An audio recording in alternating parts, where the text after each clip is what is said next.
light a candle. Oh yeah. Tonight I'm in a romantic Those mood. sexy sounds of Teddy P. Don't hurt him, Teddy Let's P. take a shower together, yes. I'll wash your body if you wash mine, yes. Then rub me down in some hot oils, baby, yeah. And I'll do the same thing to you. Just turn on the light and come to me.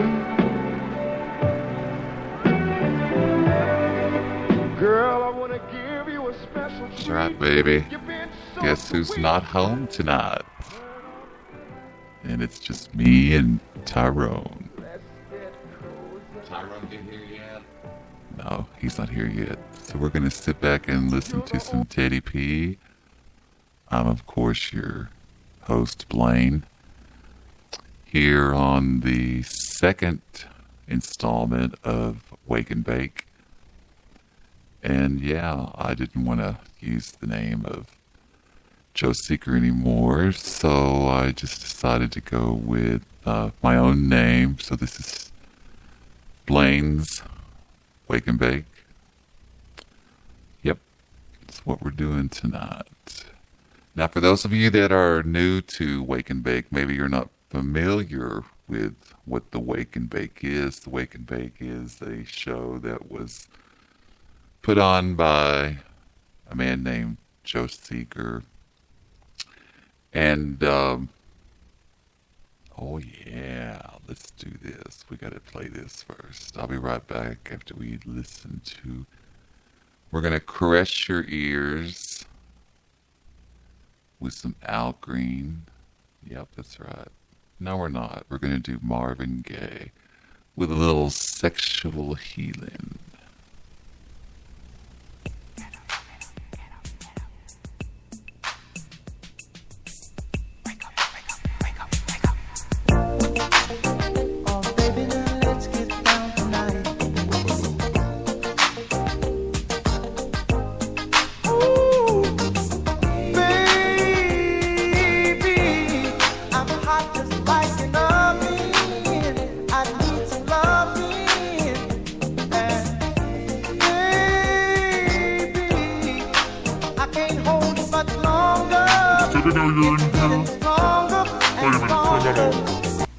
Debbie know you're here?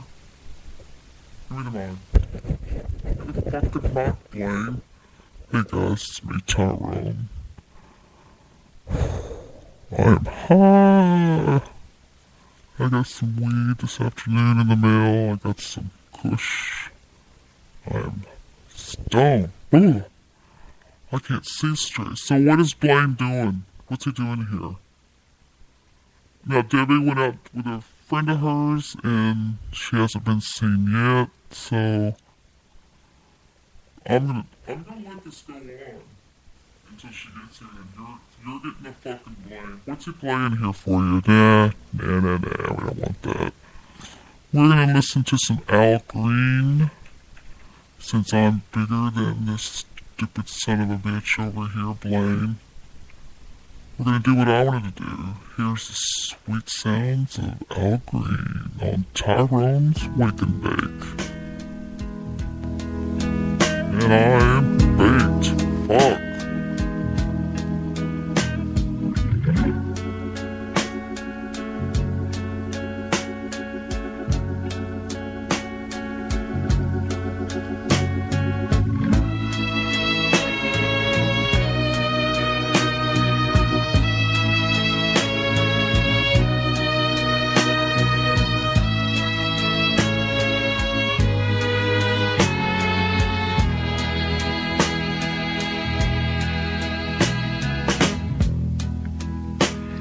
Think of younger days when I lived for my life was everything a man could want to do.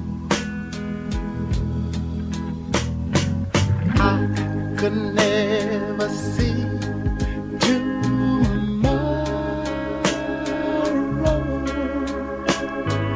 I was never told about the sorrow. And how can you mend a broken heart?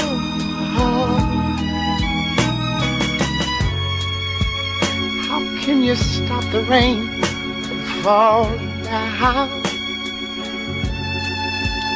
Tell me, how can you stop the sun from shining? What makes the world go? Alright, I'm sorry to interrupt Al Green, but we got a little audio test. Me and Blaine. God, I hate that guy. Me and Blaine are doing audio tests, so I'm gonna say mic check, syllabus, audio check. Can you fucking hear me or not, Blaine? Blaine! He's an idiot. Well, I don't know, so back to Al Green.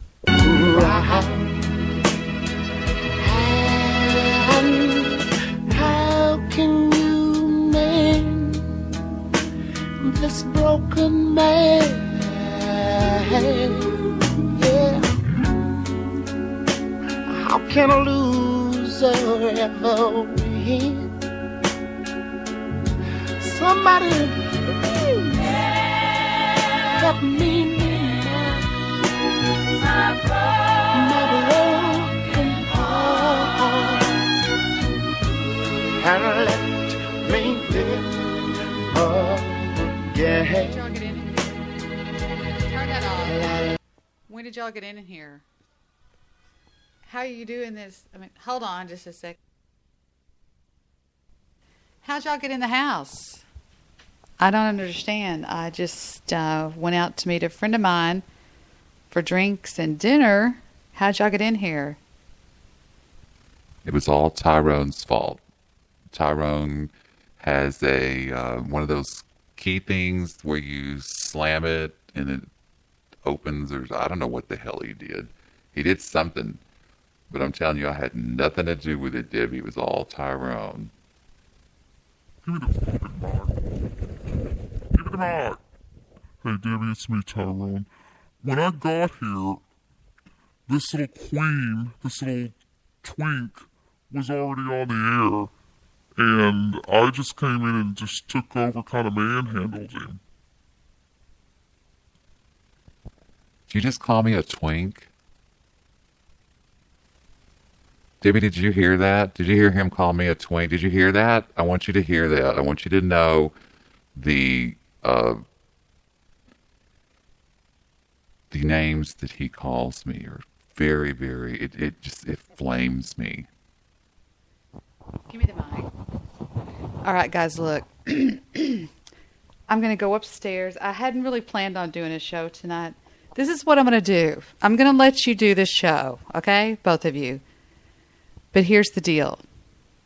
If you don't get along, I will set fire to this studio and I will lock you both in here and you will both burn. Do you understand me? Both of you.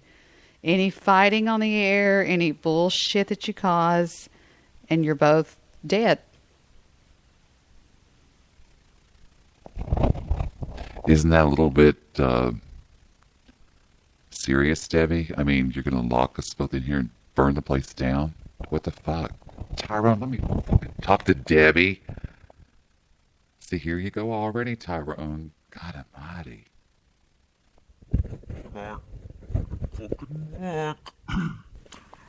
Okay, Debbie, look. We need an intervention. So something's horribly wrong. I hate this guy and he treats me like shit and what the fuck? What do you want us to do? Just, maybe we should just go out in the front yard with pistols and duke it out. I don't know what to fucking do. Can you give us some help, Debbie? Give me the mic. Well, the first thing we need to do is get a mic stand for this mic. I don't know if I've got anything laying around in the garage or the studio. But here's what I do when you don't get along with somebody. You have to say something nice to each other that you like about each other, and then we just kind of go from there. We could take turns saying something nice, okay? Tyrone?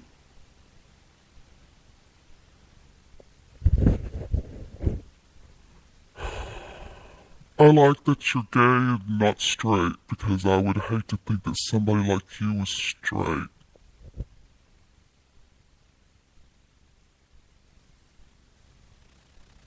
I'm not doing this. I'm not doing it. I'm not doing it. The man weighs 480 pounds. He looks like the Dallas Cowboy defensive line. I'm not doing this. Okay. Tyrone, I like your shoes, even though they're size 21. The fuck? But I can only imagine what the rest of...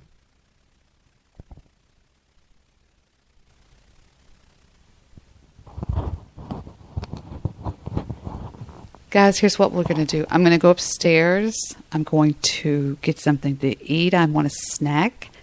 And I might run a bath. And I might, I'll be listening.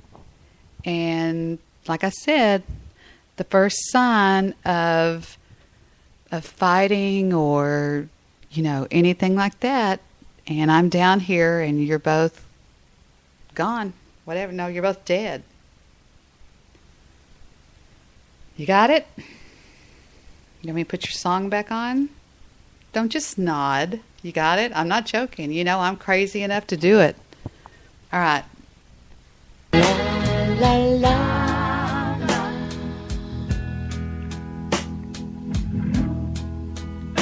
I can still feel the breeze that rustles through the trees, and misty memories of days gone by. Hi guys, it's me, Matilda Blankets. I'm up here in Debi'S studio. You aren't gonna believe what I found. I'm so excited. I found her stash. I found her stash. I found her stash. I broke into the studio. Where are y'all? Matilda, you've probably got 3 seconds to get out of that studio. Debbie's in the house. She's actually in the house. She's on her way upstairs. I suggest you run. Are you fucking kidding me? Shit. Fuck. But we could never see tomorrow.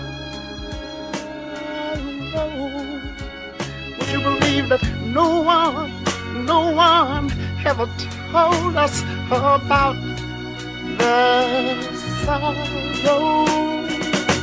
So how can we make a broken heart? And mine is, how can you stop the rain from falling down?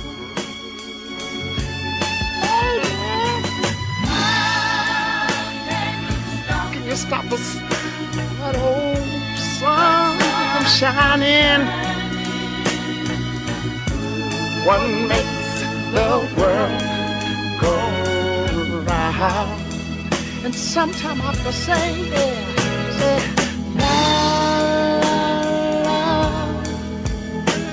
la la la la la, yeah.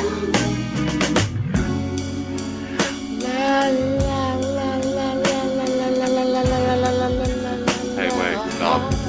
That's enough of that. That's enough, Tyrone. My God, enough. It goes on forever. How long is that fucking song? Jesus. It's my turn. Okay? Enough's enough. I'm serious. Now we're going to listen to a little bit of my favorite, which is coming straight from my heart to yours. All right? Here we go with one of my favorite songs from one of the cutest the cutest men in the world. Let's take it away. Yay! Jitterbug. Deal with it, asshole. Jitterbug. Jitterbug. Jitterbug. You put the boom boom into my heart. You send my soul sky high when your loving starts. A jitterbug into my brain. Choose life. Choose life. Something telling you, something ain't right. The best thing's telling you what you did last night. Looking stand in my bed. I was dreaming, but I should have been with you instead. Wake me up before you go. Don't leave me hanging on like a yo-yo. Don't fucking sing. Wake me up. Don't fucking before sing. you go. I don't wanna What do you miss it mean? when you hit that high. You can fucking Wake me sing. up before you go. 'Cause I'm not planning on going solo. Wake me up before you go. Take me dancing tonight. I wanna hit that high. Yeah. You put the gray skies out of my way. You make the sunshine brighter than Doris Day. Turn the bright spark into a flame. My beats per minute never been the same. 'Cause you're my lady, I'm your fool. It makes me crazy when you act so cruel. Come on, baby, let's not fight. We'll go dancing, everything will be alright. Wake me up before you go. Don't leave me hanging on like a yo-yo. Wake me up before you go. I don't wanna miss it when you hit that high. Wake me up before you go. 'Cause I'm not planning on going solo. Wake me up before you go. Take me dancing tonight. I wanna hit that high.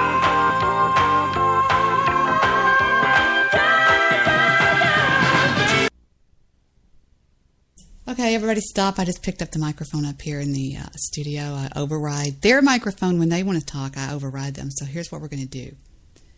I've been getting a lot of complaints from Stabby McHugs. So you know what we always do? What do?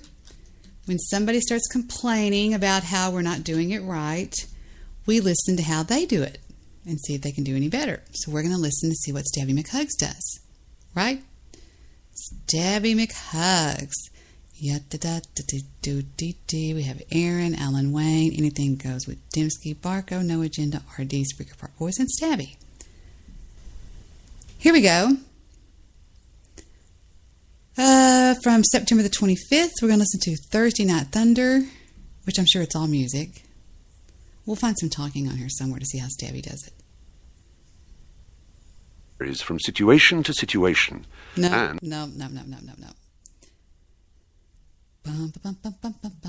Back to the show page. Sorry, this is just what we do. When you complain about how I do it, we try to see how you do it.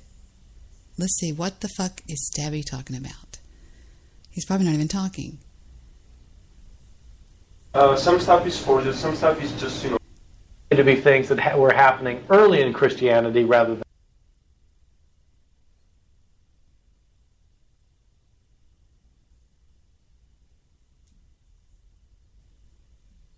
It's that... Okay, it would be real easy for me to just put on some audio and let it play. I mean, who can't do that, right? That's pretty easy. I could do that if that's what the competition is. What is this? And no Bibles are used. They're not looking for higher powers, extraterrestrials, or anything else that could be found in the science fiction section because they are not dealing with fiction. As more is known and more is shown, Christian fundamentalists see their fingers being pulled off the steering wheel. Yeah, right. It's complicated, but Our brains are wired up to find meaningful patterns. That's not stabby. This is almost stabby. I was debating. A new Zogby International poll shows that 69%... No, it's not stabby. Nope, not stabby. But, so there's nothing to compare it to, right? I mean, he's in there talking about how bad I am, but yet there's nothing that he does to back himself up, right? So, just ignore it. You can hear the bump, bump, bump from downstairs. And the thing about it is that when somebody critiques me and criticizes me, I want them to be able, they should be able to do this better, correct? My dad used to say, you should qualify your complaints. You should qualify your opinion by saying, I am an expert. So therefore, I can come at you and tell you that you're not. And I don't believe that. I believe that if you're going to come and critique somebody and be hard on them, you better be prepared to back it up. And I've never heard Stabby back it up. I've never been blown away with anything he's done. Just real impressed. Now, I love Stabby. I think he's an adorable guy. I really do. But I'm just telling you, if you're going to insult somebody and say this, that, and the other, maybe he talks on this one. Wow, that hurt. That really hurt. So, there you go. Oh, no. Wait a minute. We have somebody else we're going to get off Stabby for a second because we love Stabby so much. I adore Stabby. Truly, I do. I adore him. But there was this guy that came on one of my shows named Barco the Girl Deletes Wake and Bake so Tyrone takes over. And he says, where did he go? Are you kidding? Did he back out? You have an incoming call from the Jew. Now I won't be able to talk about anything that I want to talk about. Hold on. Hello. Don't mind me. I'm just eating my nuts. Okay. There was this guy that came on my freaking chat room and said the shittiest thing about me. She goes, Debbie, you're a shitty podcaster and you're never going to just really. So we're going to go over and listen to what he does. Since he's stop eating your nuts. Do we have to? I'm eating my nuts. They're too loud. Well, I have to open them. I just bought them tonight. $5.50 a pound for walnuts. Where did this little bastard go? I don't know what That's I don't know good. where he's at. His name and I is... found a cheap coffee that's really good. Really? Cafe Bustelo. Like Cafe Olay? No, Cafe Bustelo. Cafe Bustelo. I usually grind my own coffee, but this was already ground. It was espresso, and it was $3 in Target. $3? $3 for 10 ounces of espresso coffee, and it's been making fantastic coffee. I may never grind again. I don't mind grinding. Well, I don't mind grinding either, but I may never grind again. I can't find that little bastard's comment. I guarantee you he chimped out on it and came over and deleted it. What was his name? His name was Austin. His name is Jesus. No, the Austin Show. Oh no, we're gonna go get this little bastard. Speaking of Jesus, where is our friend Chris? All right, now let's listen to the expert, the Austin Show, shall we, everybody? Take a listen, everybody. Oh, let's listen to the one he calls fags. How about that? Hold on. Do you want to hear the first nut out of the bag? Okay. All right, wait a minute. Not bad. A walnut is not as tasty as a pecan, though. You're right. A pecan has lots more flavor in it. Yeah. Is it a pecan or pecan? It's pecan. You sure? Positive. Here we go with the Austin Show. Have you ever had anchovy paste? Hello, everybody. No. 4 minutes past the hour here on The Austin Show on Austin Radio with iHeartRadio, a free radio broadcasting service for free online shows. Got water here, everybody. It's pretty good indeed. Nice to be here tonight to be able to talk to you about whatever I want. Radio. And that's what the show is about in the end anyway. It's about what I want to talk about. Now, as you know, we had the Redneck Show on last time. Redneck Show, very nice guy, very, very cool guy. Great podcaster. Yeah, can we talk about my nuts? Because, No, I'm trying strangely to make enough, a point. my nut looks like a vagina. All right, let's go ahead and start with some questions. Let's go ahead and do that. Well, before we do that, let me go ahead and ask you. I'm going to play some music over this. You have any idea, what song? One thing, he's talking He's talking what? too fast. He's an idiot. There's something wrong with him. Well, probably. Most people are retards. When I do speeches in front of people in public, I like the pause. Jonathan's been saying the word like a lot. I've been working very hard to get it out of his vocabulary. You know, like I was at I was in class today. And, I think you should, yeah. No, well, I think you just should. talk and take over my show, and I just have to sit here and listen to whatever you want to talk about. Don't you think that's rude? It's what I do. But not to me. I think. Well, it's wait a one second. You're yelling at me. You're Oh, getting by mad the at way, me. by the way, in one stroke of the brush, I fixed my computer. Thank you. Good morning. Okay, you're welcome. Shut up! Don't you want to know what it was? Okay. On the Apple website, there was a update to Macintosh 10.6.8 that gets it ready for all other updates. Supposedly it was ready. I don't think it was. Well, no, I agree it wasn't, but supposedly it was. It had the version of iTunes that it needed. I don't know. Very strange. And how did you find said update? I went on the internet and all I typed in was,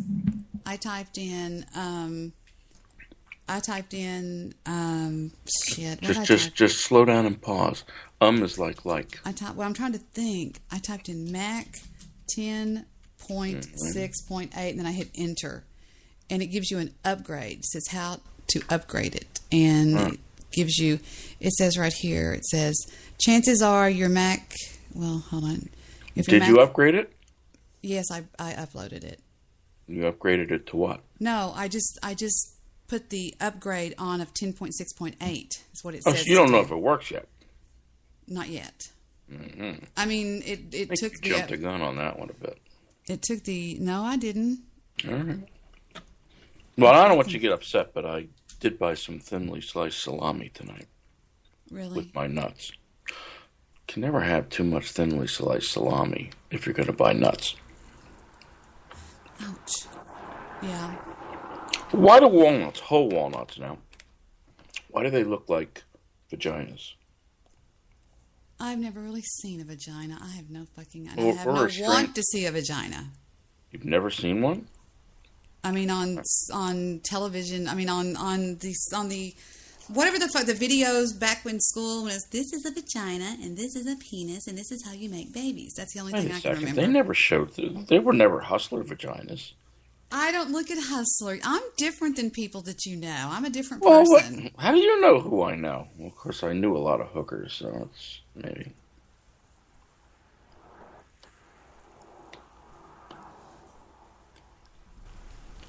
So my show just comes to a standstill. Well, see, if I say something, then you get upset. If I don't say anything, then you get upset. How would I get upset? I just said I've never seen a vagina. Where?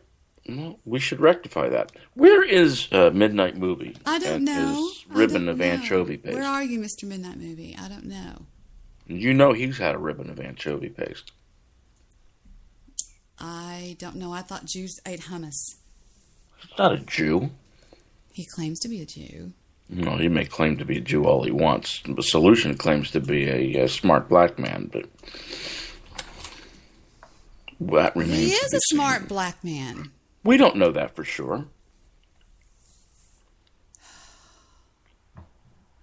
I've seen him before. You think you've seen him? Have you seen the mouth move, or did you just see a picture? No. No to what? No, I haven't seen the mouth move. There you go. So you don't know if you've seen him or not. Have you seen me? Yes. You've seen the mouth move? Yes. Well, there you go. Which one is more authentic? I don't know what the question means. What do you mean authentic? Well, you've never seen me wearing an ass rocket, have you? No, I have not. All That's right, correct. there you go. We're going to do a little quiz on walnuts. Okay, let's do it. Number 1. I'm going to very quietly close. Walnuts are the oldest tree food known to man, dating back to 10,000 years. Which civilization called walnuts Jugians Regia, meaning Jupiter's royal? Was it the Romans, the Aztecs, the Mesopotamians, or ancient Greeks? I'm betting it was the Aztecs. You would be wrong. I'm sorry. Well, who was it? It was the Romans. These fucking Romans are always honing in on everything. They're a bunch of... The USA remained the world's largest exporter of walnuts in 2012, but which state was 99% of where they were grown? Was it Florida, Kentucky, California, or Maine? I'm going to guess California. That would be correct, dear. Yeah, the reason why, and you'll have to excuse my abrupt... I only have 10 seconds to read this question. What are the most common major species of walnuts grown as food? Is it the black walnut, the Persian or the English walnut, the buttermilk walnut, or the green walnut? The buttermilk. I would have said Persian, and I bet you were wrong. I bet I'm right. I bet I'm right. No, you're wrong, too. It's the black walnut. Nope, it was Persian. Number 4. You can't grow Persian walnut what does the in meat? California. Oh, Jew. What does the meat of the walnut look like when when the shell's removed? It looks like a vagina. Is it very small, oval shape with a point in the middle? A perfect spear with some lines etched? A wrinkled kernel in 2 halves?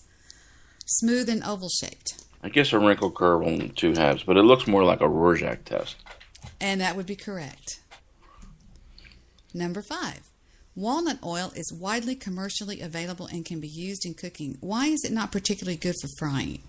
Probably burns. Has a low burning point. Correct. How'd you know that? Because there's a lot of oils like that. Olive oil has a low burning point. Walnuts have been shown to be very high in antioxidants and vitamin E, both of which are important for human health. They are also rich in monounsaturated fatty acids and omega-3 fatty acids, which can help keep which parts of the body healthy? All of them.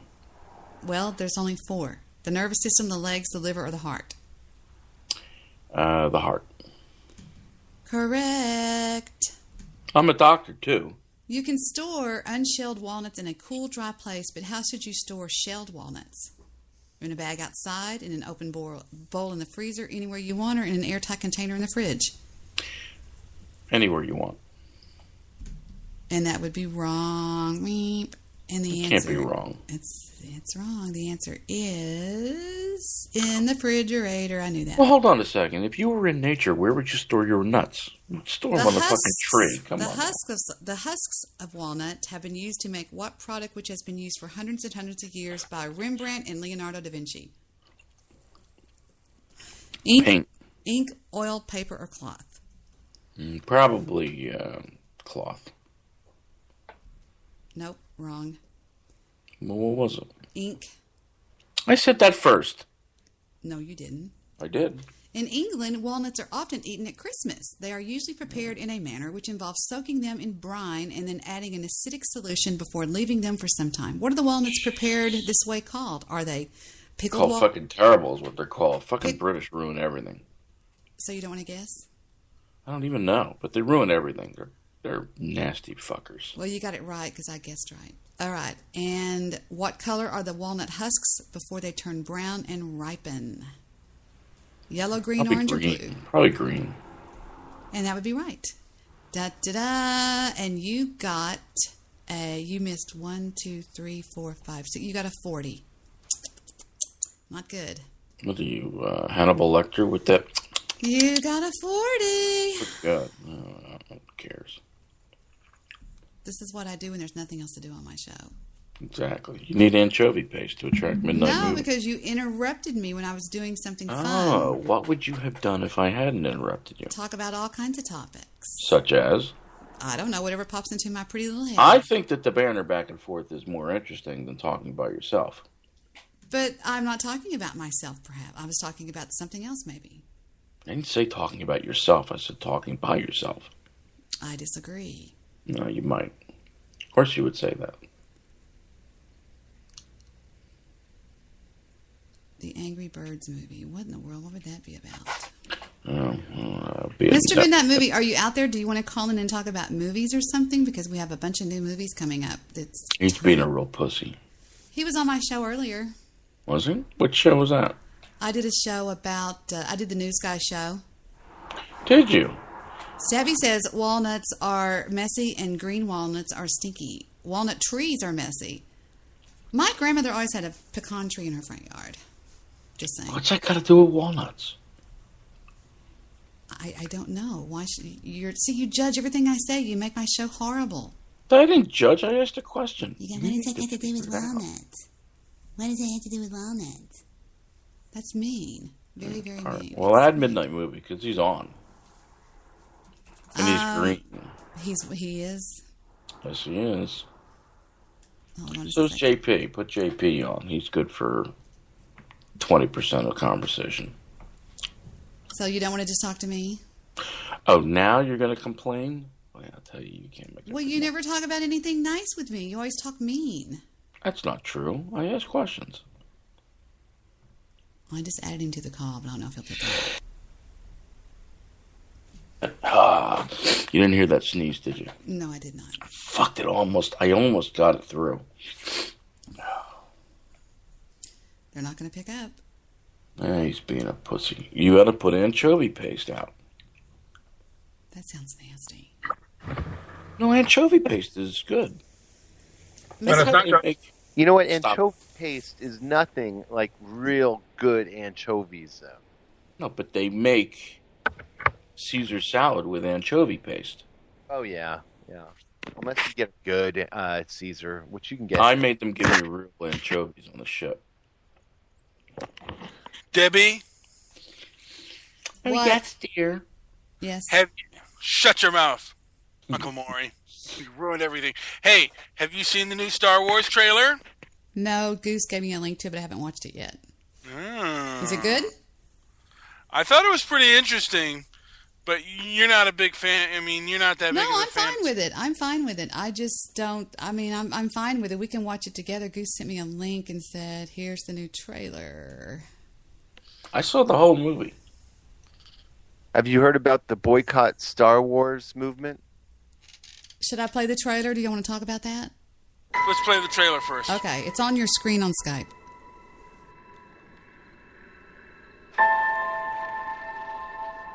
Who are you?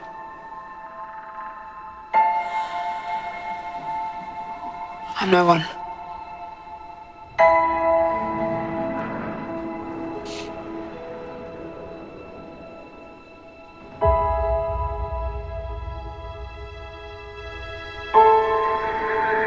I was raised to do one thing. But I've got nothing to fight for.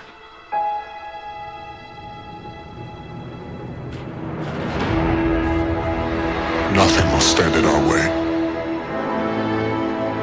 I will finish what you started.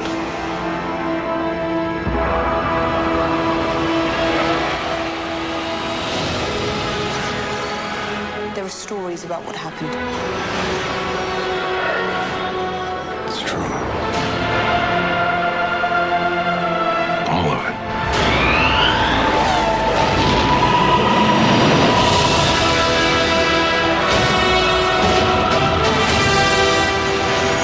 The dark side. A Jedi.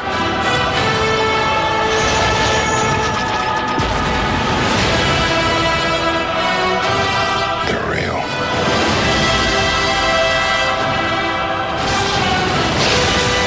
The Force. It's calling to you.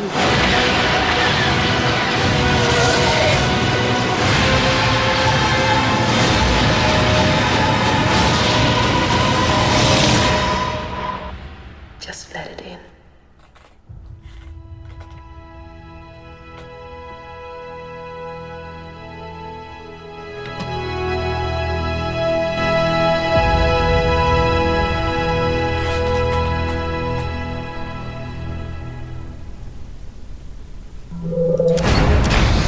Dispatch Inquisitors to hunt the rebels. Well, Well, what? I'm talking to Debbie, Uncle Maury. We already know you're going to poo-poo everything. Your son probably wants to see it, and you'll I'll be probably right back. I'm make going to go get something downstairs. I'll be right back. Do you know what? My son doesn't even know anything about Star Wars. Really? Jacksepticeye? Sure. Star Wars? Forget it. Who? Jacksepticeye. Jacksepticeye. You've never heard of Jacksepticeye? No. JP, what did you think? Never heard of Jacksepticeye. Never heard of him. Is it Concept? Contraception guy? I heard of him. Is it Japanese? Is it some kind of anime or something? Anime? Or manga? Or How do you spell that? A-N-N-A-M-A-E? Anime. You spell it Fuckyou. Yes, that's been my experience as well.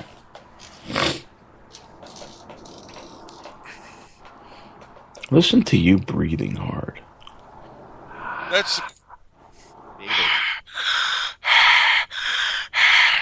Meow, meow. All right, anyway. Didn't sound like that. How many donuts have you had this week? I haven't had any fucking donuts. How many fucking donuts have you had?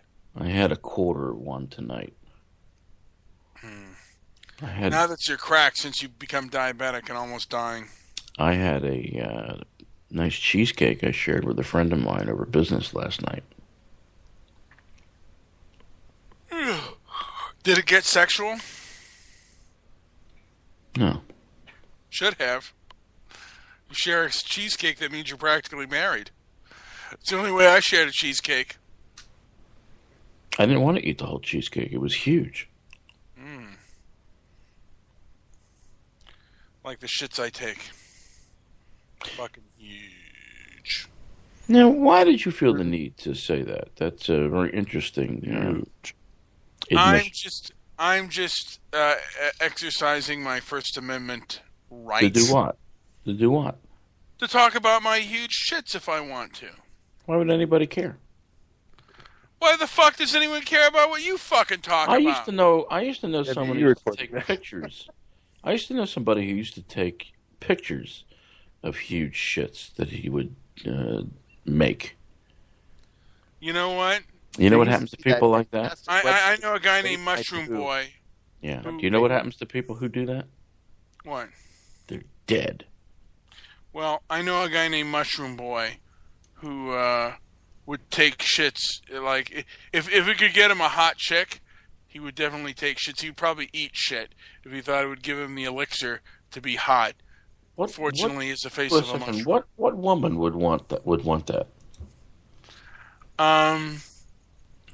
Probably. Okay, can you probably say a woman that you're interested in? Sentence without the word and the word you know or like. E-I-O-U. Spells mongoloid face. Were those the vowels? I don't think I understand. They may have been. Like, I was... Sometimes Y. Sometimes Y, sometimes Z. Sometimes stick it up your ass. Hey, I remember one time there were two guys talking, and one was half Jewish, the other one was whole Jewish, but they owned a theater together. They co-owned a theater, and they were arguing with one another. And one of them said, "You know what? I got a lawyer on you." And he says, "Well, I have a lawyer too." And he goes, "Yeah, well, what's your lawyer's name?" And he said, "His name is Stick It Up Your Ass, You Fucking Kike." That's his name. That's what he said. I thought it was funny when he said it, but that's just me. Would you like a $100 CVS gift card for $88? Sure. You had to think about that. Have you...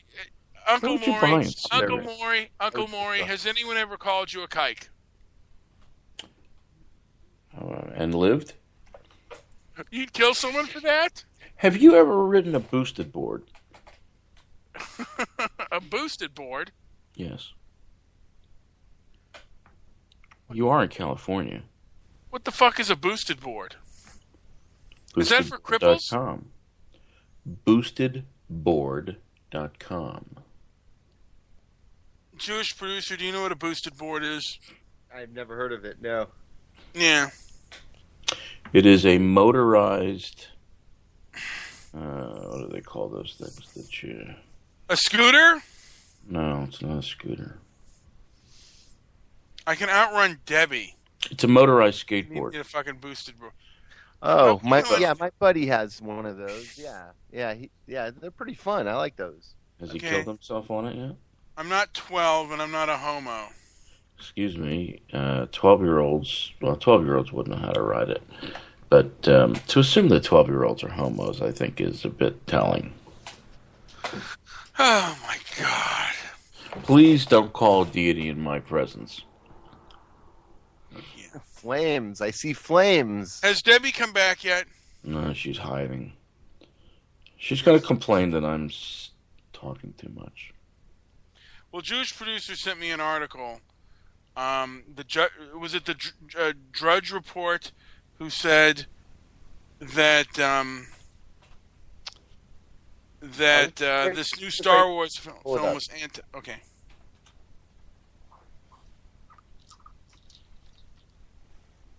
I'm shaving with the same razor for a month and a half now. You know, here's what I want you guys to say. Debbie, you're a podcasting goddess, and without you, we failed miserably. We would fail. It's all you know what? It's all Uncle Maury's fault. I know, and I don't see why because I was having a fun little happy show before he called in. Yeah, you know, yeah. He can do that sometimes, Uncle Maury. Shame on you. Well, shame on you, Uncle Maury. Did he get his feelings hurt? Oh, did he? Did he get his feelings hurt? Did he run away? Does he have any feelings at all? Probably not. They're buried deep inside that narcissistic heart. Mm. So there's some follow-up with the Star Wars trailer that we watched. There's a movement called Boycott Star Wars 7. And it went nuts on Twitter yesterday. And it's as people are claiming that Star Wars is a anti-white film. The new Star Wars will be anti-white because of a J.J. Abrams theme. Now, has anyone seen the film or heard about? It's tough when you start a thought and you don't have no idea where you're going with it. Wait a minute. Has anyone heard the synopsis of the film or any idea of what kind of things make it anti-white? What Why are you smacking your lips when you speak? You smacked your lips too. I heard you smacking I never today, smacked my and lips. it was like old vagina lips smacking together. You If shut would the stop fuck saying up. the word like. Okay, listen. You're just interjecting your bloviation. Let me talk to JP. All right. What plot points do they say are anti-white, if any? Well, I'm going to go to Twitter right now, and I'm going to do a search for that term.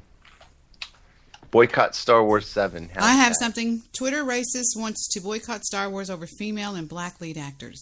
Being a racist, sexist, science fiction obsessed Twitter meta downer may not sound like an appealing combination, but why would that stop anyone? Apparently a group of people are planning to boycott the upcoming Star Wars 7 movie because its cast is fronted by a woman and a black man. This is... Boycott Star Wars 7 because it is anti-white propaganda promoting white genocide. That's End Cultural Marxism. Made the tweet that kind of got pretty busy. And oh yeah. There's how many times was it retweeted, JP? Well, there's others that have been retweeted a lot more, but the Twitter feed is crazy. And it's got some great pictures. It's got stormtroopers dressed up like KKK. That's pretty awesome. Now, I wonder if J.J. Abrams will, and J.J. Abrams, you're welcome to call into the show. And please call in if you have any comment on. Is he that. black? No, he's a Jew boy. Oh, okay. Yes, and here's a meme from Yoda. Breed, you should not. Talking to the white people. Yeah.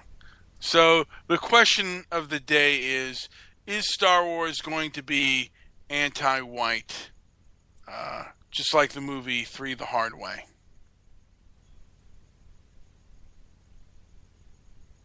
We have to do a show about that. I think we might have to explore that a little further. Yes. Because I think just because there is a black man who is, I guess, becoming a Jedi, like, God, I can't even say the word "like" without me hearing Uncle Maury farting his breath Only in my in ear. your head, because I have said nothing. I know. Only in my head, farting your breath in my ear. So, I was saying he's a black man. He's learning the ways of the Force from Luke, just like Mace Windu. And nobody accused the rest of those horrible trilogies as being anti-white. As a matter of fact, just the contrary, it was thought of as being anti-Rastafarian or Jamaican or whatever with that Jar Jar Banks character. I'm hearing crickets, and literally in my house. A lot of silence. I don't know if you know this, but you can order boxes of ladybugs, thousands of them. Really? They come in a small box, yeah. If you open that in your apartment, how would you get them all out? Slap them. They leave little yellow slime when you do that. Oh, fuck, that's awful. Just imagine every inch of your apartment covered with yellow slime. I'd like to have ladybugs all over my body. Probably not a bad There's a idea. picture of the Millennium Lee with a British flag. You know what? I'd love to have them command and just just hide out in them and then sneak up on people. The ladybug, Mr. Ladybug. Hello, I have a collect call for anybody from J.J. Abrams. Will you pay for the call, please? Yes, put it on Debbie Daly's tab. She already owes me 50 steaks. And Thank I you. her One twice moment, the please. Thank you. Stand by, please. Mr. Abrams, the Debbie Daly Show is on the line. Are you there? Hello? Hello? It's J.J. Abrams. Did somebody need me to call? Yes, why is your new Star Wars film anti-white? Hello, speaking, please. This is Mr. Midnight Movie, the greatest movie fan of all time. Mm-hmm.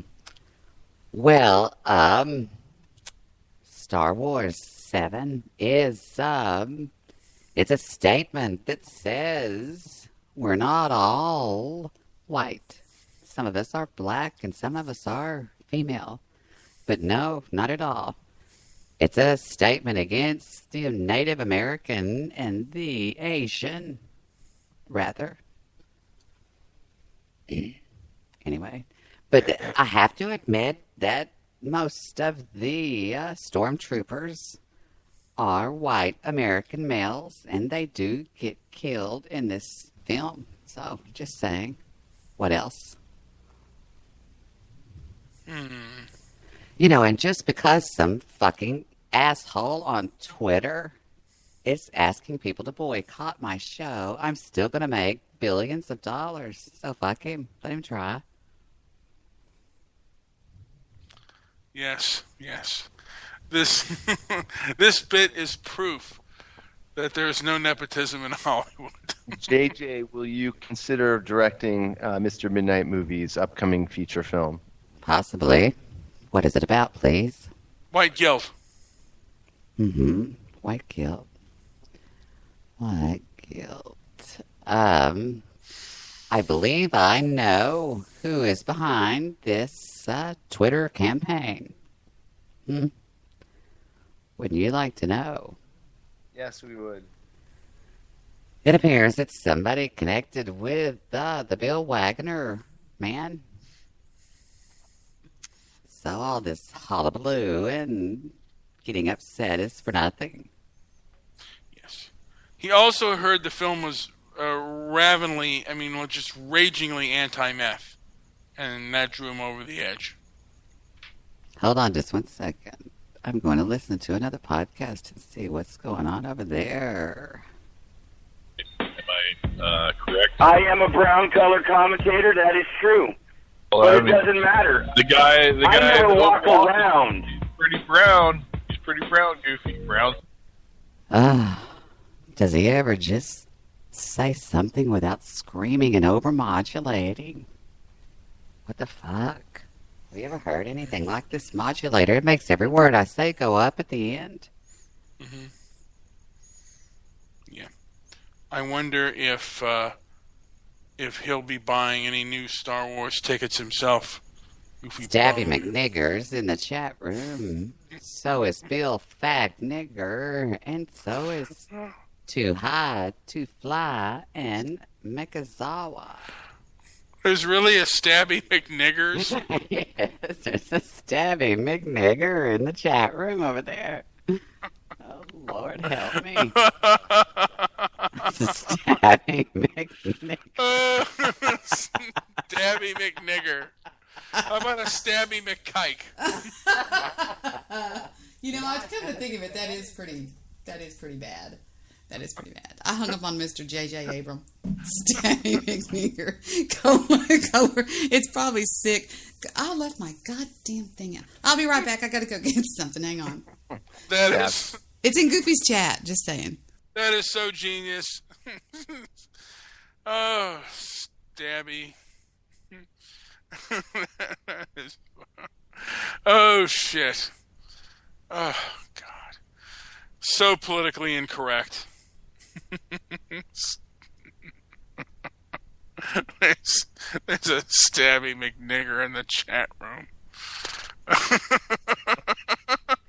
It's awful to say. Oh, it's so politically incorrect and so overdrawn. It's funny.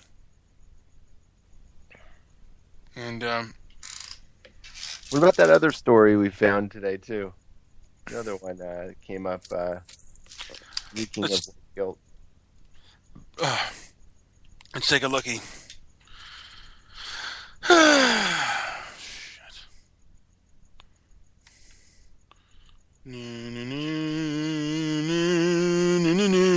I'm looking it up now.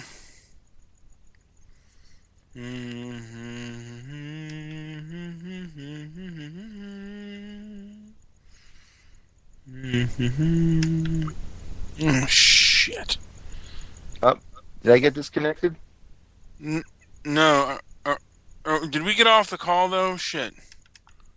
No. Are we still on? Are we still on the radio? Okay. Well, let me look at No, you're off the radio. Fuck you, you jag-off. Stabby McKike. That's horrible. Jesus Christ. Lulu, lulu, lulu, lulu, lulu, lulu, lulu. If you're looking for it, the link is in Skype right here. Yeah, I know. Is it? Let me see which one. Let's see. New Star Wars. Is it the one? Mr. Midnight Movie Blogspot. Is it the new Star Wars? It's Blast the New Star Wars. Or is this Mr. Midnight Movie Blogspot? The one with student elections. Should say student elections. Student elections outcome initially canceled due to white guilt. Student government election at San Francisco Middle School had its results ignored after principal decided the candidates elected were too white. Elections were held at Everett Middle School October 10th, but on October 14th, Principal Lena Van Haren sent an email to the parents saying the results were being ignored without being made public because Those elections did not... May I? You're going to hurt yourself. I'm sorry. Who loves You're the you? better reader than I am. I'm the cheeseburger eater. A student government election at the San Francisco Middle School had its results ignored after a principal decided that the candidates elected were too white. Listen to Gunner drinking my milk that I gave him. Elections were held at Everett Middle School October the 10th, but on October the 14th, Principal Lena Van Haren sent an email to parents saying that the results were being ignored without being made public because those elected did not reflect how diverse the school is. While Everett is more than 80% non-white, Van Haren said that the election results were, quote, weren't representative of that. Quote, that it is concerning to me because as principal, I want to make sure the voices are all heard from all backgrounds, Van Haren told local KTVU News. Read more here. And that's kind of weird. You know, what is going on with the world? Why is everything too white all of a sudden? What the fuck? Even the 7th grader said, even though you're saying that it wasn't that's not representative of our campus, that by taking these votes away, the voters' voices aren't being heard. This is a 7-year-old complaining. It's ridiculous. A 7th grader complaining that, you know, this is an injustice to the voting process, which isn't rigged. All right, that's enough, Gunner. Feds don't need a judge to dig through your Fed-approved medical records. Jim Webb just chucked a grenade into the presidential race. Brothel owner says Lamar Odom wanted transgender prostitute. Oh, we have to read this one. Yay, yay, yay. That's all white guilt. That's why it's not being shut out there. Okay, he wanted a well, not transgender so much. prostitute. Yeah, it says the man who owns the Nevada brothel, where Lamar Odom, connected with the Kardashians, collapsed last Tuesday, is now saying that he came to meet the Bunny Ranch's transgender prostitute. Dennis Hoff owns the Love Ranch, and he told the Daily Caller in an exclusive interview that Odom had been messaging Madison Montag on social media. Madison is our transsexual prostitute, and she's been talking to Lamar. Hoff told the DC he came out there to see her in particular. When he was on his way out there, the manager said, "Are you going to party with Madison?" And he said, "Maybe." He ended up with 2 other girls, and Madison started texting me and saying, "I got blocked." Hoff said that Odom told the women he would pay them $37,500 each as long as anything goes for the next 4 or 5 days. Then he got upset Sunday night because he got a phone call about Keeping Up with the Kardashians episode where he didn't look so good. Right after that, he had everyone sign a confidentiality agreement, and that was that. The brothel owner the brothel owner believes that Odom planned to commit suicide because no other celebrity had asked the workers to sign a confidentiality agreement, especially a day after he'd already been on the site. "I've never seen that happen," said him. "The fact that he did it 24 hours after partying seems out of line, and the fact that he spent $75,000 doesn't seem to fit. It's almost like he wanted to go out in style." It's all beginning to come together now. I've seen the story. You know what? If Lamar Odom had gotten the transsexual prostitute, she might have slam dunked on him instead of him slam dunking. Well, I do have a little bit further. Prostitute does something shocking after Lamar Odom's collapse. A prostitute has gone missing from Dennis Hoff's Love Ranch after Lamar Odom collapsed on Tuesday night. Bunny Lane partied with the former NBA star during his 4-day stay at the brothel, and she was reportedly very emotional after he was hospitalized. She hasn't been seen since Sunday. Where's Bunny Lane? That's what we ought to know. I don't know. It says the brothel owner also added that several women tried to stop her from leaving the ranch because they didn't want her to be alone in that state. Her friends have reportedly filed missing persons with the police. Odom woke up from the coma this weekend and is slowly making progress. I think it's a mob hit, a slam dunk. You think? Do we really need to know what Lamar Odom's doing at a strip joint? Or at a brothel? Who cares? Of course. People want to know if that guy has been with a transsexual or not. We have an update. This was just put up before the new Star Wars made a suggestion for the movie, but watch them, blah, blah, blah, blah, blah. They have found her, and she is staying with her family. Dear J.J. Abrams, 4 rules to make Star Wars great again. Here we go.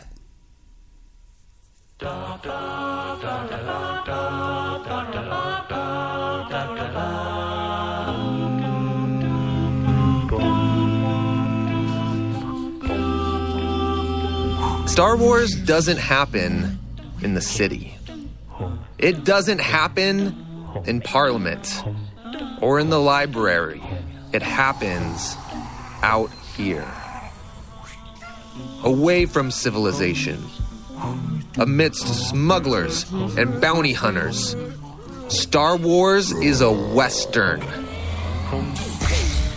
and it's set in the frontier.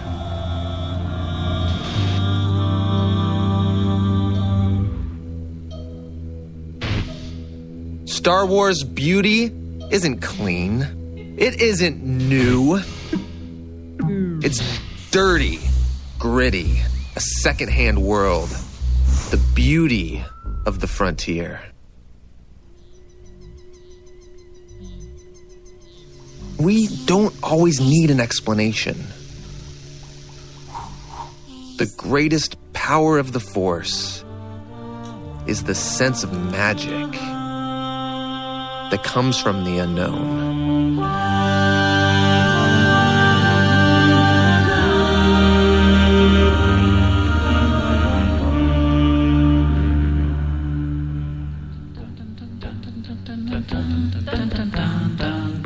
Walk into the wrong bar, lose your arm.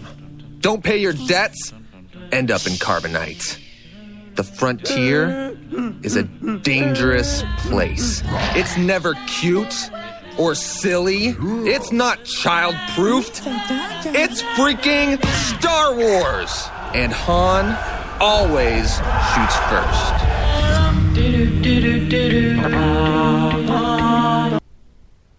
Okay, somebody's obviously seen this film and it sucks ass. I don't know why, I just get that feeling, that psychic feeling. You know what I mean? I don't know. I think they're talking, because I really think they're talking about the. Oh my God, George Lucas is calling in. What? George? Okay, don't clap, guys. Don't give him the big head. Star Wars movie. Hold on, Can you interview George for me? Hi, Mr. Lucas. How are you? Yes, I've got your autograph already. Okay, take it away. Stephen Corbett, are you kidding me? Here we go. A new hope for the new Star Wars movies, as they clearly are headed to a new franchise. Well, I hope it's successful. I hope they do a great job. They've, the original saga was about the father, the children, and the grandchildren. And that's not a secret to anybody. It's even in the novels and everything. And the children were in their 20s and everything, so it wasn't Phantom Menace again. But so I'm hoping, and they've taken it in a different direction, and I'm hoping I'm excited to see. Since I didn't use my stories, I have no idea what they're doing. Have you looked at any of the teaser trailers? I have seen the first one, the other one that came out today. I just saw what was on CBS, but I'm going to try to look at it. I want to see it on the big screen. I want to borrow some money. All right, Mark Hamill on Star Wars: The Force Awakens and being back on the Millennium Falcon. Let's hear what he has to say. Well, you can't say anything about it at all, but having shot Star Wars, having that... What happened to Mark Hamill? Car accident. Oh, really? Was he burned? His face was pretty smashed up. I think a lot of bones got broken in it. Bless his heart. Done. Is it a whole different feeling now, having that kind of the new one kind of done and moving on to what this year will bring? Is it a Look at his Disney shirt. It's got a mouse and then something weird. There's something going on. Sure. First of all, it's interesting to see someone at the helm who was a fan for the originals with J.J. And it's really about setting it up for a new generation. And but again, the deja vu of walking on.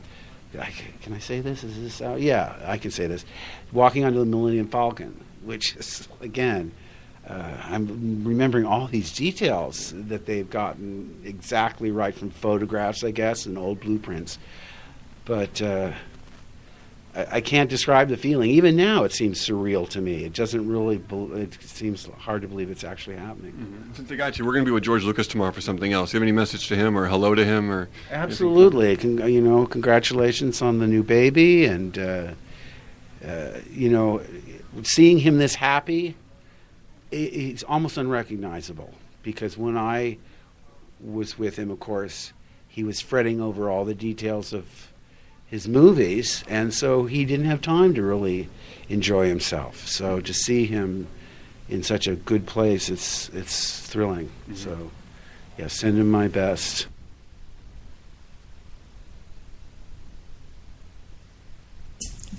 Okay. That was Mark Hamill, and now we have one more, which is let me find one here. Celebrating The Force Awakens with J.J. Abrams. I think it's going to be a whole new thing. A whole new deal. But I contend that the only true Star Wars in my book had to be The Empire Strikes Back. It was never was anything ever better than that. I mean, I'm sorry. Take it away. The only Star Wars that I believe is worth watching is The Empire Strikes Back. The Star Wars saga continues with a special limited engagement of The Empire Strikes Back, starting November 19th.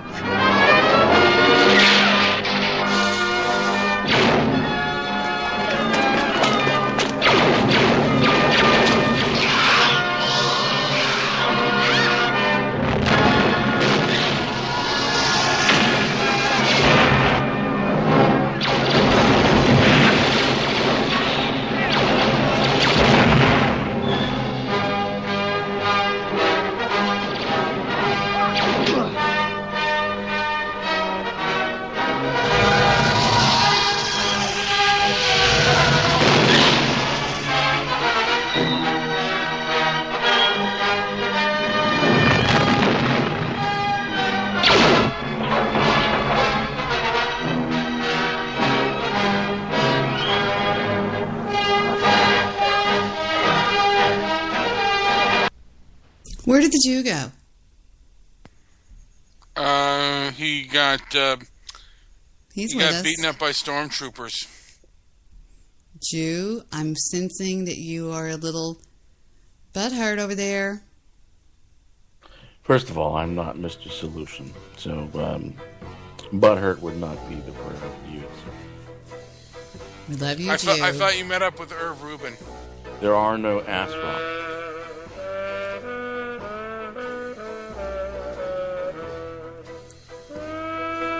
You know what happened to me today? You bought walnuts? No. I got an apology email from somebody on Spreaker.com. Angela? Right. She's psychotic. No. No. All my things got deleted. God dang it. How did they get deleted? They got deleted off my hard drive, I guess. But I put them back on here last night. I just know I did. Where'd all those bits go? Doom, doom, doom, doom, doom, doom, doom. Oh, wonderful. My hamburger's burning. That's my smoke alarm. Stand by, please, gentlemen. Baking her burger, burning down the house, overcooking her burger. You never overcook a cheeseburger. It's a rookie mistake. Are you on any medication? I think my diabetes is a tad high today. I didn't work out. There was no basketball to be played, so I'm feeling kind of fucked up right now. Thank you. Okay, all is well. We're not going to burn down the house today. So, yeah. Okay. Bum, bum, bum, bum, bum, bum, bum, bum. So back to Star Wars. since that's what y'all want to talk about today. But by the way, that Empire Strikes Back trailer sounded really crappy. I just wanted to add, and I'm sorry, Debbie, but it did. Okay, thank you.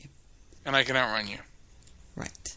I didn't know if there was a buffet on the other end of the room. Any way to win. Oh, here we go. The opening scene of The Return of the Jedi.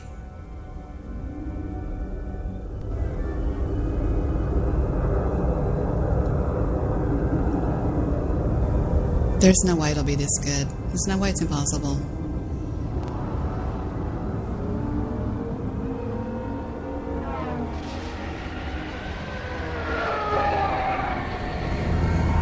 There's never any banter. It's just always noises. Command station. This Thank is you. ST-321, code clearance blue. We're starting our approach. Deactivate the security shield. Security deflective shield will be deactivated when we have confirmation of your code transmission. Stand by.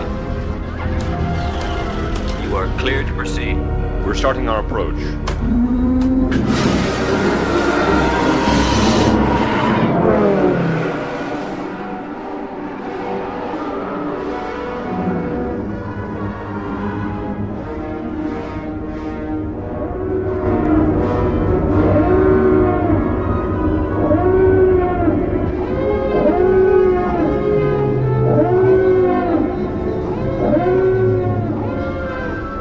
Inform the commander that Lord Vader's shuttle has arrived. Sir.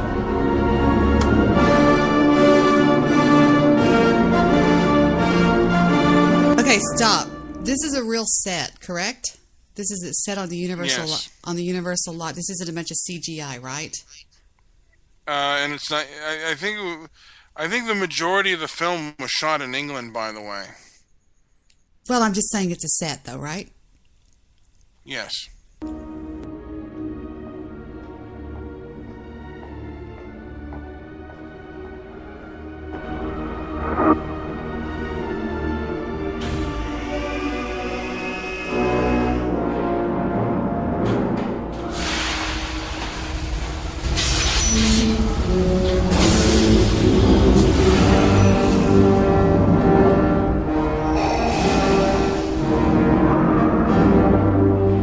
Vader, this is an unexpected pleasure. We're honored by your presence. You may dispense with the pleasantries, Commander. He represents Satan, and the Force represents God.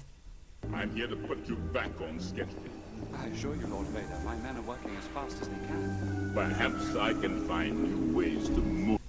I was actually this stormtrooper right there.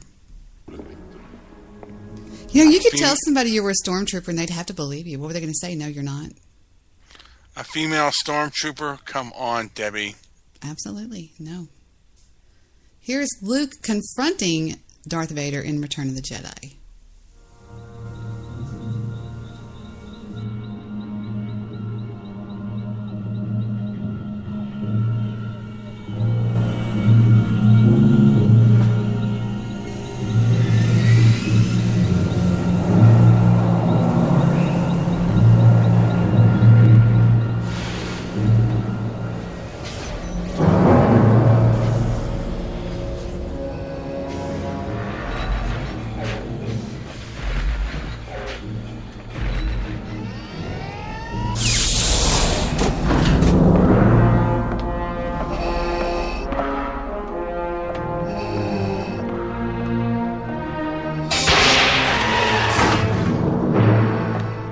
This is a rebel that surrendered to us. Although he denies it, I believe there may be more of them, and I request permission to conduct a further search of the area. He was armed only with this. Good work, Commander. Leave us. Conduct your search and bring his companions to me. Yes, my lord. The Emperor has been expecting you. I know, Father. So, you have accepted the truth. I've accepted the truth that you were once Anakin Skywalker, my father. That name no longer has any meaning for me. It is the name of your true self you've only forgotten. I know there is good in you. The Emperor hasn't driven it from you fully. All right, that's all the Star Wars talk for the night. So what have we learned? We've learned that the new Star Wars is going to suck. Yay. What? Thanks, Vic. Thanks, Vic. It's too early, Debbie. I don't know. There's a lot of people that are not liking it because it's. Go ahead. I sense the dark side in you, Debbie. There's no dark side in me. There's dark side in you. I am Obi-Wan Kenobi. You are my only hope. Yes. So you burned your cheeseburger. It's fine. No? Okay. Nope. Uncle Maury was going to cry for you. No, it's fine. So, what else do you guys want to talk about? Did you watch the SNL Democratic debate? The SNL Democratic debate? No. Saturday Night Live. They did a parody of the debate. Stop smacking those lips. I can't help it. I think you can. Maybe I can, and maybe I can. How big is how broad is Debbie? You've seen him on webcam before, Uncle Maury. How broad is Uncle Maury's mustache? He doesn't have a mustache. The hell he doesn't! Come on, with a voice like that, he's got to have a big burly mustache and a Jufro. No, he's very handsome. Does he have a Jufro? No. Okay, does he have a Jufro? He has beautiful hair. Is it curly? No, it's not. Oh, God. See, I picture him with a blonde Jufro and a big burly mustache. A big bushy one. No. I think he looks like Captain Kangaroo with a Jufro.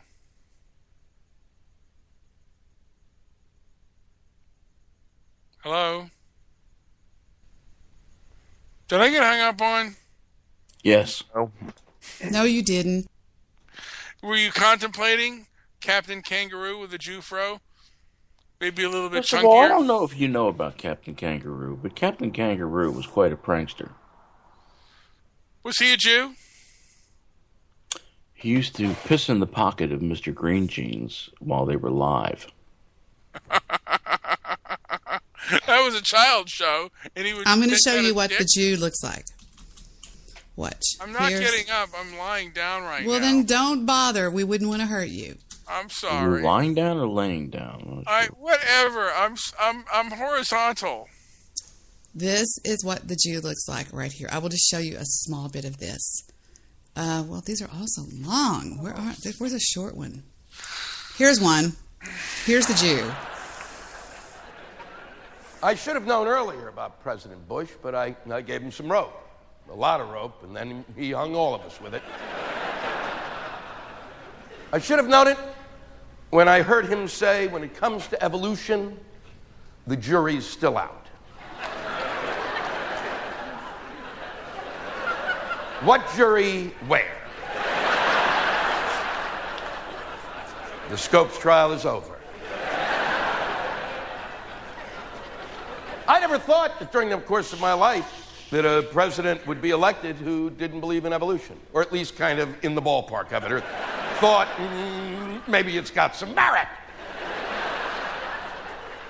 But no, he believes that the earth was created in 7 days.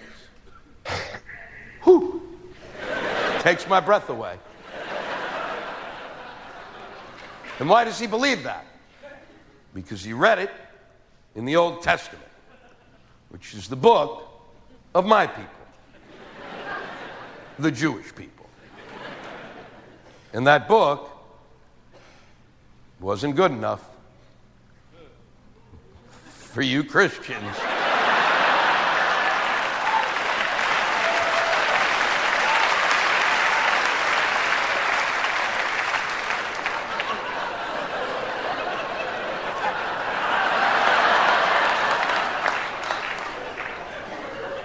Was it?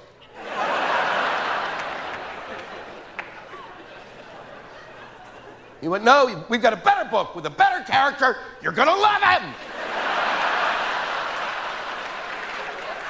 And you called your book new and said our book was old.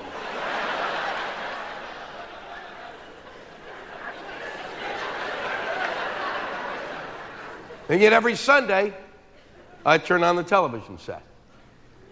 And there's a priest or a pastor reading from my book. And interpreting it. And their interpretations, I have to tell you, are usually wrong. And it's not their fault, because it's not their book.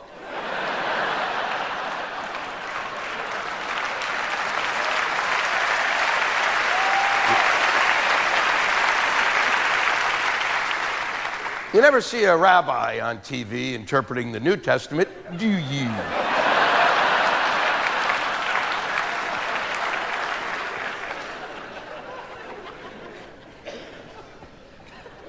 If you want to truly understand the Old Testament, if there's something you don't quite get, there are Jews who walk among you. And they, I promise you this, will take time out of their very Jewy day.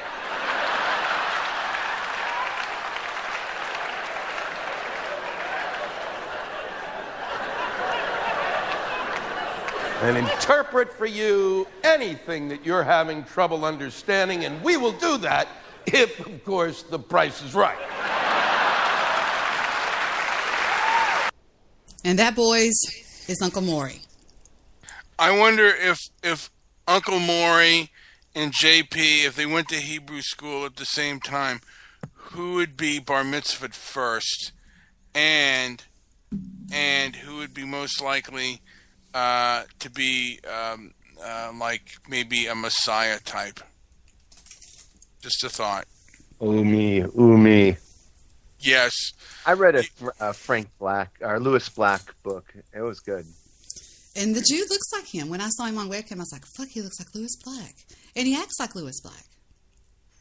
I still think, Debbie, that wasn't him. He actually looks like Captain Kangaroo in a Jew fro. No, not at all. Okay. Call me a liar, but that's fine. He's delightful. Absolutely delightful. Captain Kangaroo... Do I? Captain Kangaroo in a Jew fro would look amazing. I like the takeoff that SCTV did on Captain Kangaroo. They called him Captain Combat. Captain who? Captain Combat.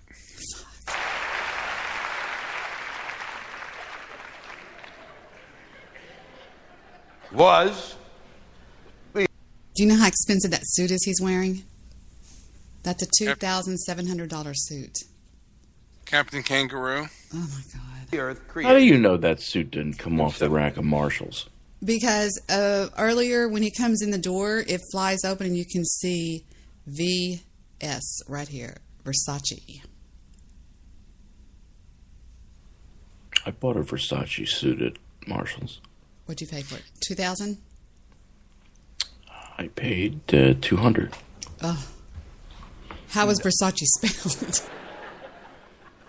For those of you who for believe crotchy. it was, for you Christians, let me tell you, then you do not understand the Jewish people. We Jews understand that it did not take place in 7 days, and that's because we know what we're good at. And what we're really good at is bullshit. This is a wonderful story that was told to the people in the desert in order to distract them from the fact that they did not have air conditioning.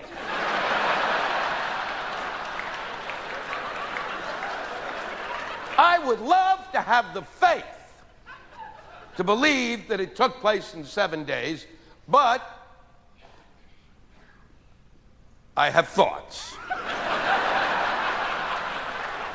And that can really fuck up the faith thing. Just ask any Catholic priest.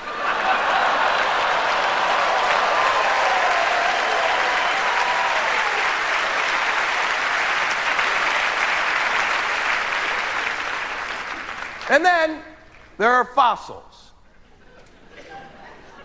Whenever anybody tries to tell me that they believe it took place in 7 days, I reach for a fossil and go, fossil. And if they keep talking, I throw it just over their head. Okay, what does he mean, Jew? He's talking about the duality of God. Why does he say fossil? It's old. Okay, that explains it. Captain Kangaroo, Jufro. Captain Kangaroo used to piss down the leg of Mr. Green Jeans There are people while they were alive. who believe that dinosaurs and men lived together, that they roamed the earth at the same time. There are museums that children go to in which they build dioramas to show them this. And what this is, purely and simply, is a clinical psychotic reaction. They are crazy. They are stone cold fuck nuts. I can't be kind about this because these people are watching the Flintstones as if it were a documentary.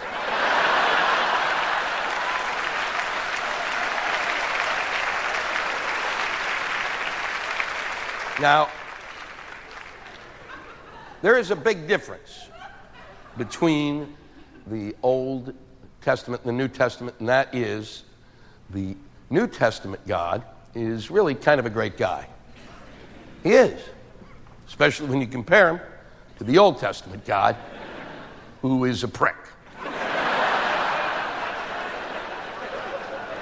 I don't know what happened to God, over time.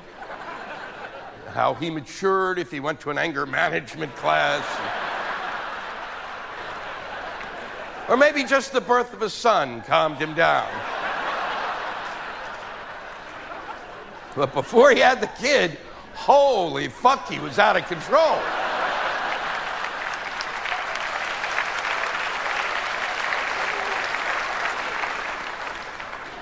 All you got to do is read the Old Testament. It's unbelievable. Look at Abraham, the first man to have faith in one God. And what does God do? Hey, Abraham, come here. Come here. Bring your kids. Let's barbecue them. Moses spends his life, crosses the desert with them, 40 years devoting to his people to get them out of Egypt, across the desert to the promised land. And God goes, hey, Mo, you're not getting in. Kiss my ass.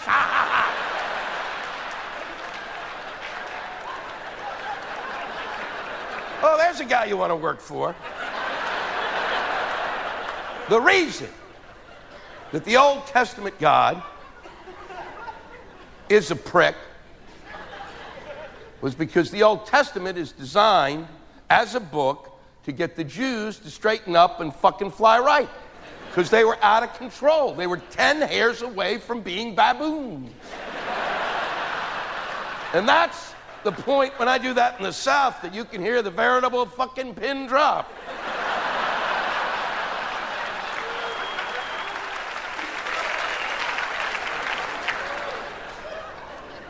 Figure it out, okay? You watch Jerry Springer. That's what we're like now. Imagine what they were like then.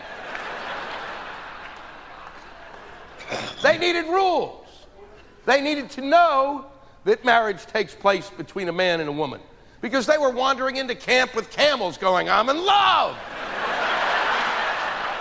I don't give a shit what you are. You can't marry a snapping turtle, asshole.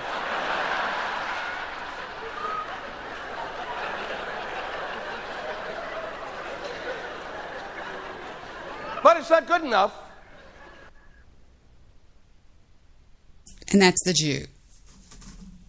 I'd like to hear more about the Captain Kangaroo whipping out his genitals and peeing on somebody. What? He said Captain Kangaroo would pee on Green. What was his name? Green guy live. Mr. Green Jeans. Green Jeans. He'd pee on him. Okay. On his leg. I'm just. That was the first time I've ever heard that, and I have live television. on live television. And is there any indication of this on live television? No, it's a children's show. What are you, crazy? Well, is there any like, where have you heard this? If I Google, did Captain Kangaroo pee on Darling, green? he was joking with you. No, he wasn't. Yes, he was. No, Debbie, he can wasn't. you look this up? Because I'm in bed right now and I'm hurting. Okay. Thank you, Debbie. It was told by the man who produced his show. Oh, here's Mr. Moose. Okay. Mr. info. Moose. Morning, Captain. Good morning, Captain. Good morning, Captain. Good morning, Captain. Share this friendly day. Good morning, Captain. Good morning. Where's the Mr. Moose? Calculations, the things that most like to tumble and fly are... No, no, no! Yes, yes, yes! That's just dumb. That's just stupid. Captain Kangaroo. It's not even funny. Did you ever look up SCTV, Captain Kangaroo, or Captain Combat? No, I did not, but I will do that now. I don't think SCTV is funny, but I'll look it up. Captain Combat. What's funny is... See, which one is it? Captain Combat. I know this is going to be stupid. Captain Combat and the Businessman. Let me see. I'll play this one, I guess. I don't know. Is this it? Is it silent? I don't think so. Well, he comes out of camouflage. You know, speaking in the Star Wars, on the Star Wars mood, the Mad TV did a thing on I don't remember now what I'm talking. It was SNL. And who was who had trouble with tribbles? I read that book. What was the name of the well, never mind. It was it wasn't Star Wars, it was another thing that I used to read books on. And I read one called The Trouble with Tribbles one time. Does anybody remember? It was a TV show that it starred the guy that It wasn't. It was an episode of a TV show. But what was the name of the TV show? Star Trek. Star Trek. They do the funniest Star Trek with John Belushi when it's just ridiculously funny. Take a listen. It's just ridiculous. Where is it? Hold on. Star Trek. SNL. Star Trek. Now watch, I won't be able to... Wait a minute. The Carol Burnett Show. Crap. I don't see it. Rats. Well, so much for that idea. It's really funny because they do... Wait, Star Trek parody, SNL, Mad TV. No, it's just really funny, but never mind. Sorry. I'm sorry. Never mind. Really funny is Harvey Korman. Mm-hmm. What really sucks is this show. Just saying. Midnight Movie's fault. I don't know where it is. It used to be on here. I guess it's not on here anymore. It was really funny. Maybe it's on Hulu. Let me see if it's on Hulu. Wait. Do what? Well, if you're gonna like those guys, you gotta like Tim Conway. Oh, yes. Yeah, he's funny. Here it is. It's on Yahoo. What is Yahoo? I've never seen this before. NBC.com. I've got a breather. I'm sorry. No problem. I'm dying. I'm sorry. I don't think you're dying. I can't help you. This is really funny, and the audio is funny too if you're not watching it.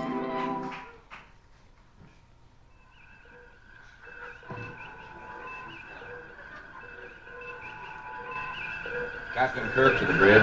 Captain Kirk to the bridge. Captain Kirk to the bridge. Yes, Mr. Spock. Captain, sensors are picking up an unidentified vessel headed straight toward us. Range, Mr. Sulu? 0.04 light years, sir, and closing fast. Lieutenant Uhura, open a hailing frequency. I've been trying to raise them, but there's no response, sir.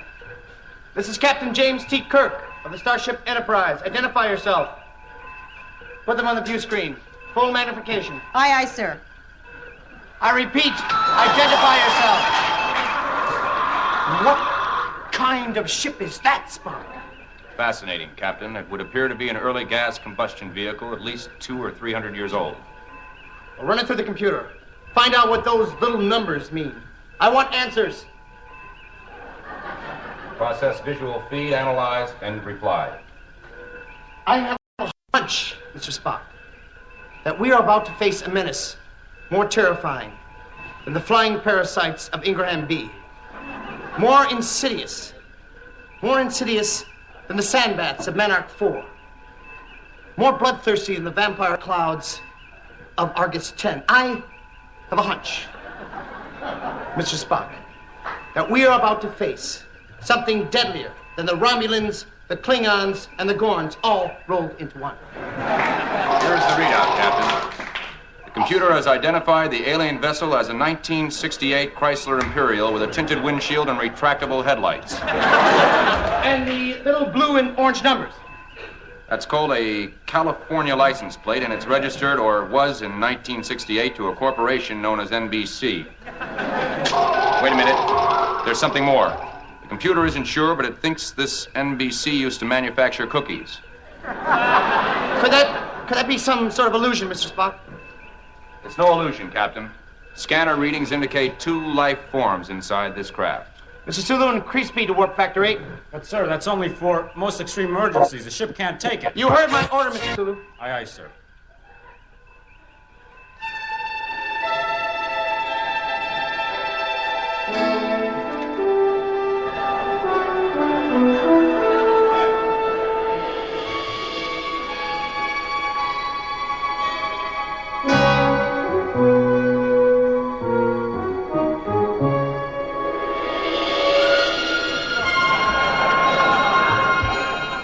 Captain's log, stardate 3615.6. On a routine delivery of medical supplies to Earth Colony 9, we are being chased through space by an automobile 3 centuries old, owned by a company that manufactured cookies. It would all seem silly if it weren't for this feeling of dread that haunts me, this sense of impending doom. They're right behind us, Captain. Let's lose them, Mr. Sulu. Prepare for evasive action. Helm hard to port. Hard to starboard. Hard to port. Frankly, Captain, I'm exhausted. Me too. Stabilize, Mr. Sulu. Look, Captain, it's no use. We can't shake them. And we'll give them a fight they won't forget. All hands, man your battle stations. This is not a drill. Red alert. But man Captain, your battle stations. Red alert. Phaser's locked on target, sir. Captain, you can't. Stand by to fire. Phaser standing by, sir. Captain, we don't know who the aliens are or what they want. To kill them without anything would be illogical. Fact, Mr. Spock. We do not know their intentions. Fact, I'm responsible for the lives of 430 crewmen. And fact, I can't take any chances. Fire main phasers. I said fire main phasers. I'm trying, sir. Nothing is happening. Lock and arm photon torpedoes, Mr. Sulu. They're not working either, Captain. Deflectors up. Captain, the helm does not respond. The controls are dead. We're slowing down, Captain. We're stopping. Bridge to engine room, acknowledge. Scotty here, Captain. What in blazes is going on, Scotty? I don't know, Captain. We're losing power and I don't know why. Well, do something, man. Go to manual overdrive. Cut to auxiliary systems. Saints preserve us, Captain, but even the emergency systems are out. Well, fix it, Scotty. I don't care how, but fix it. The lives of 430 crewmen stand in the balance. Kirk out. Life support systems are still operative, Captain. But for how long, Mr. Spock? For how long? Lieutenant Uhura, inform Starfleet of our situation. All communications are dead, Captain. Well, keep trying. Jim, Spit it out, man. Come on, Bones. Jim, the aliens, Jim. They boarded the ship. They're coming this way. But how, Bones? How? Did they beam on board? Did they suddenly materialize? What How did they get here? They just stepped out from behind the curtains. Describe them, Doctor.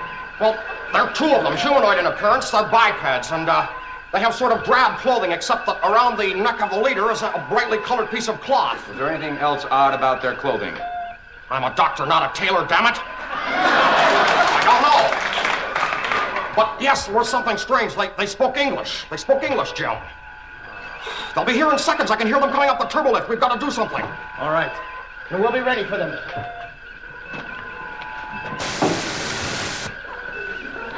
I'm Captain James C. Kirk of the Starship Enterprise, representing the United Federation of Planets. Hi, I'm Herb Goodman, head of programming for the network. Stand back. I will not hesitate to shoot. Can I have your attention, please? Please, I need some attention. Curtis, will you turn the sound effects down? I'd like everybody's attention, please. I have an announcement to make. Thank you very much. Ladies and gentlemen, due to the low Nielsen ratings, we at NBC have decided to, unfortunately, cancel Star Trek. Fired my command. On your way out, you can pass the cashier's desk and pick up your check. Set Phaedrus is stunned. Fire! Nothing's happening, Jim. I can't understand it. Oh, and look, boys, you do me a favor and return these things to the property department, okay? Try kill. They're still not working, Jim. They're still not working. Most peculiar, Captain. I can only assume that they possess some sort of weapons deactivator, in which case I shall merely render him unconscious with my famous Vulcan nerve pinch. Of course, if it was up to me, you could keep them, give them away as souvenirs to the kids, whatever. But we're planning to market a complete line for merchandising, and we need to send them to Taiwan to be copied. It's nice material, isn't it? You can't buy. And also, yes, Nimoy, I'm sorry, we'll have to take your ears back too. For God's sake, man! We're on a 5-year mission to explore space. We've only been out here for 3 years. Sorry, it's the Nielsen's. If it was up to me, my kids like it. Wait. What are those Nielsen's the alien keeps talking about, Mr. Spock? If I remember my history correctly, Captain, Nielsen's were a primitive system of estimating television viewers once used in the mid-20th century. Man, we're meant to fly. You'd have better ratings. Is that what you're saying, Mr. Goodbody?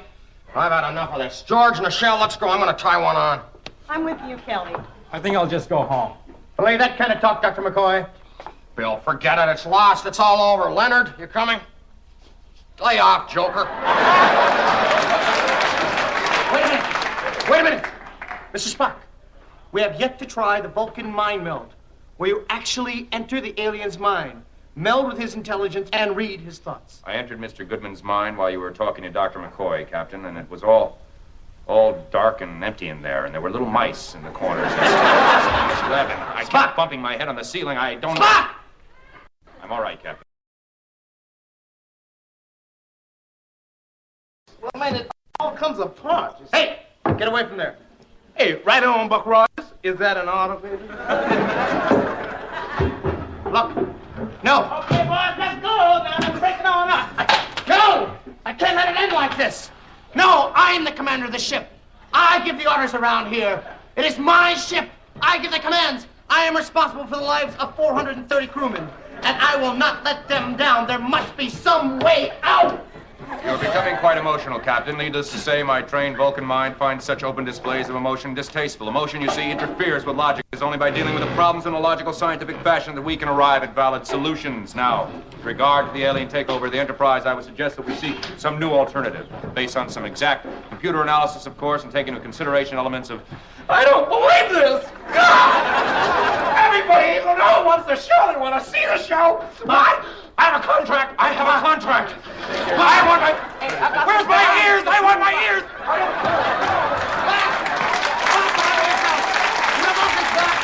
Leave that stuff alone. Leave it alone. Leave it where it is.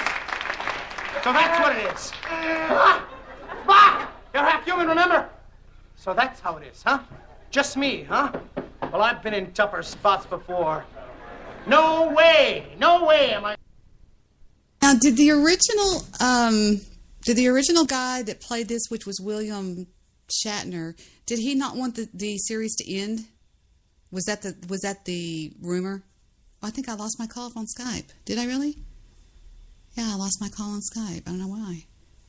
Huh. Huh, interesting. Well, if you're going to call me back, you can call back. But if not, I will just wing this and get through this nightmare. Now, we got something over the wire that says a new book reveals Captain Kangaroo's dirty little secrets. Wow. Alleged disgusting off-camera antics, trashing the memories of one of my favorite childhood shows, like Millions. I'll never be able to watch an episode of The Cosby Show again without also remembering the taint that Bill Cosby has brought down upon the legacy. Now, kitty icon Captain Kangaroo is in the crosshairs. A new book describing his lewd behavior behind the scenes with his sidekick, Mr. Green Jeans. Oh my God, was the Jew right? The late Bob Keeshan played Captain Kangaroo on the popular children's program from 1955 to 1985, according to Last Stage Manager Standing by longtime CBS stage manager Daniel B. Morgan. Keeshan, before going on stage, used to flash his sidekick Hugh Lumpy Brannon, a.k.a. Mr. Green Jeans. Morgan writes how one day Lumpy responded by taking things a step further. Unbeknownst to the little viewers, Captain Bob would take it upon himself to take out his weenie, put a pencil under it, and wave it at Lumpy, Morgan reports. He goes on to say, then the captain would come through the door, greet everyone, and hang the keys on the key hook. On with the show. So now, at the end of the program, which probably included credits, Bob was backstage reading the final voiceover, and during Bob's final read, Lumpy pulled out his penis and began to pee on Captain Kangaroo. Wow. Thus, another peon story that Human Resources would have never allowed this to happen today. The USA Network hopes that you won't know the difference between a TV show and a commercial until it's too late. A slick bait and switch seems designed to keep viewers in front of the screen. I don't get what that's about. So it seems the Jew is right. That's pretty bad. That's really sad. It's really freaky, actually. But I don't know. I was just cruising around and didn't know what was going on, and I was playing some goofy things, and then the Jew called in, and it just kind of just went boink. 7 hikers killed in an Indonesia forest fire. Out of Jakarta, Indonesia, 7 hikers died after being caught in a forest fire on Indonesia's main Java island, an official said on Monday. 2 other hikers were severely injured in the fire on the slope of Lawu Mountain. And Saputo Puro Nugroho, spokesman for the National Disaster Mitigation Agency. The victims were among more than a dozen hikers who were caught in the fire, which raced through the forest on the 10,712-foot mountain. You know, something's always going on around those people, those Chinese people over there. Some disaster, some fucking tragedy killing 50,000 million people. Some 1,400 people died during Hajj stampede in Mecca. Out of Dubai, the United Arab Emirates, I don't know how to say that. The crush and stampede last month outside Saudi Arabia's holy city of Mecca killed at least 1,399 people during the Hajj pilgrimage, said a new tally this morning. The Associated Press counted the dead from the worst tragedy to strike the Hajj in a quarter century comes as Saudi Arabia faces threats ranging from an Islamic State insurgents, a war in Yemen against Shiite rebels, and weakening global oil prices gnawing away at its reserves. Any disaster in the Hajj, a pillar of Islamic faith, could be seen as a blow to the kingdom's cherished stewardship of Islam's holiest sites. The season saw 2, including the September 11th collapse of a crane at Mecca's Grand Mosque that killed 111 people. Saudi Arabia has been hesitant to release updated casualty figures from the September 24th stampede in Mina, even as hundreds remain missing. Discrediting the Saudi handling of the Hajj undermines the kingdom's prestige and legitimacy across the Islamic world, said Bruce Riedel, a former CIA officer who now runs the Washington-based Brookings Institution Intelligence Project. An AP count of the dead is based on tolls offered by 18 of over 100 countries that took part in the Hajj this year. Iran said 465 pilgrims were killed, while Egypt lost 148 and Indonesia 120. Others include Nigeria had 99, Pakistan 89, India 81, Mali 70, Bangladesh 63, Senegal with 54, Benin 51, Cameroon 42, Ethiopia 31, Morocco 27, Algeria 25, Ghana with 12, Chad had 11, Kenya had 8, and Turkey had 3. Saudi officials have said, that's not very nice of me to do that, I'm sorry. Saudi officials have said that their official figure of 789 killed and 934 injured remains accurate. Although an investigation into the cause of the tragedy is ongoing and authorities have not updated the casualty toll list since authorities have said that the crush and the stampede occurred when 2 waves of pilgrims converged on a narrow road, causing hundreds of people to suffocate or be trampled to death. Good gosh. Shiite power Iran, Sunni Saudi Arabia's Mideast rival, has blamed the disaster on the kingdom's mismanagement and accused Riyadh of a cover-up, saying that the real death toll exceeds 4,700. Iran has called for an independent body to take over planning and administrating of the 5-day Hajj pilgrimage.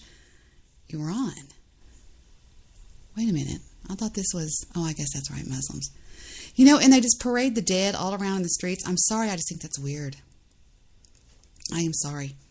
Now, how many women out there that are listening, which both of you, how many of you would film your husband having sex with another woman? Off the AP wire, a Saudi woman plans to get revenge on her philandering husband could backfire in court. The men, after noticing her husband engaging in inappropriate behavior with their maid, a wife secretly filmed the encounter and posted the video online. The minimum punishment for this husband is to scandalize him, reads the caption of the original video, which was pulled down, by the way. The secret clip shows a woman believed to be a maid pulling away from the husband, who is dressed in a white robe. Saudi lawyer Majid Karoub said the woman could face up to 1 year in jail or a fine of 500,000 dahas, which is $136,000, for defaming her husband, according to the information technology crime laws. This law includes stiff punishment for anyone using mobile phones with cameras or other equipment to photograph others and defame them. Interesting. A 60-year-old man out of India, this is off the AP wire, was accused of taking his jealous rage to an unimaginable level. The alleged monster apparently was caught on video carrying his wife's head with him as he strolled down the streets of Pune. Ram Shavan is suspected of chopping off his wife's head with an axe. The Mirror reported before taking the remains with him during his walk, Shavan believed his wife had been unfaithful. Some onlookers were staring at Shavaz in amazement, while others didn't appear to notice anything at all. He has since been arrested. Wow, I'm seeing pictures of this. Are you kidding me? Do we have the link ready? We're going to go to our satellite office out of New York City. Take it away, New York. Are you there, New York? What's with the music?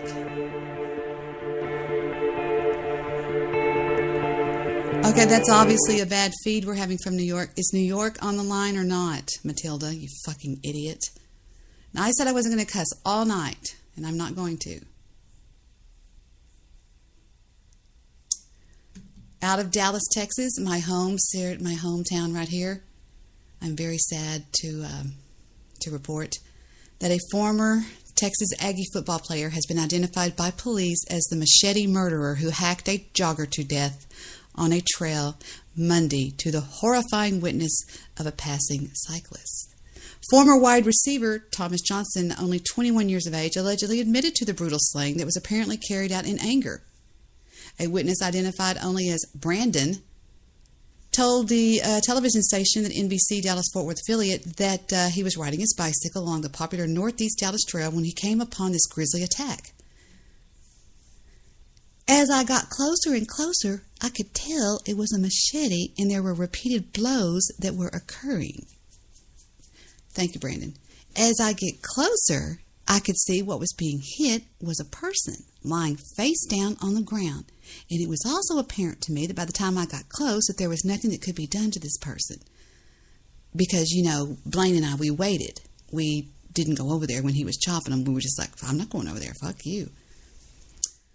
Stunningly, Brandon told the station that he saw 6 or 7 blows, chop, chop, chop, chop, chop, as he rode by the attack allegedly carried out by the 2012 A&M dropout. Then the killer turned towards him. Slowly I turn, step by step. Brandon escaped unharmed, and the police later apprehended the suspect. The slashing victim, the hacking victim, the murderer that Mr. Johnson picked the victim. Okay, Debbie, stop. Thank you. The slashing. Wait a minute. Have a drink of water. Fiji, all natural artesian water. Thank you. The slashing victim, the hacking victim, was not carrying identification at the time of the attack. He's only been identified as a white male. What color was he? White male. And what color was the slasher? He's a black male.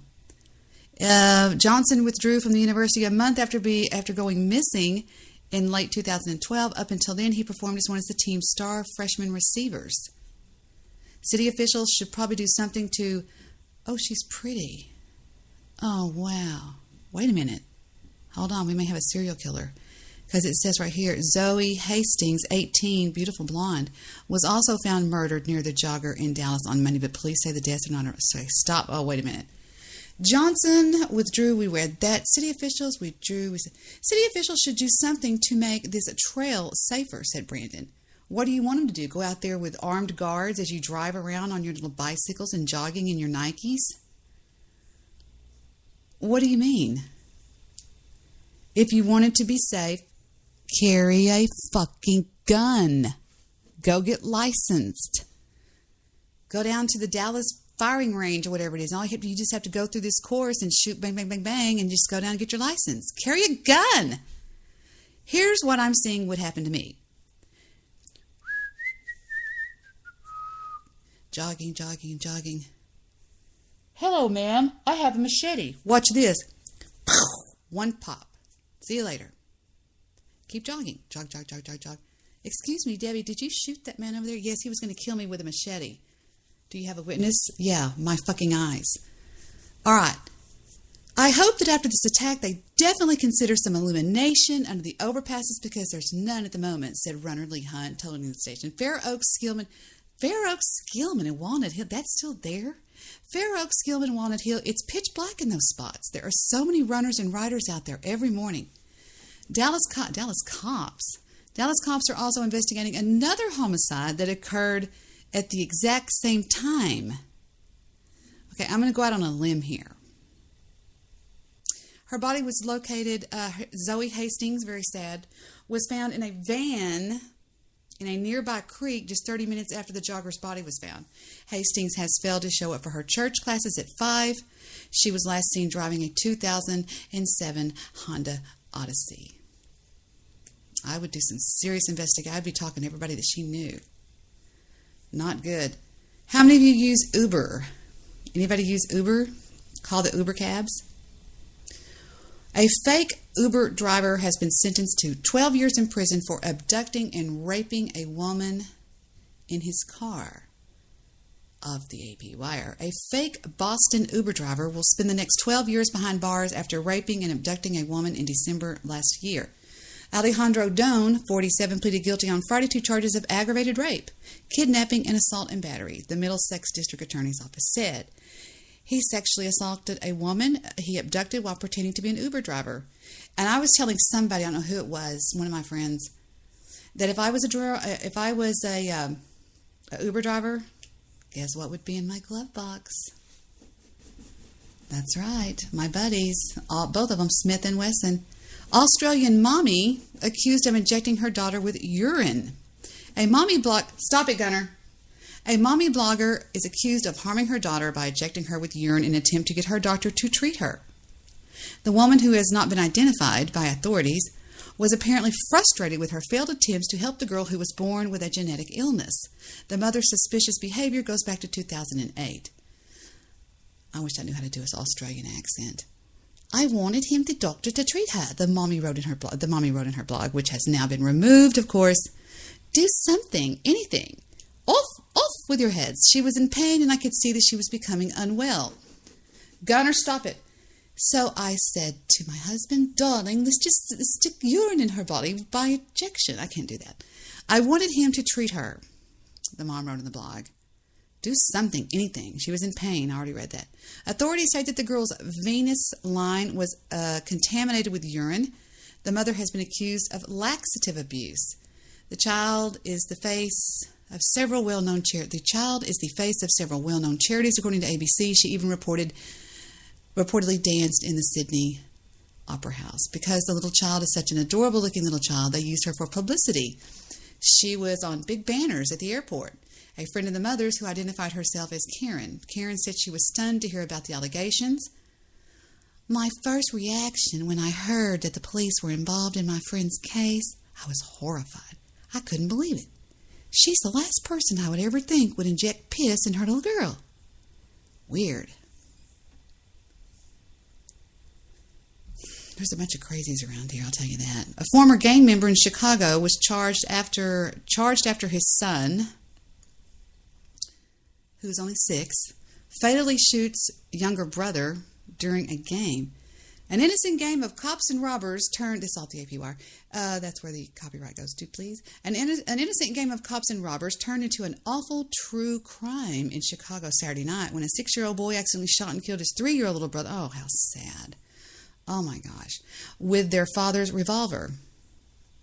A child is not supposed to die under any circumstance. A family friend, George Raven, told the GoFundMe page, confused why God chose such a young, innocent kid is all that's going through my head. Tonight is the night that will haunt us for the rest of our lives. Well, really? Welcome to my world, bitch. All right. Santiago, a former member of the Spanish Cobras gang, told police he bought a gun from a fellow gang member for protection. Now ask me where my gun is. Sitting right here. It's a finger code. I do a certain finger synth sequence. You know, like a boop, boop, boop. And I can get it like that. But nobody else can get it. So if I die, they have to chop off my hand and put my hand on there after they warm it up in the microwave. The boy's father, 25-year-old Michael Santiago, was charged with felony child endangerment for leaving the loaded weapon around his Humboldt Park home. Santiago, a former member of the Spanish Cobras, told police he bought it from a fellow gang member for protection. Police are now tracing the weapon. Santiago's sons, Elon 3 and his big brother, were playing their game when the eldest found the gun on top of a refrigerator and accidentally fired it around 9 p.m. Elon died in a hospital just 3 hours later. His brother's name has not been released and police have not charged him. Santiago was working late at Papa Ray's Pizza, where he's a manager, when his wife, Angie, called him and said, "You aren't going to believe this." He was in shock. He couldn't understand his wife. She was crying so bad. That's sad. La Salle and her father were watching the boys when she left for just a few minutes with her daughter to go buy milk. Well, there you go. There you go. Ask me, would I ever leave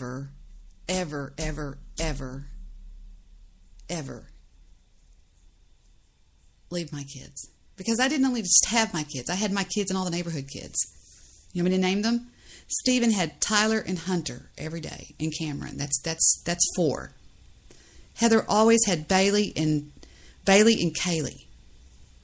There's another 3. What's 3 plus 4? 7. Chris lived there all through high school, and he always had a couple guys over there.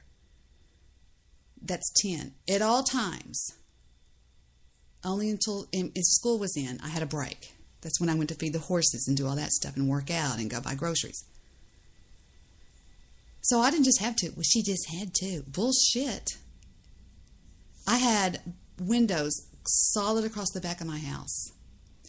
And all of the blinds, I had wood blinds, I would roll them all up. I could see the forest. I could see the pool. And then the girls usually just stayed upstairs doing something. But it was not the easiest thing to do. And I'll be damned if I have any...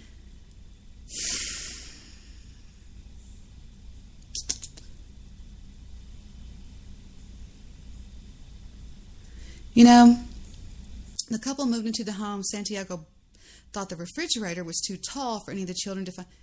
Darling, they climb. They don't know. Children don't just hear you, they see you. In fact, they usually don't hear you. They see you. There's little that they don't know. Besides, he didn't think that was a real gun, and he fired it right at his brother. I would be over there looking, what were you doing? What the fuck? A lot of you are saying, well, Debbie, didn't you experience the same thing? No, what happened in our situation was my brother and my other brother were getting ready to go out.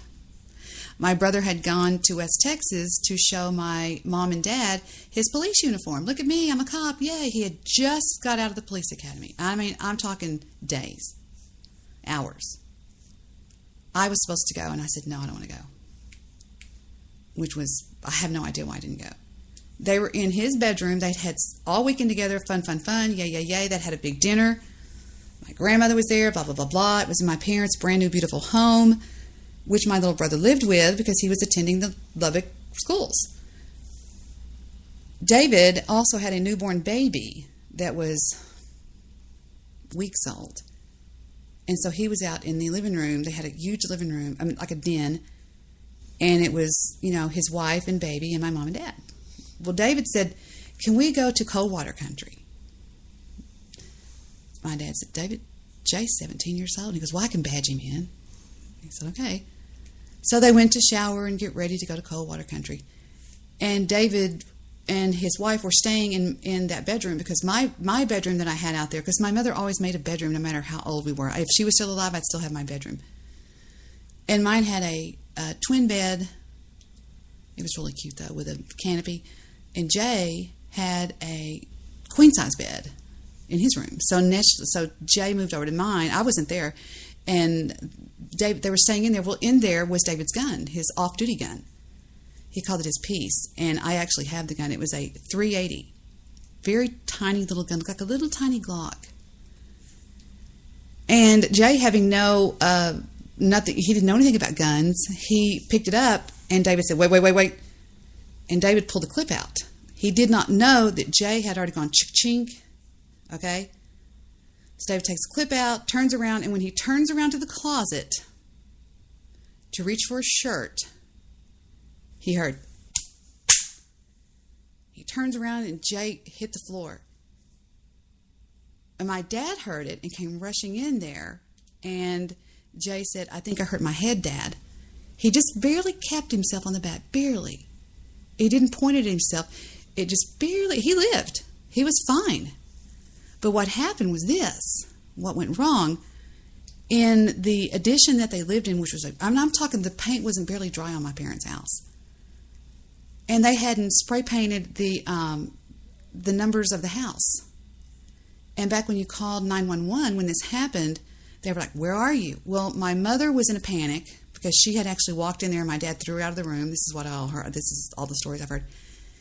And that was just my sister-in-law, and she didn't know where she was. She goes, we're in, and she was trying to get the address. Well, by the time all this goes on, Jay's having trouble. He's bleeding a little bit. And so they finally get out there. I think Sandra said it was like, from the time the gun went off to the time the ambulance drove up, it was like 20 minutes, if not more. And by the time they got him to the hospital, a certain part of his brain had been without oxygen or something like that. So they put him on life support, and he stayed on life support.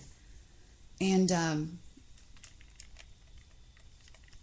next day, they tried to make this big decision about it and everything, and everybody was just ridiculously falling apart. They still haven't even called me. And I won't go into that, but so that's what happened to Jay. It wasn't anything like this. David didn't shoot him. It was just a freak accident that nobody's really sure how it happened. Nobody saw it. When David turned around, the gun went off. And he can only assume that Jay was just looking at it and holding it in a way, because the way the medical examiner's officer said it happened was it looks as though he had the gun pointing towards him and his thumb where the trigger was. Because it didn't hit him in the eye, it didn't hit him in the forehead, it didn't hit him in the temple, it just barely took off the back part of his, kind of doink, just kind of grazed it, but grazed it good enough for it to, pop out. And that's all I have to say about that. So there you go. There's the truth. Nobody's ever done this. Now we have oh dear. He said in his eyes that was the best spot, the back of the fridge, because the kids couldn't find it. The gun shouldn't have been there, but everybody makes mistakes. In the morning, his wife posted a GoFundMe page on his Facebook and wrote, "Please share and help support my baby's funeral. Anything can help. I can't believe my baby is gone. Please help me lay him to rest." She also took her own Facebook to emphatically defend her husband. "Please let my family grieve in peace and leave all of your negative, rude comments to yourself." BWC. I'm joking. "We live in a terrible neighborhood. Any great man and father would want to protect his family. We can't even go outside without some shooting it was an act. We can't even go outside without some shooting it was an accident. Please, no one wanted this to happen." Well, here's what my note would say. Hold on just a second. Let me see if I can come up with this.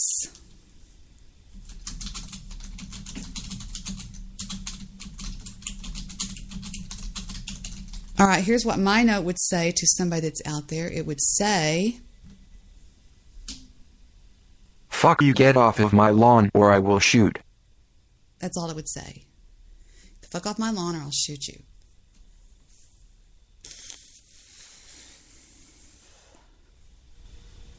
Out of the city of, wow, I don't even know where Yale is. I know where Harvard is. Where is Yale?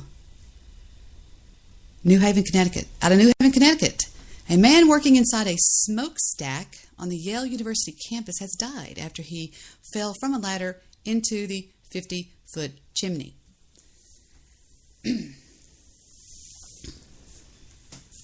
Sorry, I'm not going to read that anymore.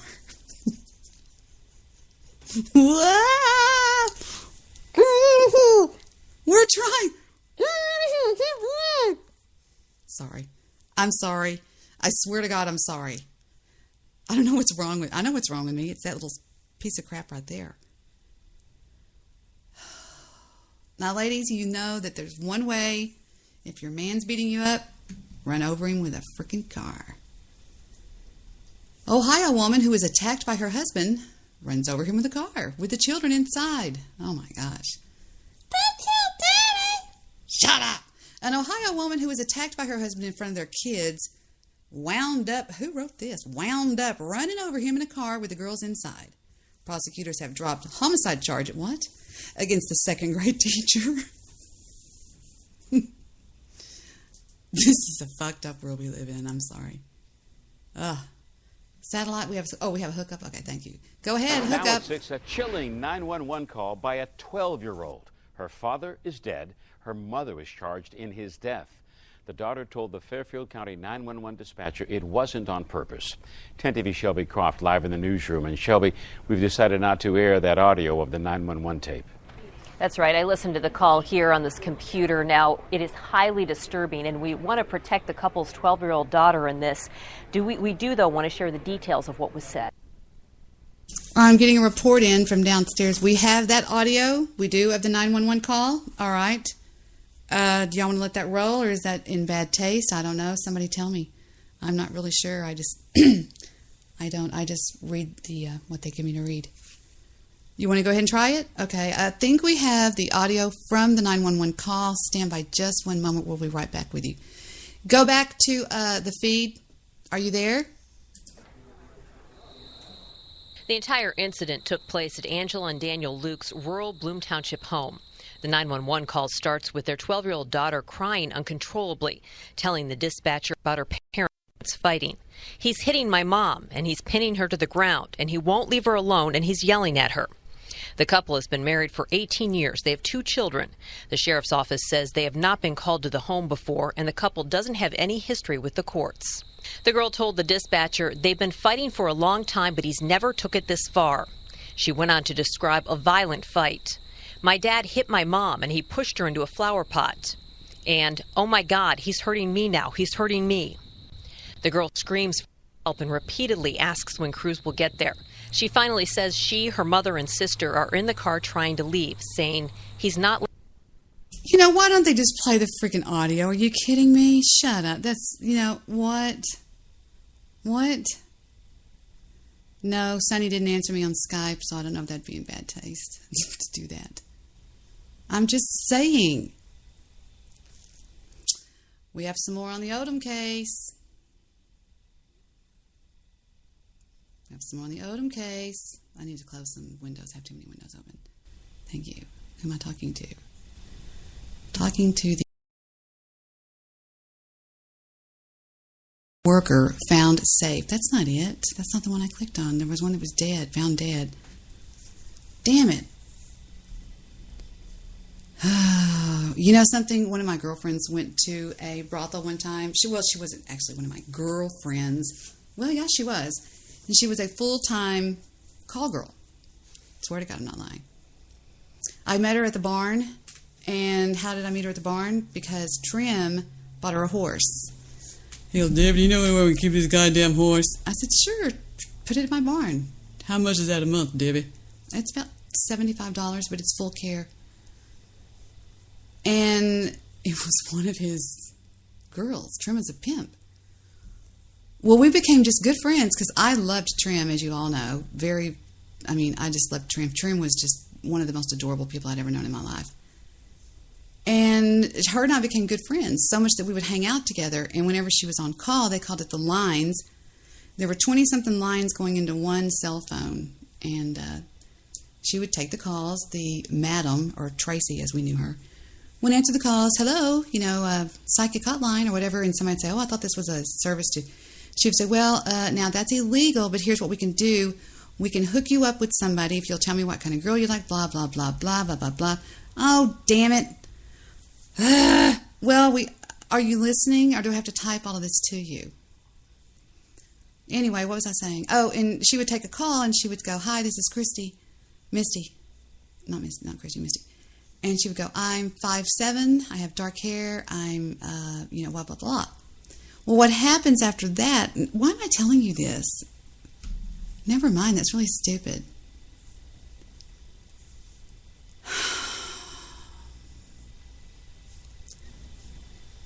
Found. Okay, it says found. Maryland police officer no longer on the job because he was accused of biting another man's testicles. Y'all think I'm making this shit up? This world is nuts. Nuts. A Maryland police officer is no longer on the job just a few months after he was accused of biting another man's testicles.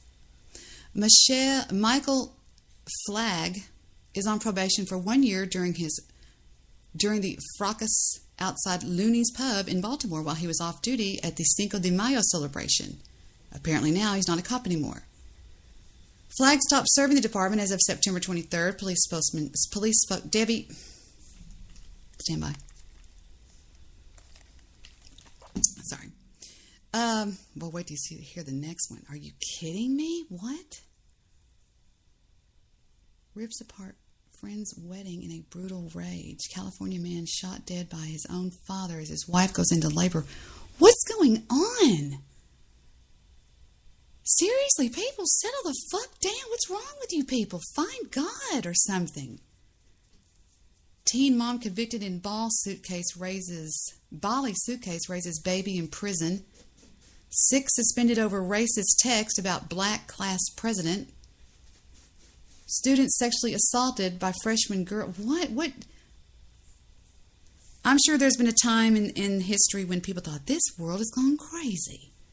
But I really believe that this world, y'all just need to settle the fuck down. Stop it. We're going to get Trump in here to get all you idiots in line. Take you all to a place and just dump you off on a. You remember when the British Queen did that with Australia? She just took all the bad people. She goes, just off, get off the boat. But this isn't. I don't care. Get off.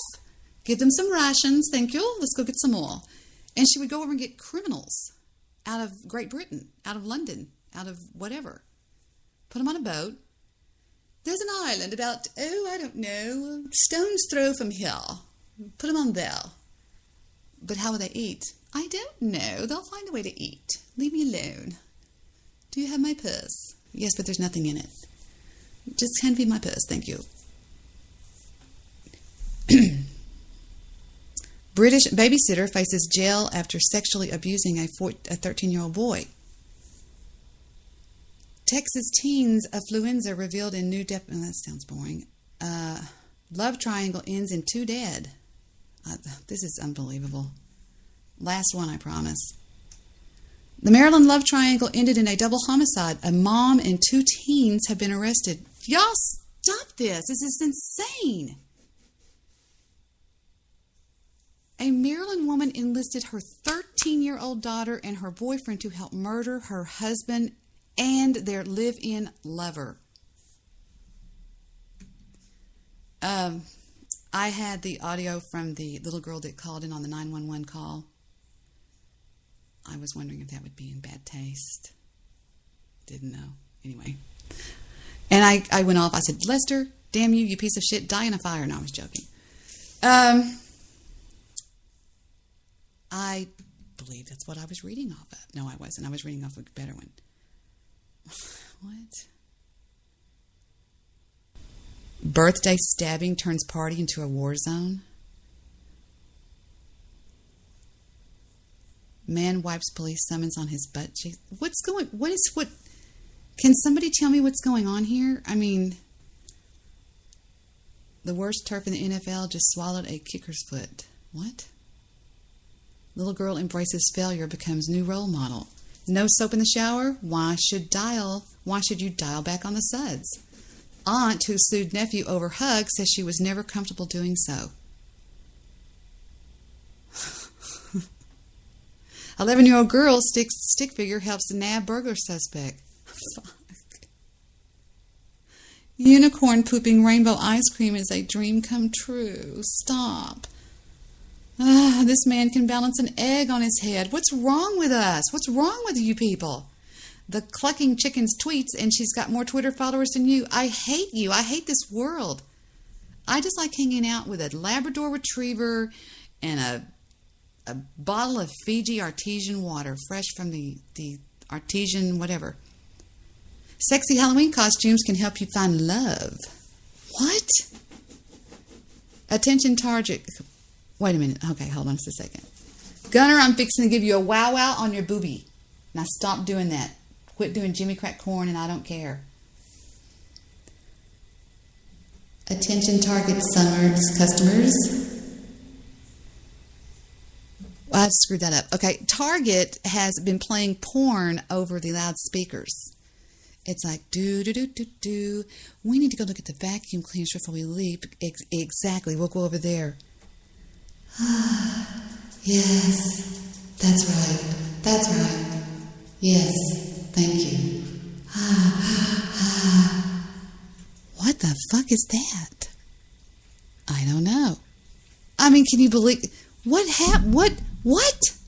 Isn't somebody guarding the main talking thingy, the main thing where you push and you do the thing? Nobody guards it. What's wrong with you people? Everybody's so... I told somebody today, stop it, Gunner! I'm sorry, I need to yell at my dog. Gunner, don't make me get the hose. Okay. Bird brain man cuts off his ears to look like his parrot. If you think I'm making it up, you're insane. Check this out. Off the AP wire, I just always said, my uncle used to always say that. This was no fly-by-night decision. Ted Richards loves his parrot so much that he had his face and his eyeballs tattooed to look like him. You hear Vic laughing.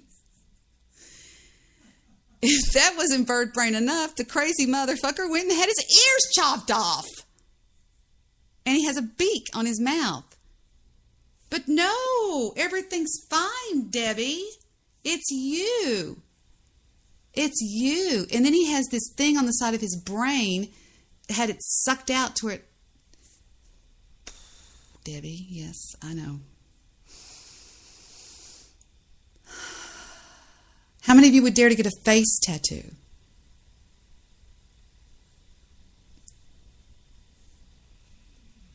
Oh, you got to see this person.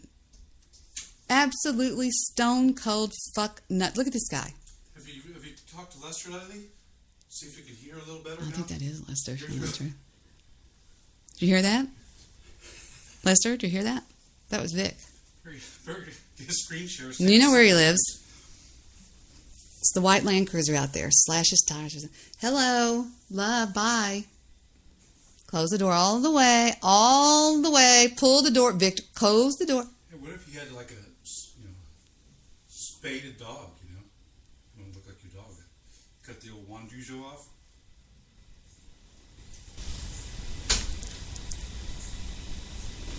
We try to tell him all the time, Vic, some people just aren't funny. In fact, I took a bunch of kids one time. Stabby's going to go, I've heard this story 5 fucking times. This guy, wow, that's scary. I took a bunch of kids to Destin, Florida one time, and they'd been locked in the back of my Ford Expedition for, 12, 20, I don't know how long, a long time. And they were all fucking hating each other, get off of me! Before it was like, oh, we're off to the beach, the wonder. But then we round and come down all the way down Highway 49, where I have a warrant out for my arrest. Down around, we, go over the Wachafalaya Bridge. And by the time we get into Pensacola, it's like, we got another hour and a half to Destin. And they're like, fuck. By the time we get there, everybody hated each other. And we go to dinner that night after everybody, we hang out. We're sitting at dinner, and everybody's like sitting there just, I said, what's wrong with everybody? Nothing. I said, okay, here's what we're going to do. We're going to go around the table and say something nice about everybody. What? I said, stop it. Starting with Cy. Well, I like Danielle's hair, and I think she's funny. I said, Danielle, say thank you, Cy. Thank you, Cy. And then it was Vic. Vic was next to Danielle. Danielle's the singer, that sings better than all the people over at Black Sheep Network. And so Cy looks at Vic and he goes, you know what I like about Vic? I like that Vic thinks that he's funny and that he laughs at his own jokes. And then we laugh at him, but he thinks that we're laughing because he's funny, but we're laughing because he's not, because we're laughing at him because he's laughing at himself. And he just, from out of the mouth of babes will come the truth. And he just, this is probably the best kid in Sunnyvale at the time, just went on to be just, one of those superstar people where everything just goes right for him. Steve's best friend. And I mean, I just sat there and I look over at Vic and we just crack up laughing. But the other kids were going, say thank you, Dad. But I just thought it was precious the way he was just so honest about it. We laugh at him and he thinks that we're laughing at his joke. Vic's just not funny. It's really weird. We used to play a game at my table when my brother and I hung out. My brother and I were best friends all through the 90s. Yeah, that's right. Because we moved from Plano right at the turn of the millennium in the year 2000. And that was when it was just every third man on the south wall, because that just escalated really fast. Hold on, I have to tell something. My producer downstairs. Hold on. Thank you. Now we have a quick break we're going to take and come back and shut this bitch down. Somebody just posted on that beak thing. It says, next up, a beak transplant. That just happened right this very minute. The Donald choice for vice president. Wow. Where's my console? I haven't even seen the chat room if there is one tonight. It's a slow one at best, but it's the way it is on Mondays. What was I going to do? Oh, we will be right back for me to shut this bitch down after I take a break. And I have no reason at all to be taking this break. No, none at all. I'm just going to do it just for the hell of it. I don't know why. Give me 2:19. I'll be right back to let you off the hook, and you can go over and enjoy the smooth talk and radio of Goofy Bone. Let's see if he's still alive. It looks like he just finished, because Stabby McNigger said 8 minutes ago, fuck this dumb nigger. Fuck your couch, nigga, fuck your couch. I'm just looking at their chat. I don't know. Debbie's on right now. Barco says, what the hell's her name? No, I'm joking. They didn't say that. Barco was in the chat room. He is a trader. Pimco was in the chat room over there. Happy chatting over there in the Goofy Boone. Goofy Boone. There's my picture on there. Season Hate. Season Hate. Too High to Fly was on there. Let's see what Goofy reported tonight. I love the way Mekazawa gives him 3 kinds of shit. I'll be right back. Yes, we are back. Welcome one, welcome all. Thank you for those of you who are joining us from listening to 2 idiots talk about walnuts. Did anybody time it? Wait a minute, we got to get the time. And we'll find out, and we'll hold some. We're live on the Debbie Daily Show here, and if you hadn't guessed it, that's right, it's Chris White, everybody. Why did I say Chris White? I always call him Chris White. It's Chris Nelson. A shout out to their engineer. Another. It wasn't Nick Larson's Skype conversation. I'm going to say it was under a minute before he mentioned me. What do y'all think? This is the stupid American. Talking about walnuts. Talking about nuts. Why are you talking about nuts? No. There's a bunch of idiots talking about walnuts like it was the thing to do. But don't you see what I always contend? Now, I came over here to this because of a tweet that I saw. Am I lying my ass off? Why did I come over here? Oh, because somebody dropped it on Facebook, I think. Yeah, Facebook. Anyway, I don't know. I would love to get along with Goofy, but what do you do? There's nothing you can do. There ain't a damn thing you can do about that, Debbie. All right, I'll be right back in 2:19, just because it seems like the professional thing to do, and I'm going to make a phone call in the interim. I'll be right back. Don't go away. Do not touch that dial.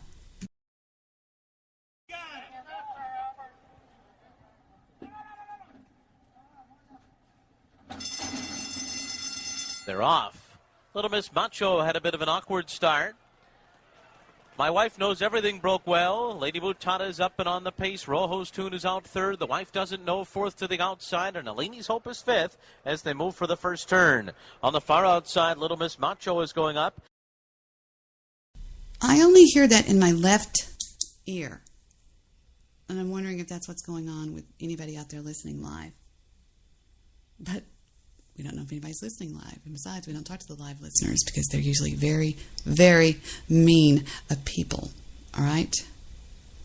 So we'll choose this, and we'll be right back after this. It's the first thing I saw on the board. Chris Christopherson.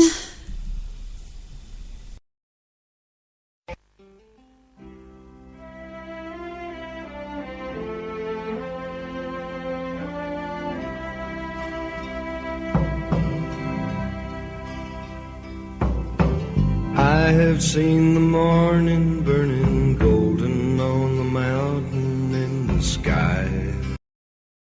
Chris Christopherson on the Debbie Daily Show here with you on, I almost said Blog Stock Radio. I used to call it Blog Stock Radio.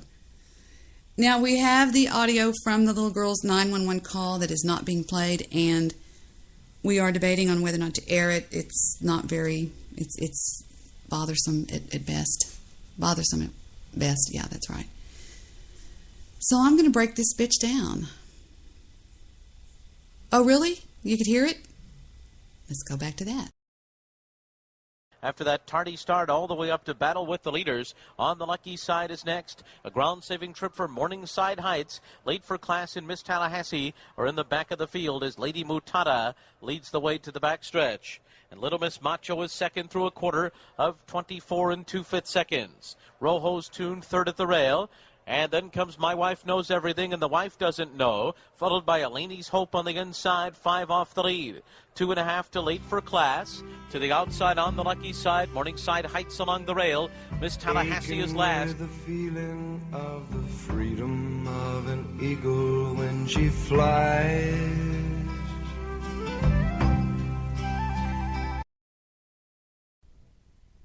I have to tell y'all something funny about Jay. One time he was standing behind my dad, and my dad always played music. I'm telling you, I cut my teeth on classic rock. I cut my teeth on classic country. I know classic country more than anybody knows classic country. And I looked up one time, for some reason I just remember this in my mind. I looked up, and right as this part of the song played, Jay took his thumbs and put them together and grabbed and linked them together and made like a bird going flap, flap, flap, flap, flap, flap, flap, flap, like that right behind my father, as if to mimic the a bird in flight. And I would go because my dad was this really hardcore person, and he got really pissed off if you were acting stupid. Aching with the feeling of the freedom of an eagle when she flies. Turning on the world the way she smiled upon my soul as I lay dying. Healing as the colors in the sunshine and the shadows of her eyes. Waking in the morning to the feeling of her fingers on my skin. This is getting a little bit too risque for my show. That music is just a little bit too much. So we're going to go back to what we started with earlier, which is a new song by none other than a personal friend of mine. I played this earlier. I will now play this for you now, just to get it out of the way. I know you're probably listening out there, and I want you to know that I adore you. But that doesn't take away from the fact that you fuck up a lot. And this isn't to be mean. We're just doing it for the lulz. That's right, doing it for the lulz. Now, in the early part of 2014, in the mid part, in a little place called YouTube, a friend of mine by the name of Steve, we'll leave his last name out of this, Steve attempted to do a song parody, or not a parody, he wrote a song directed straight at an international troll group. Let me rephrase that. Hit the 7-second, yeah, thank you. Directed straight at a group of scholarly gentlemen that have been known as various different things. And I said to him, are you sure? And he wanted to play it on my show. Are you sure you want to do that? Yeah, go ahead and play it. It's fun. You'll love it. I said, okay. So I played it. And it went a little something like this. Hey, this is Steve. Welcome to the Rush Hour. And I wanted to do something kind of different today, actually. All right, I'm an idiot. All right, I found it. I'm sorry about that, guys. Really, I am. I wish I could go back and just delete that shit. But anyway, here it is. It's called You're a Troll. Took me, like I said, a couple hours to put together. But it's just fun, and there's a lot of end to it that makes no sense. But enjoy. Really? That's all you got? Let's just do this. You're a troll. You're a troll. You're the only thing you know. Yeah, we'll see. You're a troll. It's the only thing you know. Well, one of these scholarly gentlemen came back with the following reply. Yes, that's right. I found it. Where was it? Well, where it always is. The last place you'd look. So without further ado, I give you... Debbie, what the hell is it? I don't know. I forgot where I put it. Without further ado, I give you... Gosh, dog it. Hold on just a second. Where did it go? Oh, here it goes. The cover done by none other than Goose. The cover of Steve's hit song, Troll, You're a Troll, You're the Only Thing You Know. Take it away, Goose. This is a Steve Ogle production. Ogle Studios. What? I gave up my wife for you, Debbie.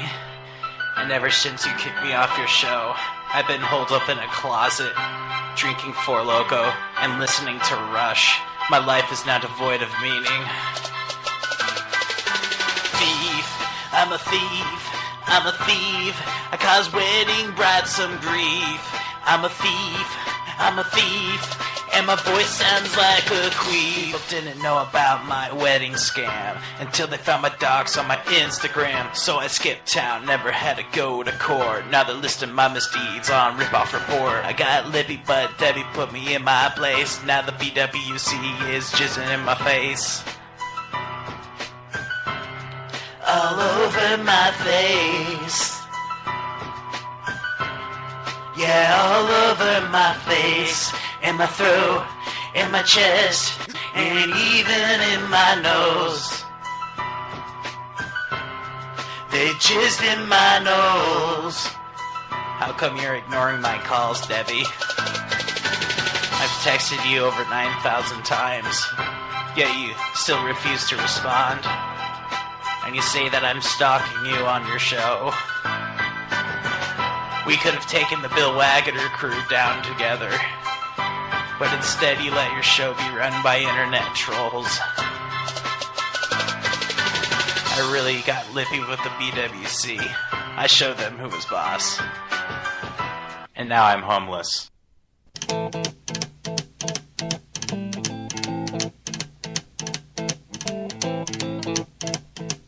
Rumors spreading round in that Texas town. About to shack outside the game. You know what I'm talking about. Just let me know. Yes. If you wanna go to that whole I can't turn that off. on the ring. I can turn it up. A lot of nice girls.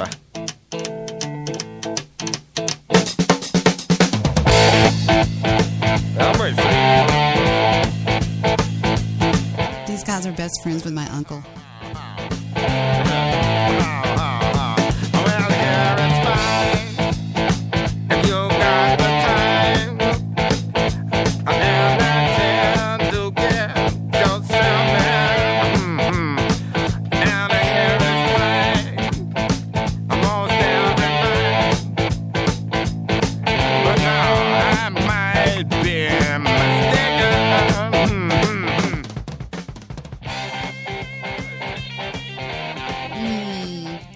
Calls them by their first name. He goes, "Oh, you mean Willie and what's his face? I don't know the other ones." But yeah, he's best friends with those guys. Seriously. I mean, they'll call up and go, "Hey, is Paul there?" And I'm like, "Who is it?" "This is Willie whatever." And actually, it's happened like that. But, oh, you think that you know classic country? Really? You think Hank Snow is classic country, right? Even though I played it last night on my show, that's where you would have got that from, huh? I played Hank Snow's, this one. Ba-bum, ba-bum. There it is. No, that's not it. Hank Snow. There we go. I played this one because I had a trucker on my call. A 30-year over-the-long-haul trucker. And it goes a little something like this. The man that's been everywhere, Hank Snow.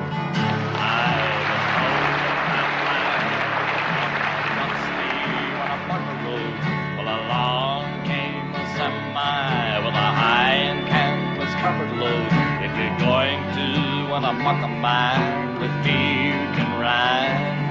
So I climbed into the cabin and then I settled down inside. He asked me if I'd seen a road with so much substance and I said, "Listen, bud, I've traveled every road in this here land. I've been everywhere, man. I've been everywhere, man. Crossed the deserts bare, man. I breathed the mountain air, man. Travel, I've had my share, man. I've been everywhere. I've been to Reno, Chicago, Fargo, Minnesota, Buffalo, Toronto, Winslow, Sarasota, Wichita, Tulsa, Ottawa, Oklahoma, Tampa, Panama, Ottawa, La Paloma, Bangor, Baltimore, Salvador, Amarillo, Topeka, Virginia, and Philadelphia. How about that? The lyrics are on the screen. Everywhere, man, round the desert's bare, man. I breathe the mountain air, man. I've round the life at my share, man. I've been everywhere. Boston, Charleston, Dayton, Louisiana, Washington, Houston, Kingston, Texarkana, Monterey, Paris, Santa Fe, Tallahassee, Glen Rock, Black Rock, Little Rock, Osley, Tennessee, Tennessee, Big East, Spirit Lake, Aranda Lake, Double Lake, Cradle Lake, Beach, I've been everywhere. Why is I do fine until I get to the last few? Now we're going to go up one more chord. Everywhere, man, I've been everywhere, man. Round the desert's bare, man. I breathe the mountain air, man. I've traveled the life at my share, man. I've been everywhere. Louisville, Nashville, Knoxville, Oklahoma, Chevrolet, Jacksonville, Waterville, Costa Rica, Pittsburgh, Springfield, Bakersfield, Shreveport, Hackensack, Cadillac, Fond du Lac, Davenport, Idaho, Jellicoe, Argentina, Pasadena, Catalina, see what I mean? So I've been everywhere, man. There you go. So screw all of you. I'd like to see y'all try to do that. That's right. And here is a song by Lester Bartholomew Jones. Well, there seems to be some disagreement back here as to who's going to introduce this next song. So This I just is, think I'll do it myself. actually, this is One Guy of my old introducing records, him a thing here. called Auctioneer. Now, you guys, I've already introduced it, so just forget it. Lester played this for his at his prom, his senior prom. Hey, well, all right, sir. Here we go there, and what are they going to give for? I'm a 25 to get 30 now. 5 would have been have another $40 on the make it a 40 now. 5 would have been 5. There was a boy in Arkansas who wouldn't listen to his ma when she told him he should go to school. He'd sneak away in the afternoon, take a little walk, then pretty soon you'd find him at the local auction barn. He'd stand and listen carefully, then pretty soon he began to see how the auctioneer could talk so rapidly. He said, oh my, it's do or die. I've got to learn that auction cry. Gotta make my mark and be an auctioneer. $25 bidder now, $30, 30. Will you give me 30? Make it 30 bid. If I'm a $30, will you give me 30? Who'd have bid a $30 bid? I want to do that. That sounds so cool. Hold on, we have a request coming in. This better be good, okay? I'm tired of men fucking up my show here. We'll see. We'll see. All right, what do we got here? Dup-a-dup-a-dup. Oh, man. Okay, now, first of all, you know I love Merle Haggard. Why would you choose this one?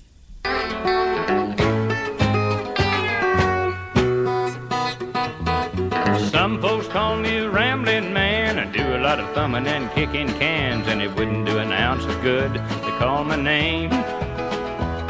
Cause Daddy's name wasn't Willie Woodrow, and I wasn't born and raised in no ghetto, just a white boy looking for a place to do my thing. Well, I'm out to find me a wealthy woman in a line of work that don't take no diploma. I ain't got much to lose, but got a lot to gain. Oh, that's okay. Just go ahead and let it play on Debbie's show. We don't give a fuck about her. He goes, oh, because it's racist. What? Shut up. One of the things is, I'm a proud white girl. Well, some might call me a good time fella. I ain't black and I ain't a yellow, just a white boy looking for... Oh, boy. All right, thank you. Lester always sails me down the river. Something will start out so happy and wonderful, and then it just goes to shit. It does. I'm telling you, it does. Now, I remember a time... What is that? Redneck, piece of shit, white trash, rebel son. What is this?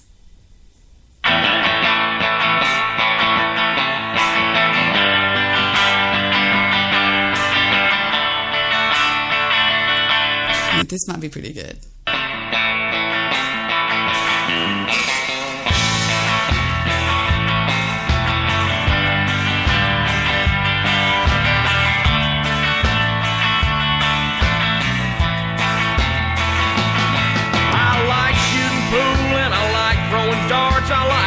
To the junkyard looking for parts.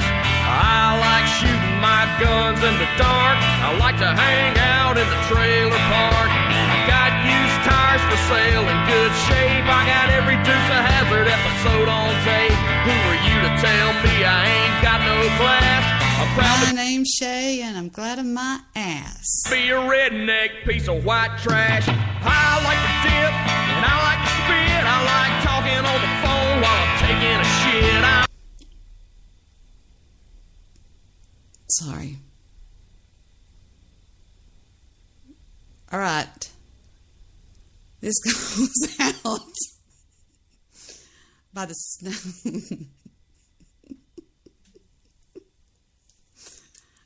Hold on just a second. We got a phone call coming in and I can't get it to... Can you bring the phone call in one more time, please? Can you give us a try one more time? Thank you. Caller 6, you're on the air. Hi, Debbie. Is this you, sweetie pie? Hi, Beulah. What's up? My eye's burning. What do you want? I mean, what can we do for you? Well, I'm listening over here in Scratch Ass, Kansas, and I was wondering, can I make a request for a classic country song? Okay, go ahead. You can do that. I'd like to hear by the Snake Oil Willie Band. I don't look good naked anymore. God help me. Well, my body could use a little slimming. I keep my shirt on when I go swimming, and I ain't seen my feet since 1984. The old lady wants to roll in the hay. We turn the lights down all the way, 'cause I don't look good naked anymore. No, I don't look good naked anymore. I had to get some tissue out.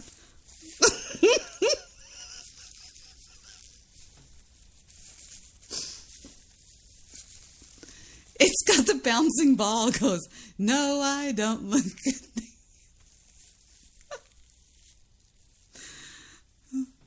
I can hear some more of this. I'm a deep fried double wide version of the man I was before. I'm a deep fried double wide version of the man I was before. Oh, man. If I keep on like I'm doing, I won't fit through the door, and I don't look good naked anymore. Well, I used to be a hell of a man. I chop wood with just one hand, but I can't do the things I've done before. Well, it all happened kind of slow, but I guess I kind of let myself go. Now I don't look good naked anymore. I think I love him. The Snake Oil Willie Band. I'm giving this 3 seconds, Lester. I'm watching you. I'm watching you. I gotta close some windows. I got so many windows open. Here we go. All you ladies pop your pussy like this. Shake your body, don't stop, don't miss. All you ladies pop your pussy like this. Shake your body, don't stop, don't miss. Just do it, do it, do it, do it, do it now. Lick it good, suck this pussy just. What? Nope. No more. We have a request from Sick the Tank. This song is dedicated to a certain kind of people. Sounds cute. Which just so happens to be... It says watermelon, fried chicken, Kool-Aid, and basketball. My favorite kind of people. You know, the ones that, you know, you're standing next to them and it all of a sudden it gets dark. I mean, you know, your best friend is... You know what I'm saying, right? Yeah. Black people, I'ma steal your shoes. You better hide your wallet, 'cause I'ma take that too. Black people.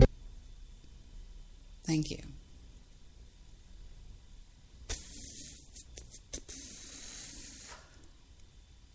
By Go Boy Promo Go. Why you always lying? Yo! Looks so good. It's a homemade video here. Yo, So you won't believe the week I just had. Listen, I copped the all-white Margielas. I got a foreign, and she ain't born. You feel me? It's a BMW, by the way. Listen, she got big titties. She got a big ass. You feel me? Yo, I can't wait for you to meet this girl. This is the best week I've ever had. Best week of summer. I wonder if he know that I know he's lying right now. Oh, you got the new Margellas? Why are you always lying and telling me that bullshit? That's your girl? Golly. Okay, I see you. Always coming around I just here. want to know one thing. You ready? Why the fuck you lying? Why you always lying? Oh my God. Stop fucking lying. I think what I'm going to do is I'm going to actually try to have the worst show I can possibly have tonight. So just go ahead, send anything you want. I don't care what it is, I'll play it. At least the first 10 seconds. So reply to the black people song we just heard. This is the white people song. If they'll stop with their freaking intros.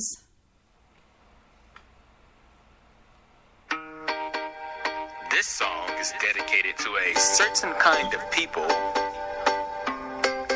which just so happens to be my other favorite kind of what people. they eat is a Lunchable, some cheese, ham, and a Reezy Buttercup.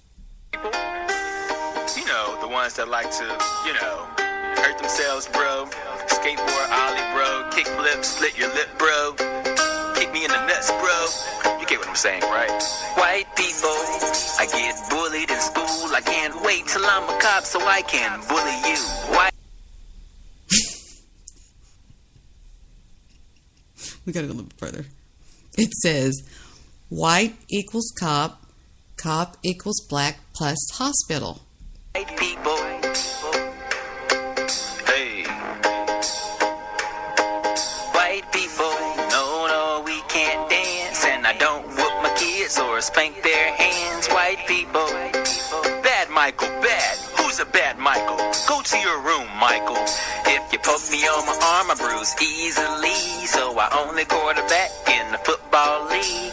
Ouch. Wow.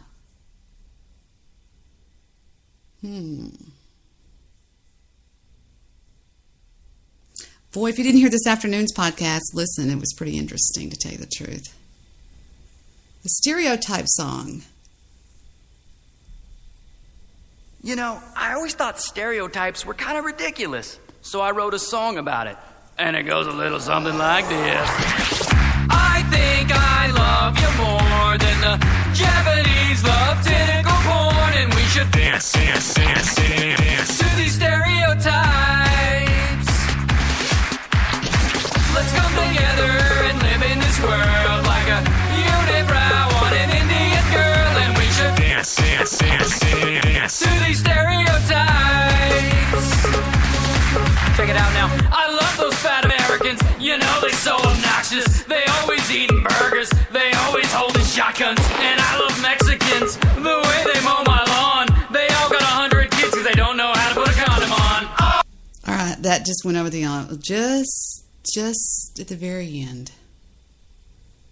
Sorry, just went over the edge just a little bit.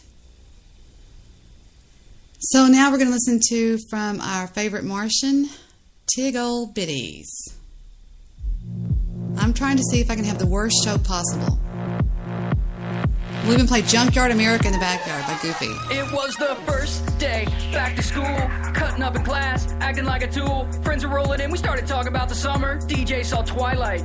Bummer. I spoke up and I asked my friends, are there any new girls, 9s or 10s? Hoping a few hotties that moved from other cities, and in walked this girl with Tig Old Bitties. Thank you. Thank you. We have a request off of Skype from a little sweetie pie I know. Because this song's all about being big, suck a dick, thin people. If you are super thin, you're evil. This catchy tune's message should have been, we're equal, but it shames thin women, Yeah, it's kinda clear, I like to eat food, but I can write big hit songs, and I can sing them too. I see these skinny girls that get super famous. So I say, hey, why not Meghan Trainor? I talk like I'm black, even though I'm white. I lived in the suburbs, I've had a perfect life. Still, there's one thing that bugs me, I don't know why. But when I see good-looking skinny people, I think they should die. She told me, don't worry about your size. This is too cute. But when I see thin women, I want to gouge out their eyes. This is great. Gouge out their eyes. When the patrons say, oh my God, I feel so bad. I want to beat in her pretty face with a baseball bat. Whoa. Now all five of us will do this dumb dance, this dumb dance. We're dancing. These girls need haircuts bad, really bad. We can't see. Megan, give me a chance, just one chance to rest, please. I hired you to dance. Yes, it is Angela True. I'm bringing booty back. Booty never left that statement. This is so cute. Wow, I'm just playing, don't hate me 'cause I'm bad. You're actually normal. Every inch of you is perfect. Stop acting like a victim. Yep. There you go. And I had a song that goes out to people who are victims, and it's by the most delicious person ever in the world.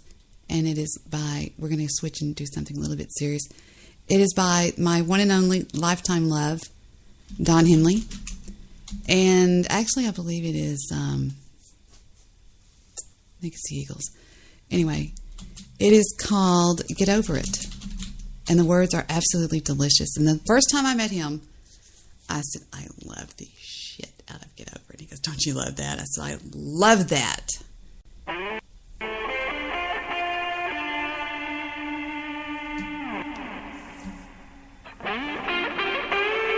Now, how do you expect me to do that? Just preview it live on the air or what? Shit.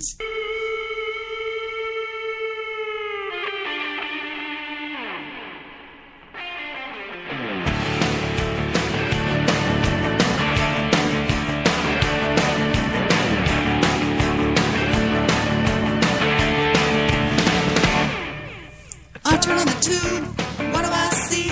A whole lot of people saying, don't blame me. They point their crooked little fingers and everybody else. Spend all their time feeling sorry for themselves. They're a victim of this, a victim of that. Your mama's too thin and your daddy's too fat. Get over it. God, I would get on a fucking... If he drove up right now, I'd just go, see ya. Bye-bye. I met him one time in Colorado and I just went... Well, I had met him backstage. It's serious with him and I. It's a deal. I mean, you know, it's just, ugh. Get over it. All this running and crying, bitching and fit. Get over it. Get over it. And this goes out to all you people who file your little lawsuits whenever you have a wreck, and some of you even stage wrecks.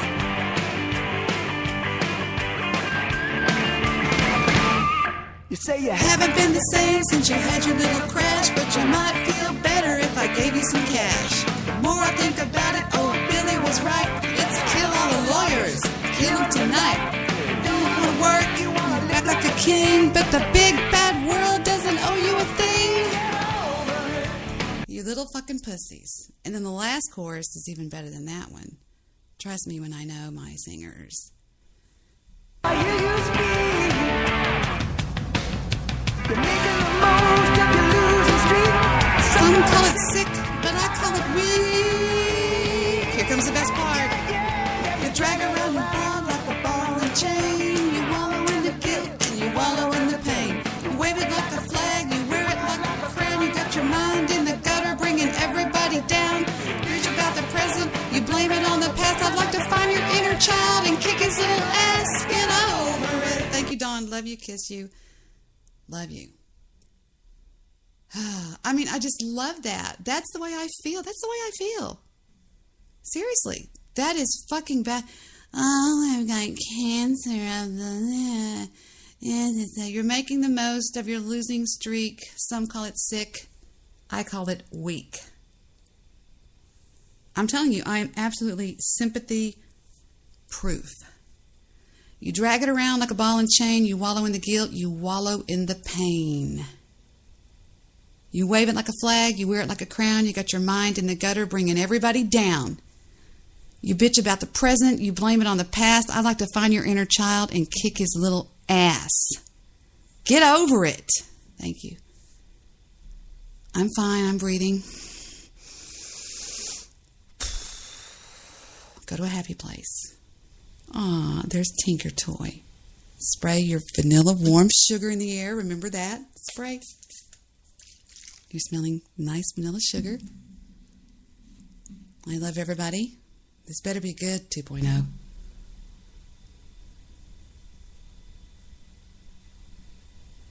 Wait a minute. This says parody. Stop. This is going to be good. These bitches look so badass. This song is all about butts. These girls all have big butts. This video is pretty much just a bunch of big butts. I'm dry humping bamboo in the jungle. My butt's so big it's like 2 gigantic bubbles.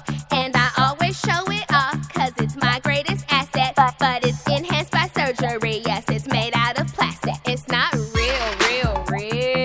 Cost major cash in my surgery bill. It's going up fast, got work on my nose and my lips. Plus tit implants, my fake teeth, Mr. S that is. Feed me a carrot. Booty shake with a snake.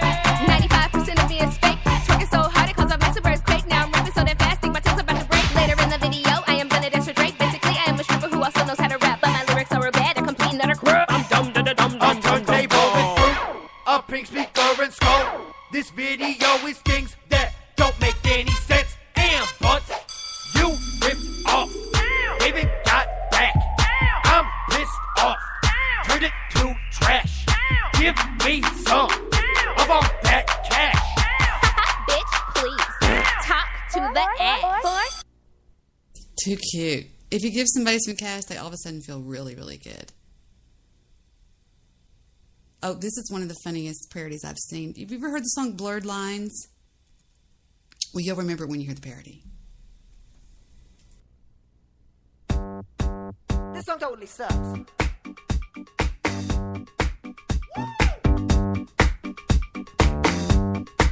This song totally sucks. Hey.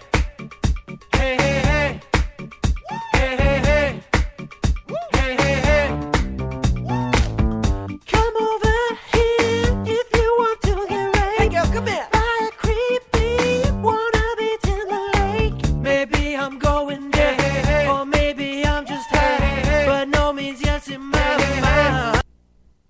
No, we're going to pull the ripcord. I don't give up. Just send me anything you want. We're going to do the first one that you send us, huh? Use your own judgment. This ought to be scary. I don't care. Let it rip. It's the 404 show.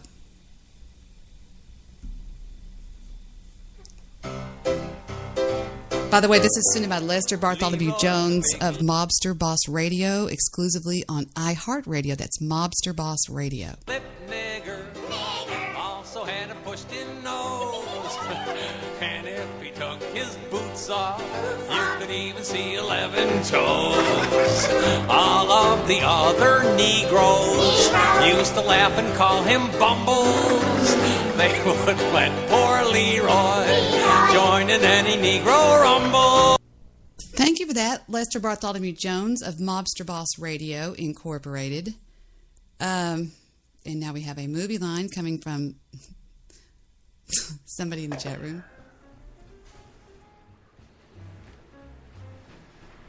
Excuse me. Are you a real cowboy? Well, I spent my whole life on a ranch, mending fences and herding cows and breaking horses, so, well, yeah, I guess I am a real cowboy.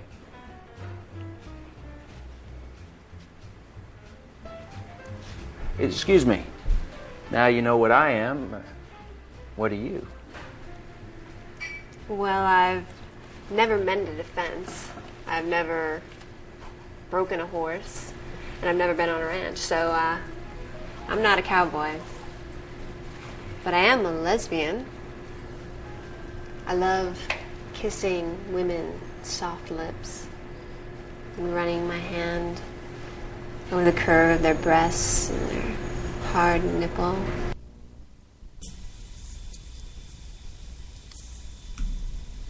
Thank you, Mobster Boss Radio. Oh, this one's safe. You can play this one. Not a problem in the world. Just go ahead and play it. Not a problem in the world.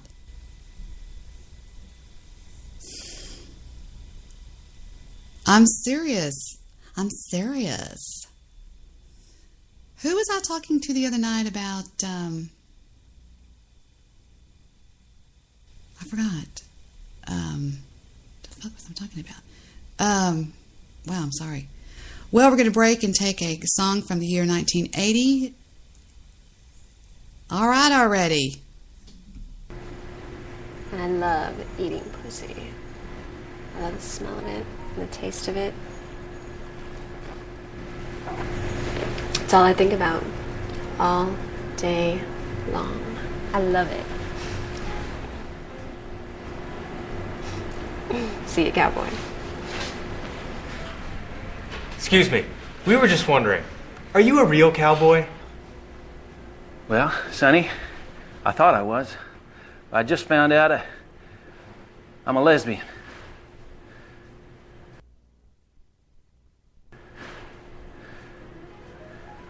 Check, please. Is that from a movie? That's funny. That is funny. That's very funny. I wasn't laughing out loud because it was... All right, it wasn't funny. It was funny, but it was... I mean, I'm sure that somewhere in a boy mind that would be funny. It was funny. It was funny. But there was a scene on Urban Cowboy. How many of y'all remember Urban Cowboy? Urban Cowboy. Whenever Sissy comes back, she goes, God, I used to do it perfect with my brother. What is it she said? Crap.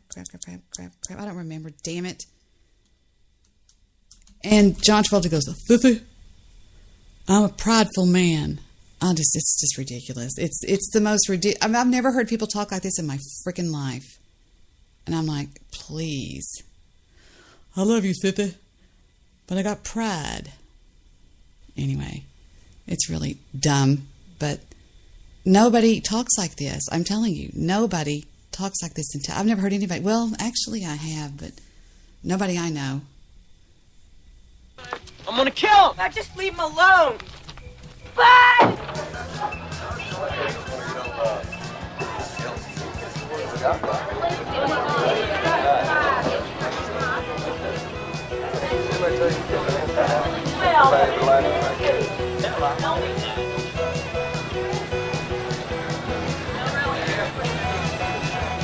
Wes, what's going on? Oh, shit.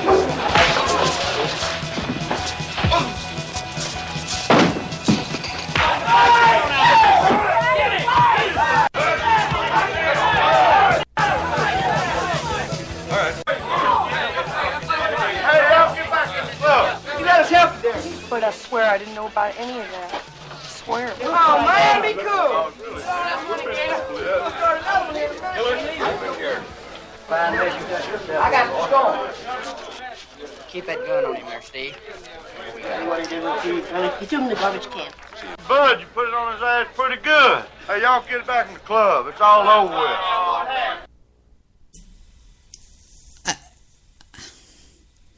Well, Bud, you put your whoop ass on pretty good. Y'all head on back on over there in the club.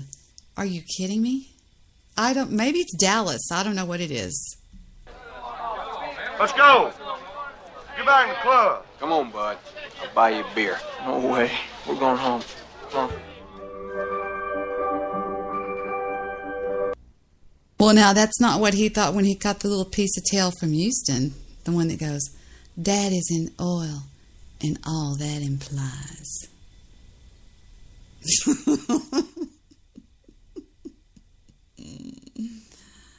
I'm gonna ride. Victor's laughing. I'm gonna ride that bull, Bud. What was the guy's name? Thank you for that little worm thing. I gotta go. And then there's this badass, gorgeous chick that's over there like going, Bud, the car's waiting. Well, we gotta go. The car's waiting. I loved Uncle Bud too. What was his name? Bud? Anyway. Stupid shit. Funny stuff. And the prettiest song from the whole thing, I just love this because I've told this story before. My dear departed, adorable best friend, stop DDoSing me, BWC.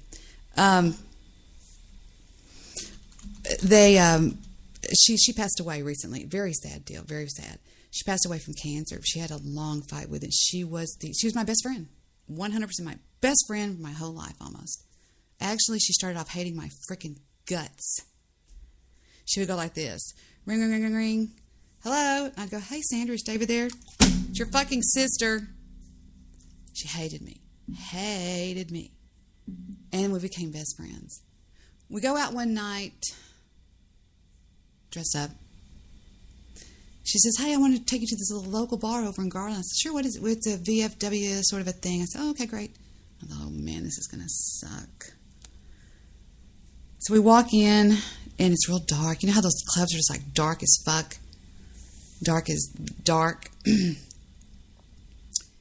I hear a band, and I'm thinking, what? And this was the house band, and they sounded just like this. We had the most fun I've ever had. We played pool with them. We played shuffleboard with them. We went back to their hotel. No, I'm joking. We had a blast with these people, and just an absolute blast. And then I'll tell you what happened after this song. They sounded just like this.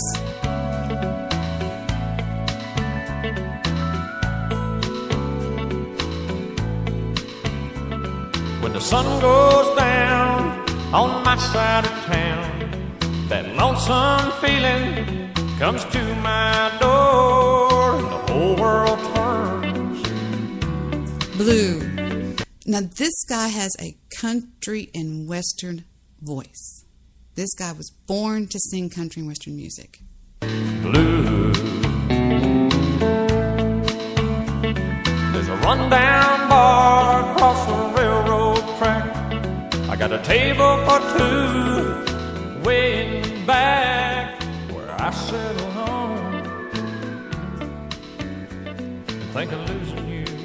See, country and western music is going to make you feel pain. Like, oh, wow. You've got to be able to feel this guy's pain. I mean, this guy's anguishing. I spend most every night beneath the light of a neon moon. Now, if you lose your one and only, there's always room here for the lonely to watch your broken dreams dance in and out of the beams of a neon moon. I think the two young lovers are running wild and free. I close my eyes and sometimes see you in the shadows of this smoke-filled room. No telling how many tears I've sat here and cried, or how many lies that I've lied, telling my poor heart she'll come back someday. Oh, but I'll be alright as long as there's light from a neon moon.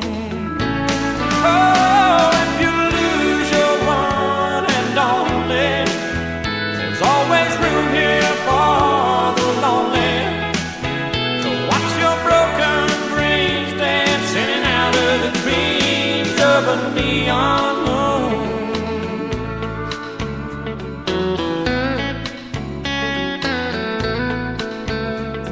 Yes, baby.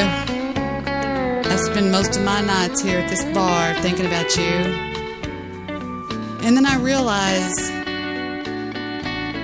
what little piece of tail I've got waiting at home for me, and I think, fuck you. Jukebox plays on, drink by drink, and the words of every a sad song seems to say what I think, and it's heard inside of me. Ain't never gonna mend. All right, buddy. Now you can just shake this off. Just blah, blah, blah. Shake it off. Like my mom used to say, when you get mad, you're over it. Fuck her. I'm going to run the risk that this is good from somebody named Boom, who can be located at... My Peter, whack it off! Whack it off! All right, let's try just girls now. Just girls. There's a skeeter on my Peter, whack it off! Whack it off! Oh, fucking horny fucking bitches all over. All right, let's try just guys. There's a skeeter on my Peter, whack it off! Whack it off! Oh, you're going to have a sticky face tomorrow morning. This is that... What did he just say? A sticky... No, That's where I draw the line. Sticky face. Sticky face. Skeeter on my Peter. Knock it off. That was by Colorado Boomba. A young father of several... I'm joking. Okay, this don't tell me anything. This is just like cutting off my nose despite my face. What the fuck is wrong with this guy? No. Fucking hours. I got fucking octopus. They fucking what? Ain't no fucking doing fucking on. Don't stay too fucking long, man. No fucking dishwasher. I'll kick your fucking monkey ass. Fuck, you get some fucked. Fucking cop. What the fuck, big brown face? You just fucked yourself. Fuck you. Somebody fucked up. Fuck you. This fucking guy. The fucking press comes like this. Fucking.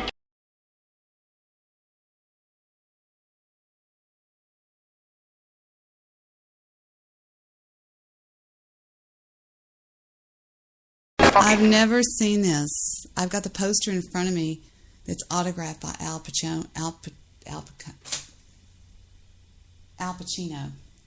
Look just like my boss, Robert. This is going on for another 5 minutes of fuck.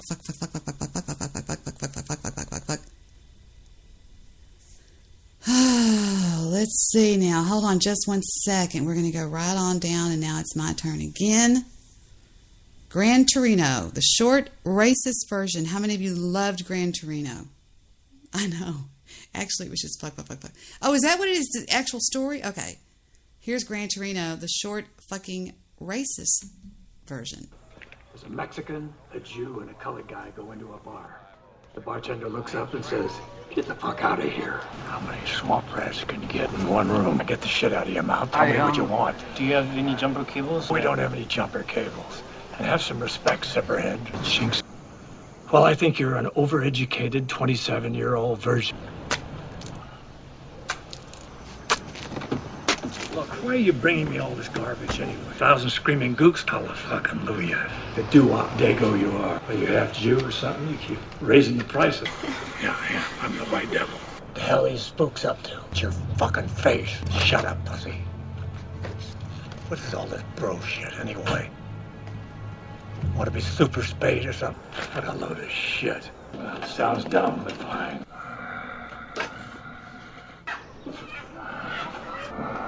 Have a good time, play some golf, maybe? Mm-hmm. Meet other people. I kept a bunch of jabbering gooks off of my lawn. We used to stack fucks like you 5 feet high in Korea.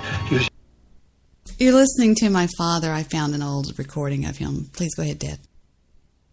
For sandbags. All right, come on, Zipperhead. Let the Mick stay here and play with himself. Oh. Hey, what are all you fish heads looking at anyway? All you slopes are supposed to be good at math, right? All you slopes.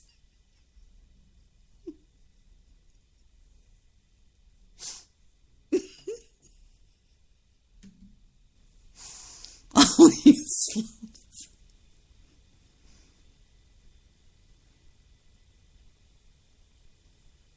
It is bad. It's horrible. It's bad. Damn you. Y'all having a good time?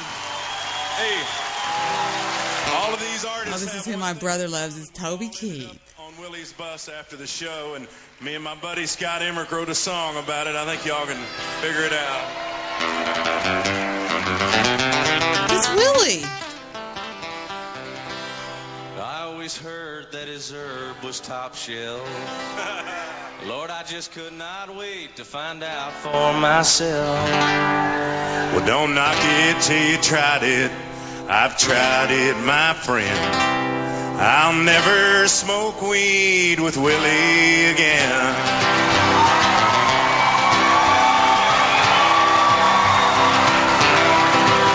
Now we learned a hard lesson in a small Texas town. He fired up a fat boy and he passed him around. The last words I spoke before they took me in. I may discount bungee jump, but I'll never smoke weed with Willie again. Thank you, Kaboom. We just have time for a couple more requests here. And what's that you say? You want to hear what? What? Do I what? Should I what? So from one of our own, we were going to bring you a song that was made Saturday because of a Twitter account that went out, Kill All Men by some feminists, some fembots. So one of us among us took it upon himself to sing a song dedicated to the fembots, and it goes a little something like this.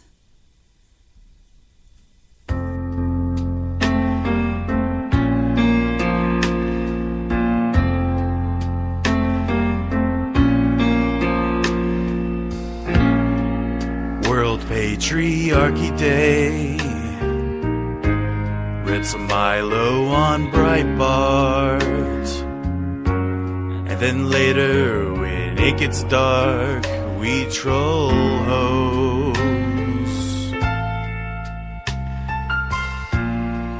World Patriarchy Day. Trolling fembots like you.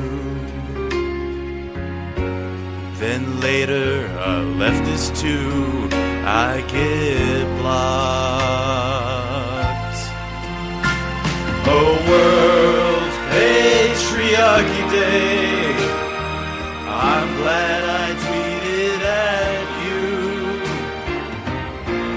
Oh, World Patriarchy Day, you just keep on pressing block. You just keep on pressing block.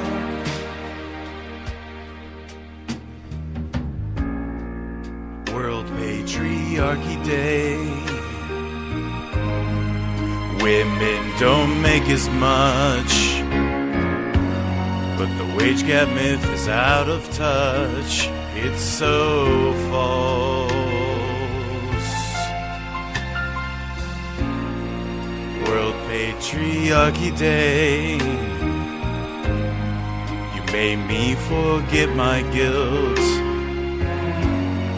I thought I was privileged, much like you. Oh, World Patriarchy Day, I'm glad I tweeted at you. Oh, World Patriarchy Day, you just keep on pressing block. You just keep on pressing block.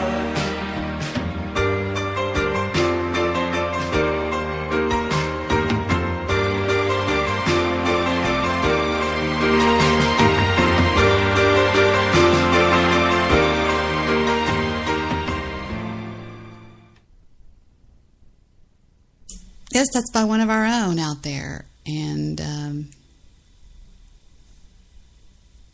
I reckon that's going to do it for me tonight, boys. This has been the late night country and western. Oh, no. Wait just a second. I got to show you what Stephen did.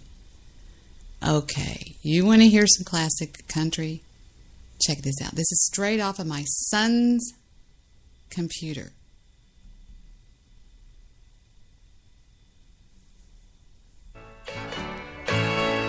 Now I'm lying here with Linda on my mind. Why am I connected? Because I can connect to his iTunes. Just listen to this stuff. And Lord, it's killing me to see her cry. She knows I'm lying here beside her with Linda on my mind. Another one. This is off Steven's computer. Swear to God, he's my dad incarnate. Hello, Walls. Hello. Hot things go for you today. Steven has good, billowy taste in classic country. Oh, we're not done. We're just going to get started here for a second. I'm just going to go. I'm not going to play them all the whole thing. But I do want to do this. I want to stop that for just a second. I'm going to put that aside over here. Put Stephen over there. And I want to say one thing. This song was played at Sick the Tank's graduation by his parents, celebrating his graduation. Take this shit back. Take this shit back. Take this shit back. Take this shit back.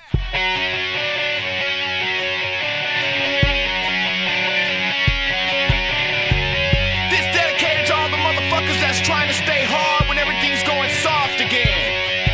If you think it's too loud, bitch, get the fuck out. If you wanna slow down, bitch, get the fuck out. Bitch, get the fuck out. What? Get the fuck out. What? We raise hell, bitch. We raise hell, bitch. We raise hell, bitch. Motherfucking hell, bitch. We don't give a fuck. We don't give a fuck. So all you pussy motherfuckers, shut the fuck up. Yes, I was singing along. Getting back to Steven. That just cropped up over there on Skype. Getting back to Steven. He's got some amazing stuff on here. All right, hold on just a second. Here goes another one by Steven off of his computer.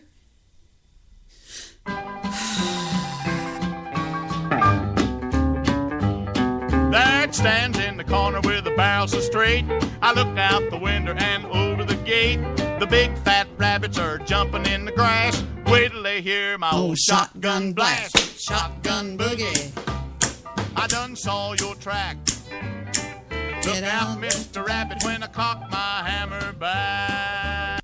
Okay, this gets even worse. This is Walter Brennan. And remember I told y'all that Stephen and Tyler came upstairs one time and they said, "Hey, Debbie, we want to ask you a serious question." I said, "Sure, what, babies?"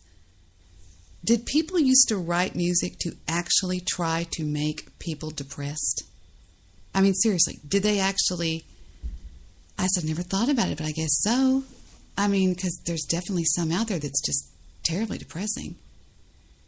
And they said, no, we were just listening and downloading some music online, like this.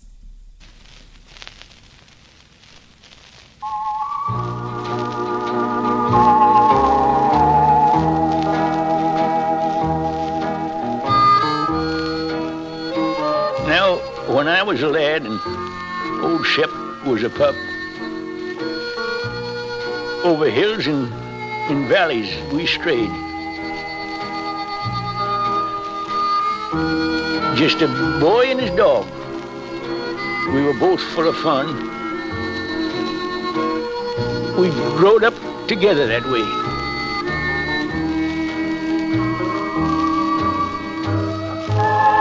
I remember the time at the old swimming hole where I would have drowned beyond doubt.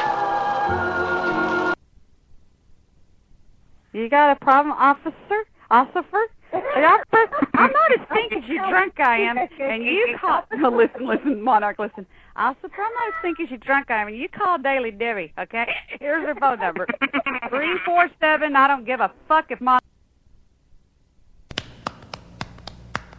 This is on Stevens, too. This is on Stevens.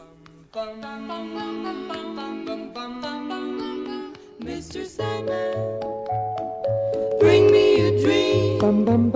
Make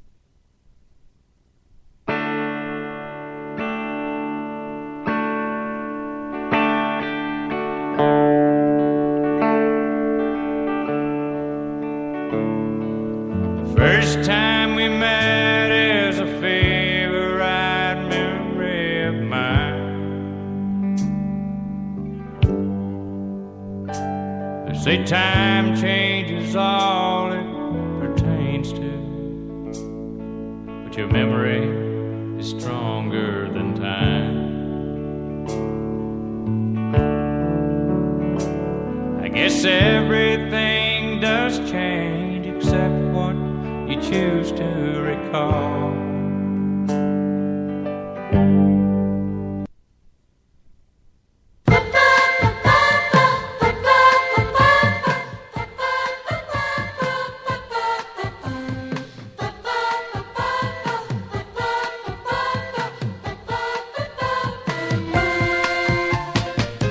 When this whole world gets me down and there's no love to be found. Oh, you gonna take me home tonight? Oh, down beside that red firelight.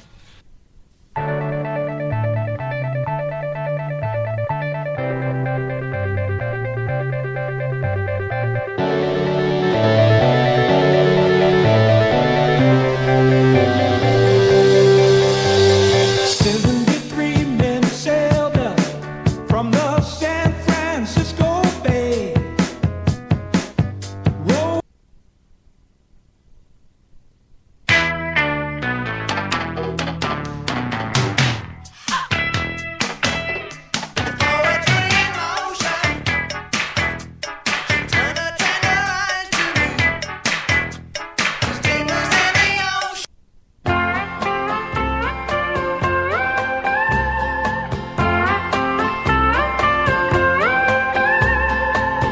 I've seen men look at her before, lately I don't see. I'd like to think it makes me proud, but I'm always fooling me.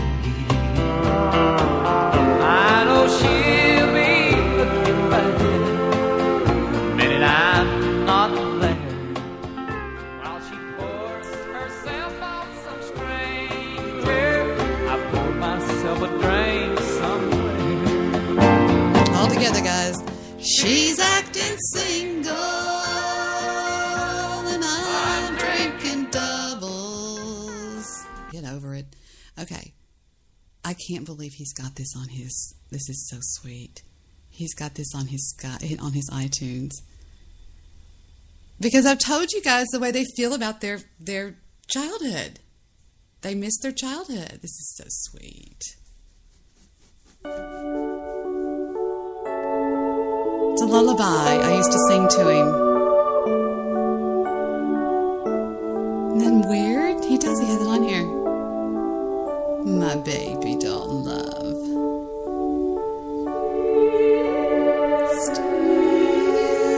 Still, all right, Steve-O.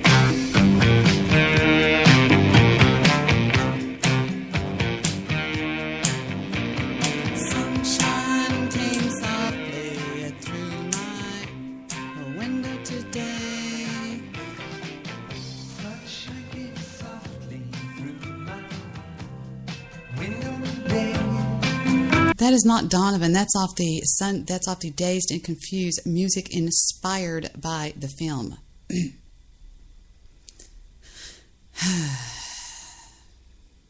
I'm going through Stephen's Skype. I feel like I'm reading his diary, but no, I'm just joking. Oh, here we go. Back to a little bit of country.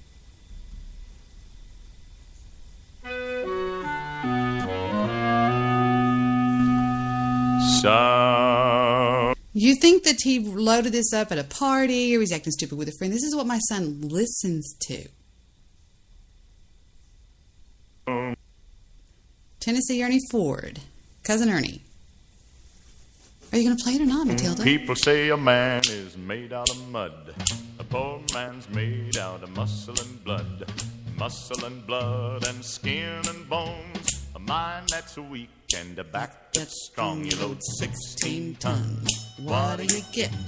Another day older than deeper in depth. St. Peter, don't you call me 'cause I can't go.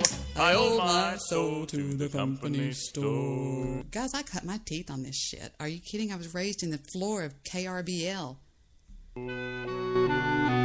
Big John. Big John. Every morning at the mine you could see him arrive. He stood 6'6" and weighed 245, kind of broad at the shoulder and narrow at the hip. And everybody knew you didn't give no lip to Big John. Big John, Big John. Big Here we bad go. John. I just found one of these for Barco. Here we go for Barco. I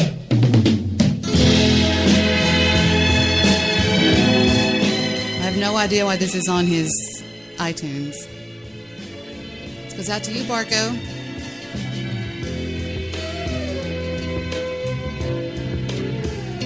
They try to tell us we're too young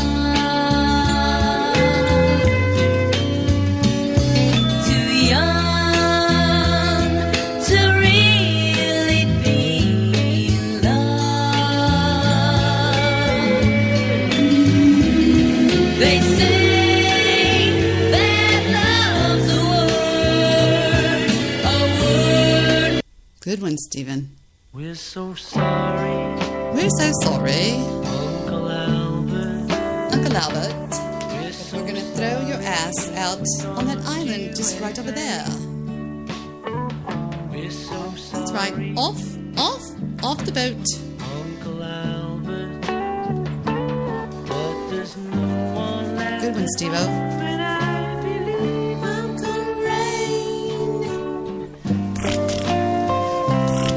One time, me, Jewish producer, Mr. Midnight Movie, did a show together. We called it Wiretap Radio. And we ended up getting in a fucking war.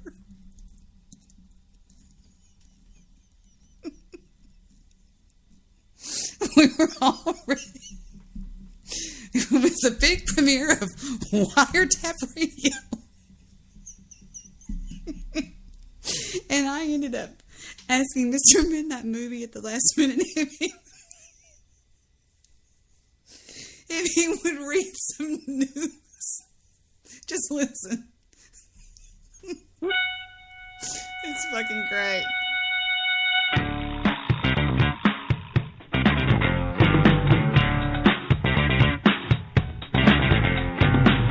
I want a girl with a mind like a diamond. I want a girl who knows what's best. I want a girl with shoes that cut and Solutions as our picture on Skype. I like yours. This, Watch out, Jewish producer tries to talk a whole lot. We end up fucking hating each other after this. Looks like, because Joe did call my show yesterday. I mean, today, actually. Did I mention that? Did I already mention that? you haven't talked yet, so I think that's the first time you've mentioned it. Yeah. Joe, who says he knows who Mr. Solutions, or actually he goes by the name of Mr. Solution. Hold on, my eyes are watering. Who says his real name is Rich. Called my show today. And what saith he? He said that he suggested Nature that I Boy. call a few black. Nature Boy was supposed to be on the show. And when he heard us get into a fight, he didn't call in. I'm sorry. Fuck. Oh, I'm not kidding. We went to war after that. It was horrible. Gunner, stop doing Jimmy Crack Corn and I don't care. Oh, this is a short one. That's all I get is CT. I just get CT. That's all I get. That's the only warning for this. Oh, well, we'll see. Hold on. We're going to find it in the Finder. Because Mr. One Angry Jew changed my computer completely up. Here we go. What is this? And if you ever want to try butt sex, guys, I will help you out with that. Are you kidding me? He really said those things? Damn. Too weird for words. So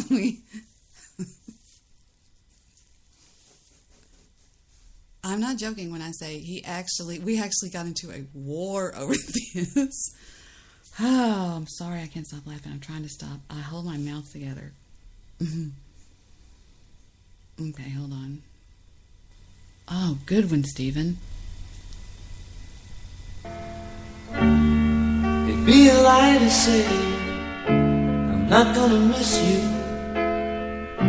So please don't say goodbye now till I've kissed you one more time and held you as I did when you were mine. Man, cool. You're tuning into 186. Deuce, the Worldwide Radio Show. This is Riding on 22's Monday. Good evening, ladies and gentlemen, and welcome aboard. Flight number 423, leaving Dallas-Fort Worth area. Heading... Bye. Let's go to the phone lines right here. We got a caller in the 347 area. You are now live on 186. Deuce, the Worldwide Radio Show. Hello, may I speak with Mr. Bone, please? You sound like that you want to speak on a Mr. Bone. I was always in trouble for stuff, but, giving away free candy at the snack bar. I hated working in the snack bar. That's where I learned to eat zero bars. Stop it like it's hot. I probably have, in honesty, without lying, 50 other kids that range from the ages of 18 to 28 that call me their second mom. We're happy, happy, happy. You're quite welcome. And my wife is the most wonderful woman I've ever known in my life.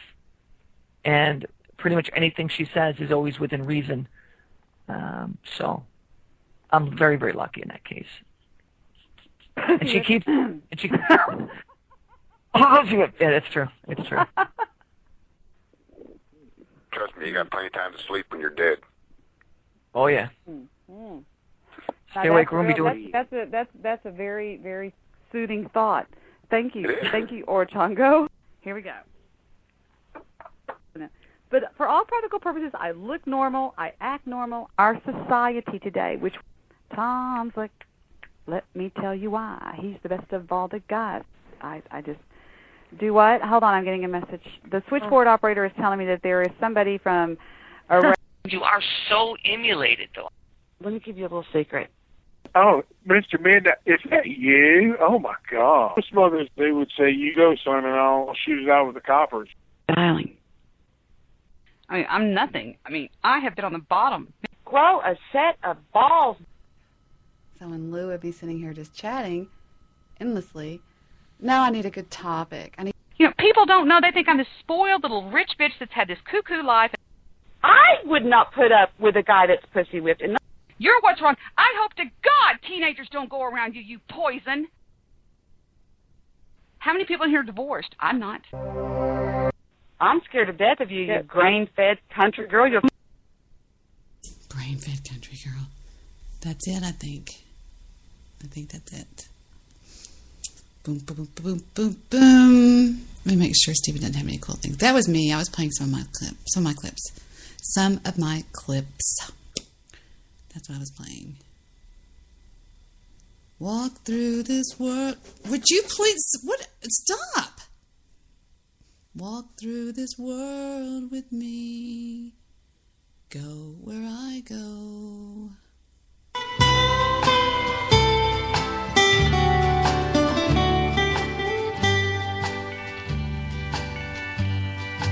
Walk through this world with me. Go where I go. And I'm going to end with one song for somebody out there that's listening. At least I think they're still listening. Can you hear him? What am I supposed to do? Quit doing that. Sorry.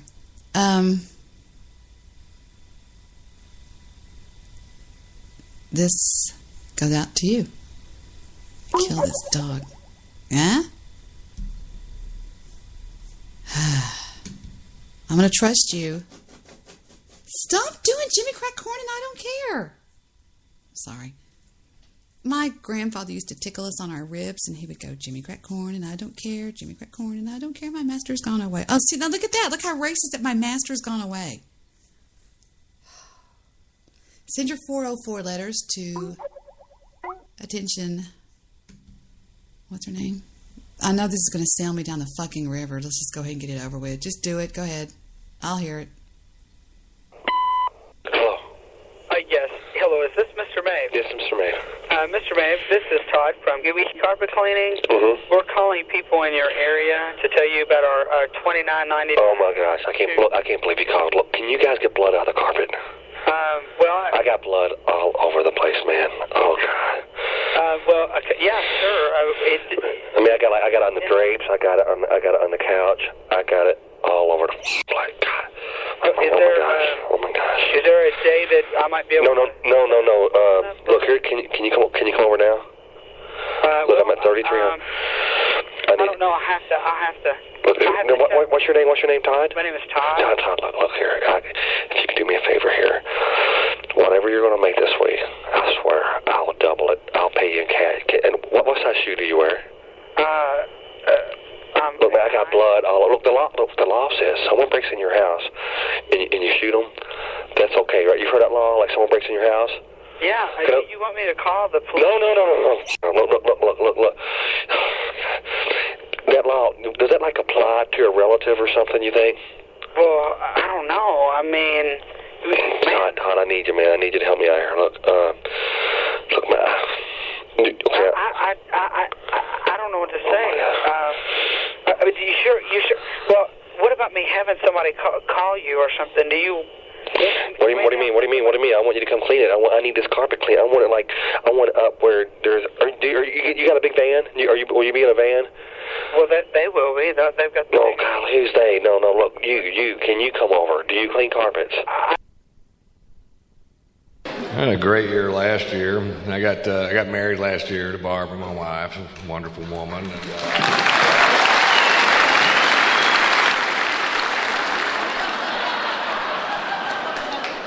Barbara was actually Jeff Foxworthy's interior designer when I met her. So not only was Jeff really responsible for my success in my career, but he also introduced me to the woman I'm going to spend the rest of my life with, which I think makes us even.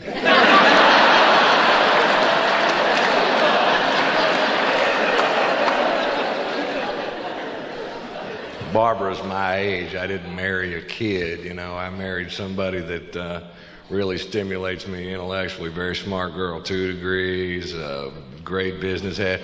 Now, she's also very sexy. She's a beautiful woman. But if I could give advice to the planet, it would be don't marry for looks alone. Go in either way. And I'll tell you why. In a few years, if Barbara's boobs start to sag too much, there's a place you can go where they can just lift them right back up where they were, and they can move the nipple wherever they want them. You can actually go to a titty bar, pick out a set of titties, and say, I want those titties on that woman right there.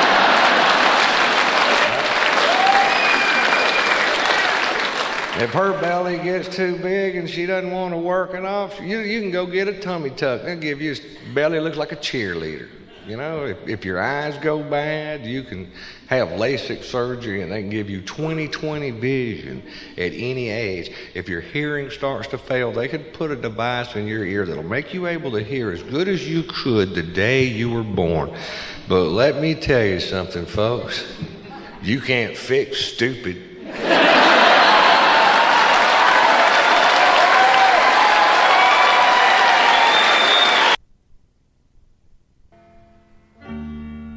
Be a lie to say I'm not gonna miss you. So please don't say goodbye now till I've kissed you one more time and held you as I did when you were mine. Steven's first girlfriend was a fucking nightmare. I can't tell the story. I'll never make it. It'd be a lie to say I don't still love you. I won't be thinking of you, girl, Never try to. Heather cornered her in school. If you ever fucking come near my fucking brother again. She was going to kill her. Call you one more time. Sorry.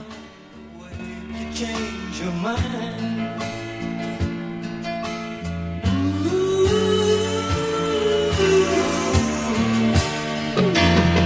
You don't love me anymore. Oh baby, you don't love me anymore. Baby, please forgive me. But the wine's gone to my head. And tomorrow I'll remember how you turned to me and said,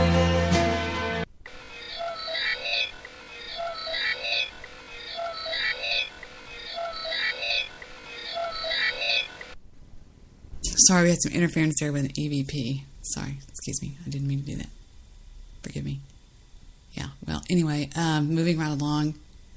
I'm going to close with this one, and this is so special. This is Stevens. When he was a little boy, a little bitty boy, like 3 or 4 years old, he used to love to watch this show called Robin Hood. And every time this song came on, he would say, Mommy, this is my song. I'm going to sing for you one day. And every time I hear it, it just breaks my heart because he was just most precious thing you'd ever seen in your life. Hated the fuck out of Heather.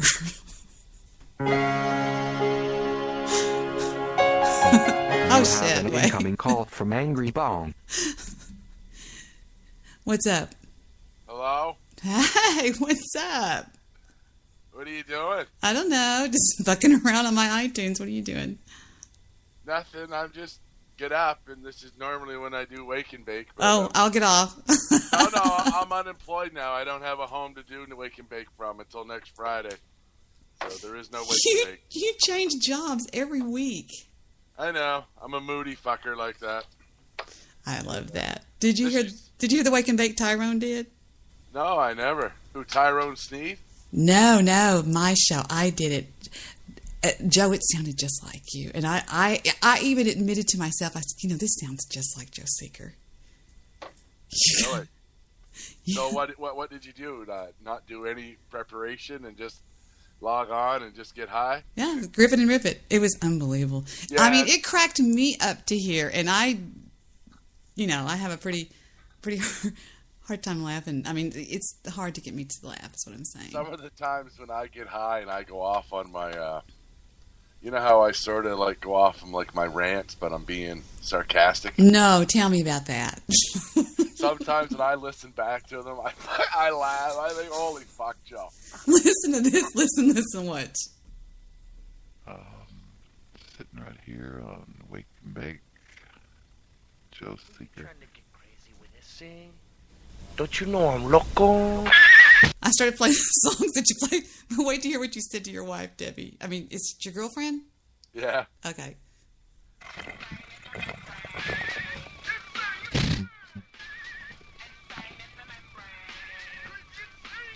I don't really have a bong. I was taking a hit off some water. So yeah, I'm gonna go and pick some blueberries. Chop some wood. The fuck? Get off my cord, you piece of shit. It's just like you, Joe. Wow. It is. The way you play music in the background and you sit there and you just go, yeah, well, I'm just, but you go like this, you go, Debbie, lock the fucking door. And you go, okay, I love you too. Go make the fucking money, bitch. It was funny. It was horrible. Yeah. Last week she paid me $10 not to put out. She begged you not to put out. Oh yeah. my God. She said that if I give her $10, she said, if you don't make me put out, I'll give you $10. So I said, oh my God. I looked at it like this, that she's obviously not going to put out, so I might as well take the $10. Now, what happened to the cross guard? Would you have the flag and you said I'm go still around? doing that. I'm still doing that. Go around. Go around. Is that what you do all the time, or? No. Yeah, like, slow, stop. old people come out and they fucking yell at me. Like, fucking I make the decisions. Every day somebody comes out and just peels into me about their fucking taxes, about potholes. Fucking, they think like, you work for the highway? I'm like, I feel like, lady, I make minimum wage to hold this fucking sign. Like, can you fix the potholes down there on Main Street? Oh, that's funny. Yeah, but what's real funny is we're with the Bell fiber op, so like we're hanging wires, right? Mm-hmm. And then they come out and they want to talk to me about potholes. Do they think you can actually get something done? Maybe. I don't know. That's funny. I just humor them. Hey, Debbie, you going to work, baby? Alright, I love you. No, you can't hit the bong, baby. What's going on here? She likes her bong hits. She can. She can take a mean rip. I've heard her before. Yeah, she can. If only she would be that, enthusiastic while, sucking on other things. Yeah, I can understand that. It takes a certain type of talent. And the name of the show is Barco, the girl, deletes Wake and Bake. So Tyrone revives it. Come back, Wake and Bake. What the fuck happened? What well, I deleted it. But I got Barco's side of it. Why did you do that? Well, because... he said you rage quit. Every morning when I get up in my time slot now to do a show just about RD's playing one of them fucking shows that nobody listens to. Like listening to white fucking paint dry. And it's deliberate. You know what I mean? That's so true. It's so true. He's butthurt over Kevin A. Kierstead.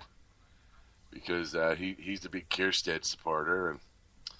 And so... I used to like listening to you eat on the air. I mean, listening to Joe is just listening to him. He goes, now I have an electric grinder for my coffee beans. Watch this. And you go, when it goes real fast, they're done. He goes, yeah, but it's not coffee beans I'm grinding. It's pot. Oh, that's right. I forgot. You got an electric grinder for your weed? Yeah, I got two of them. In case one breaks. So I asked Joe in chat, I said, Joe, have you ever gotten too high?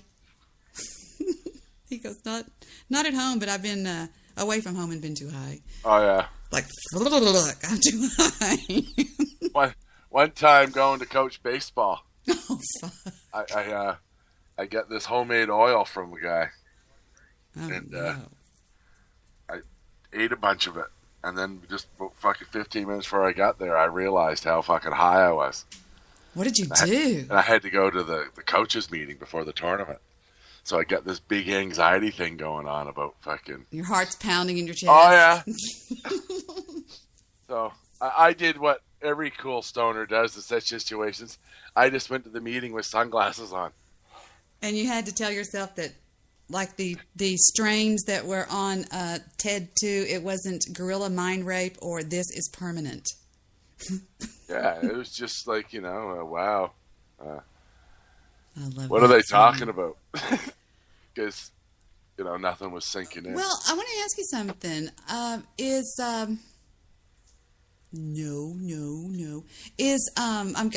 so many Skype messages during my show. Is it true? What was I going to ask you? Oh, wait, no. I smoked some weed before I went on the air. Cool. Now, is weed laced nowadays? I hear it's laced with things like PCP. Well, that depends. There are always, for quite a while now, there have been people that spray weed with shit. They usually do it to bad weed, but for the most part, most weed isn't, no. Well, isn't it the higher grade, the less paranoia sets in? Well, there's different types of weed. There's some weed will make you right tired and sleepy, and you'll want to go to sleep. And other weed sort of gives you like an energy boost. That's what it does to me. Now, I was up in your neck of the woods one time, up north at a wedding that we'd been flown up to, and I took my friend from Vietnam that was going to babysit my babies. He was a bum on the street. I just took him in. I loved him to death. His name was Joey. They called him Grandpa Joey. And we go up there, and for the first time in months, I swear to God, I go in the kitchen with Joey, and I take a couple of hits off of a blunt. And I was so high. I was going, Joey, oh my God. He was going, Debbie. Took me on the back, he goes, breathe. And he made me drink milk. Milk? You ever heard of that? No. Yeah, he made me drink some milk. He goes, I know, Debbie. I'm going to run down to that little store down there. I'm going to get you some milk. You stay right here. I thought I was losing my freaking mind, you know? I don't know. Maybe it's just the weed I was doing or something. We got a new prime minister in Canada today. Really? Who? Justin Trudeau won last night. I heard about that. Is he? He's runs for the Liberal Party, but he's the Liberals are the middle of the road party up here. And yeah, the news guy was going to talk about that today. Now, what happened between you and the news guy?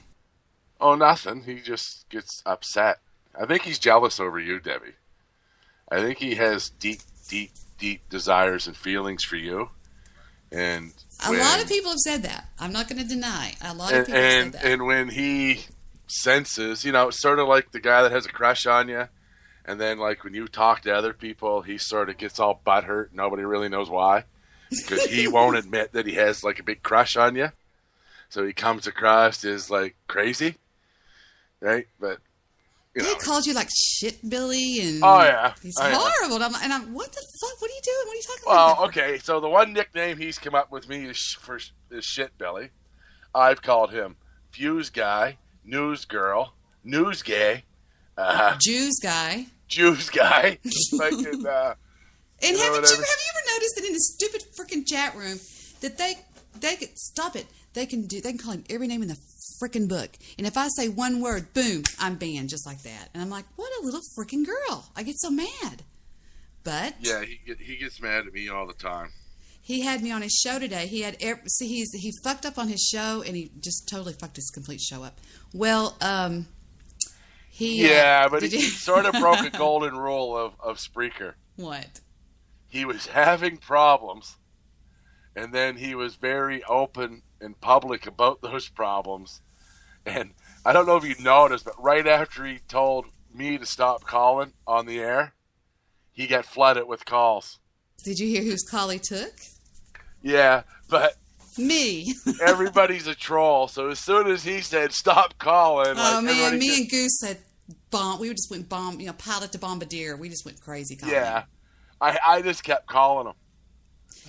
I thought he didn't he answer you one time or something like that? Yeah, and then he hung up on me, and you could hear his Skype just lagging down from people calling him. You know what I mean? It was and I laughed. I laughed. It was a clusterfuck. It was a complete clusterfuck. I know that's horrible to say, but I laughed. It was pretty funny. So the end of the News Guy show goes a little something like this. It says the show crashes and burns while testing out the new Spreaker audio. The Spreaker studio. Oh, yeah, sound settings. Okay. Yeah. It says mute all sounds. Audio settings. Oh, okay, here we go. Oh, I think I'm on the phone with you. Microphone, and then the audio. Well, it's not very high. It was a complete clusterfuck. And yeah, he's going to change the name of his show to the Hello Tech Talk News Hour with News Guy. Oh, man, they were wearing him out in the chat room. Were you in his chat room when that was going on? Oh, yeah. He didn't ban you? No, he's got Okie Oglethorpe banned, but he never bans the Angry Bong.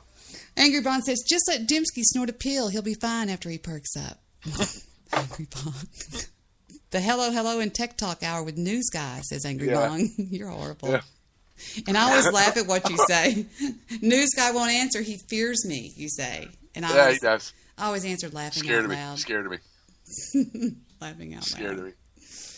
He does call you shit, Billy. News Guy. Yeah, he does. He does. You know who I hate is that little twink, that little, what's his name? That little bastard, that little young guy. What's Draft Utopia? When David kids. Oh, the guy that gives us the Russian hockey scores. Yes, he's an idiot. Like, Were you there when News Guy premiered him on his show? I was. Yes, I was. He came in there with all the hype, and then he give us the scores from the Russian fucking hockey league, like anybody cares. Yeah, News Guy says, News Guy is stealing Tyrese shit now. No shame, I tell you.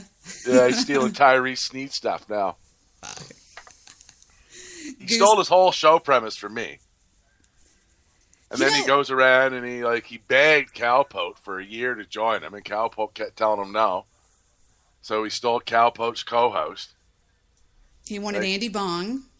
Wanted Andy Bong, yeah. He you know what I mean? Like, holy cow, News Guy. Like, you know, I don't know what to say. Like, Sick the Tank said, "We can hear you, you goddamn fucking Jewish cunt." Yeah. Sick the Tank. It's Sick's usually so reasonable.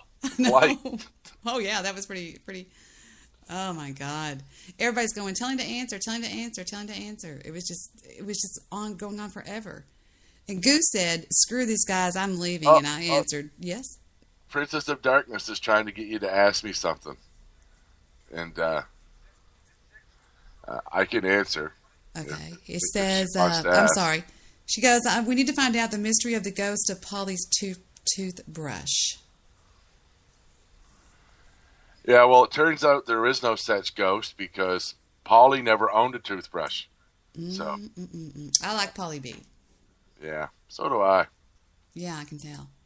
Well, he started it, Deb. He started it. What happened to that? I don't know. He just came in my show one day and started shooting off his his mouth. And I'd shoot him out on Skype. I said, "What are you doing? I said, leave Angry Bong alone." I mean, I wasn't taking up for you or white knighting. I just and then he went through 48 hours of hell, and yeah, he doesn't seem right. to come around anymore. That's That's all I'm going to say. I learned the hard way. You know what I mean? Like, I know how to play. I just don't always play. I don't know. The big thing about Spreaker is, and any one of us can have our information found out, right? And the only ones that are really put themselves out there and are at risk are the ones that are broadcasting the big lie, right? So if you're on here and you're trying to pretend that you're something that you're not, right, then you opening yourself up for, you know what I mean, to be attacked and to be embarrassed. So if you what I do is I just log on and I'm me. You know, I'm some fat Canadian stoner, so... I used to be so ugly to you. I'm sorry.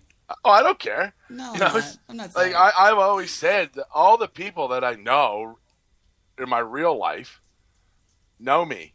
So why would I care what anybody that I don't know thinks, right? That's exactly what I had to get to that level. I don't give a flying fat rat's ass what anybody says about me. Seriously. So, truth to be told, if... I'm just going to say this name for example because I don't know. I don't listen to the show if they do anything about me or not. But Pumpkin Face. If Pumpkin Face wants to spend his time going through my content, you know, and making clips about me or whatever, is that not me still trolling him? That you're haunting him. I have the ability to say things into my microphone that will motivate him to the point that he'll spend his time. Well, look at me with DJ Bad Guy. Yeah, well... What? What do you mean, well? Yeah, what? What is that? I don't mess with Guy because... I never messed with Guy. He's got a I don't know if you've ever seen the picture of him pointing the gun at the web camera. I've seen it. Yeah, well, after I seen that, I said, I'm not messing with that guy. Yeah, well... Anybody that would point a gun at a web camera, it's crazy.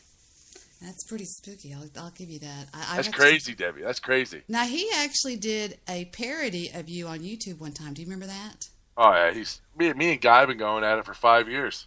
So does he still not particularly care for you? I really don't know if Guy cares for me or not.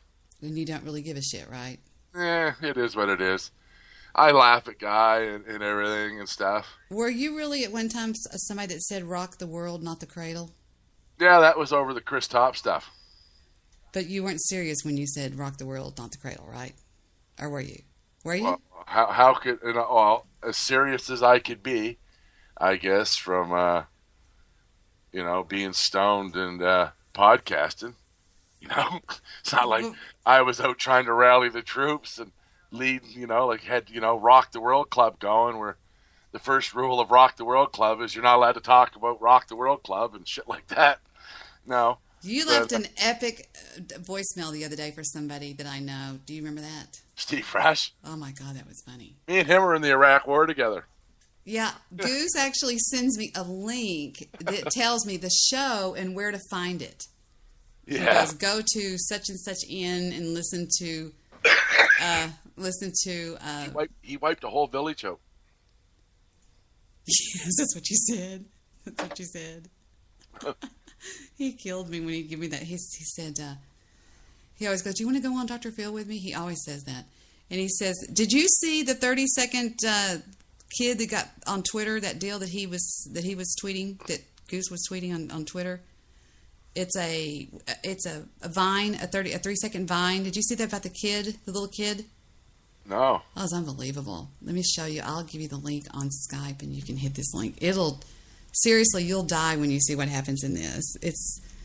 I wouldn't tell you if it wasn't a big deal, but Goose was sending this out yesterday in my chat room. Here we go. In our chat that we're in right now, our call, there. Click that link. I've seen it.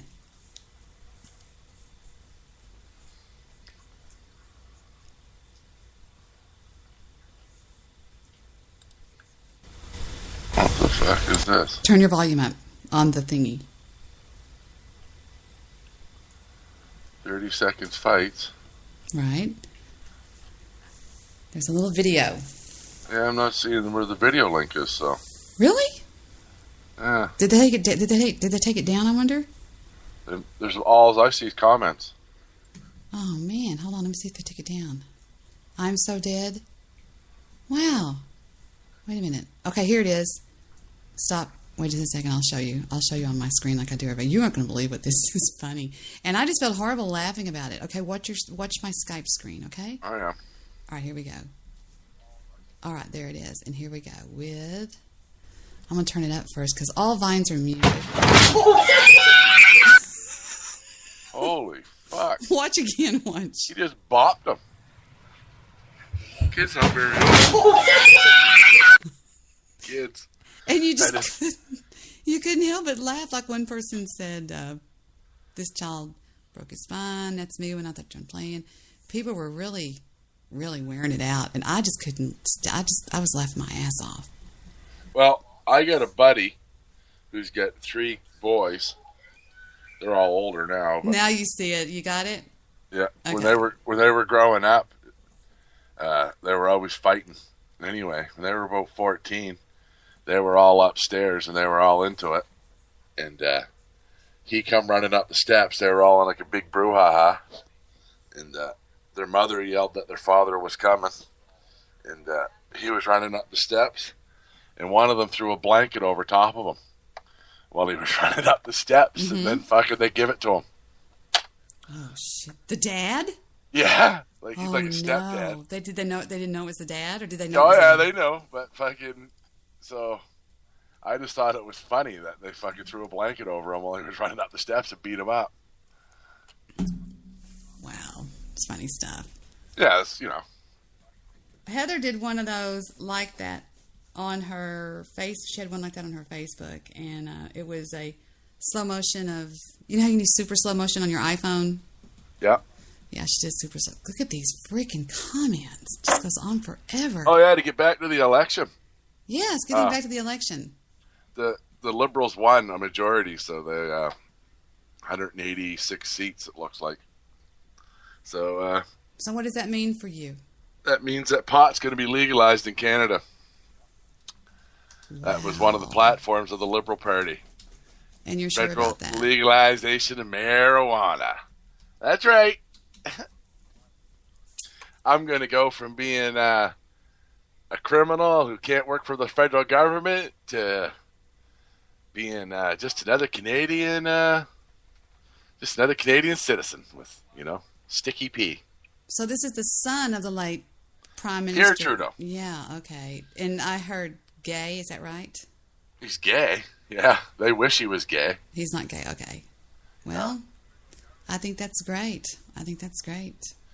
Listen, Barco, just because Pierre Trudeau's wife after they broke up. Call in and talk to the chat room. Spent a weekend in a hotel room with Mick Jagger and Keith Richards back in the fucking 80s.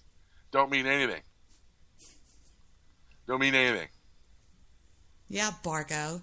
Yeah, so what? She liked to suck Mick Jagger's dick. A lot of women suck Mick Jagger's dick. Yeah, Barco. I bet you Barco has sucked Mick Jagger's dick.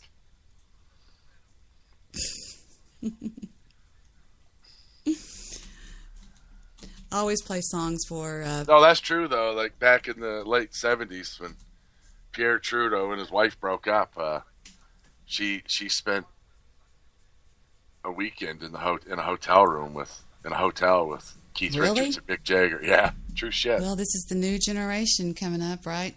Here's your song, Barco.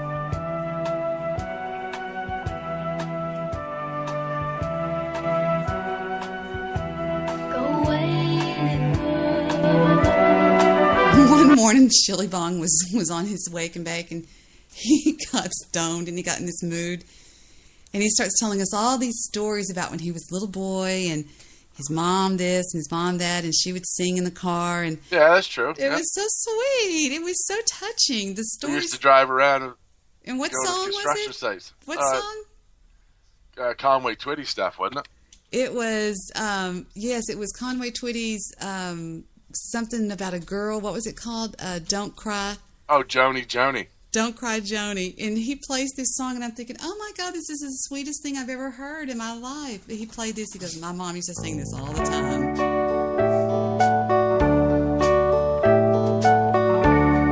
It was so sweet. Barco was the DJ who lived next door. I've known her, I guess, 10 years or more. Joni wrote me a note one day. You know, we could so do a... Did you hear Goose's rendition of Steve's song, You're a Troll, You're a Troll, You're a Troll? No. You didn't hear that? Well, I heard the one that he was playing the other day called Nigger, Nigger, Nigger, Nigger, Nigger, Nigger, Nigger. No. Steve Rush went up against... oh, well, there's a mismatch right there. The BWC, and he threw this song at them, and I was like, you're making a big mistake. It went like this. Listen. Enjoy. I'll just play a few seconds. That's all you got. Let's go. Let's do this. You're a troll. You're a troll. You're the only thing you know. You're a troll. You're a troll. How'd your life become so low?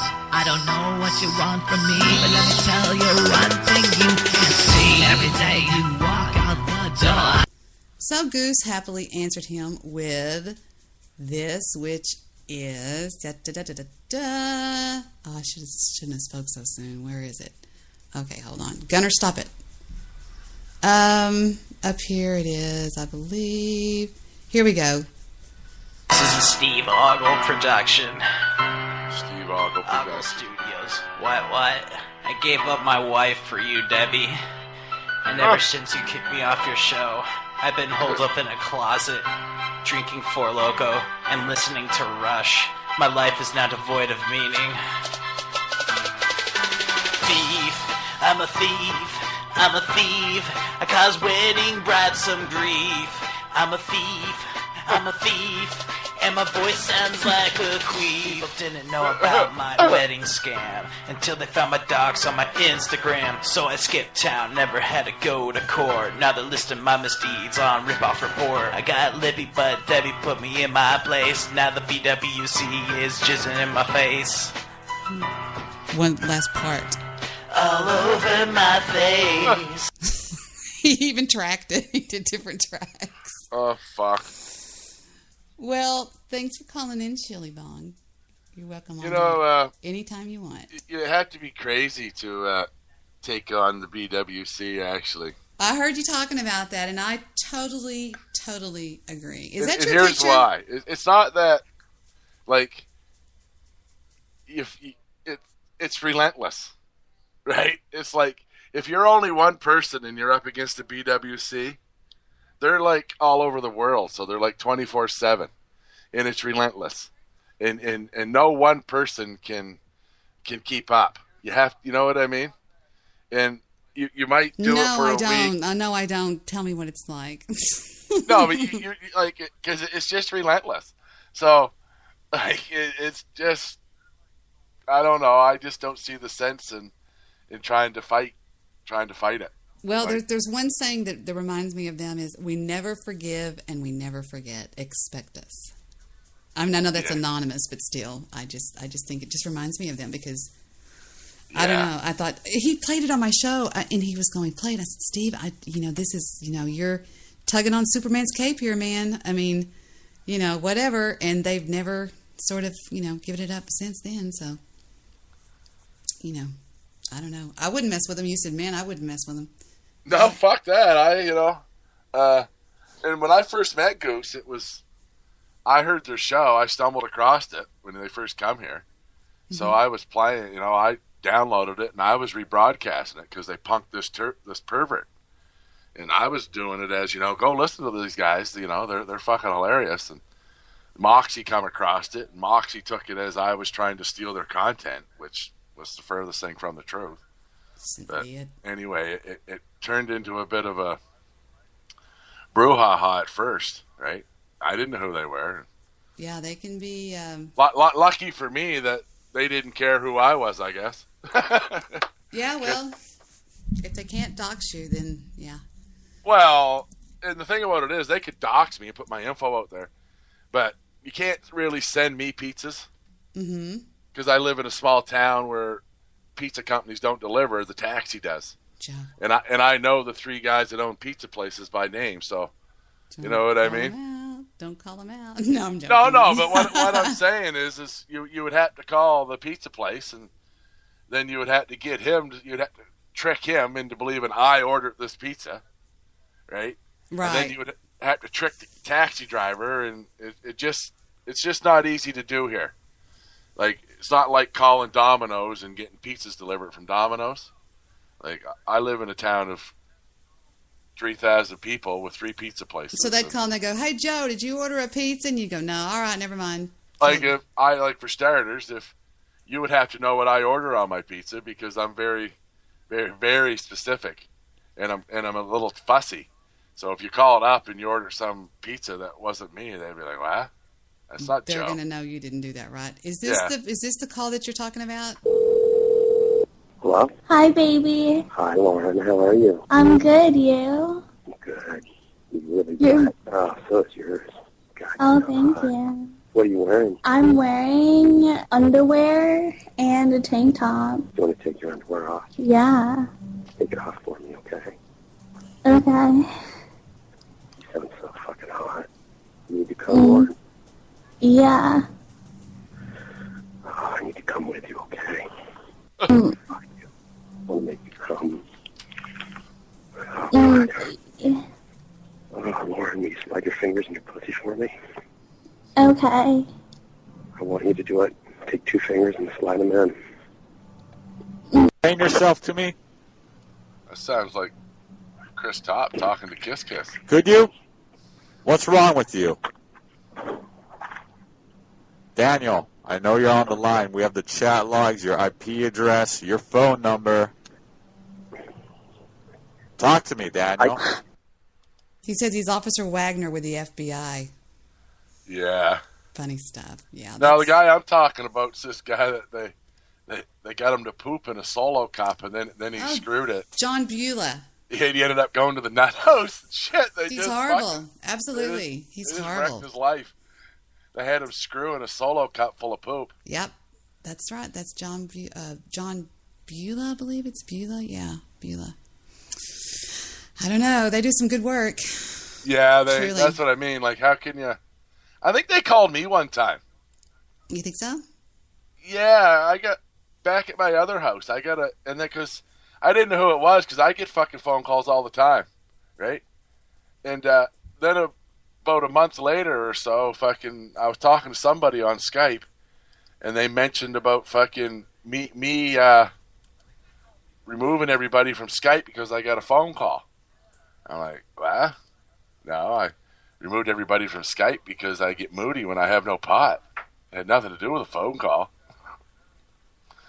So, but yeah. JP, that's your dog, dude. JP got a new dog that's half boxer, half something. That's cute. I just want to say that I think Barco should hire Tyree Sneed to take my place over at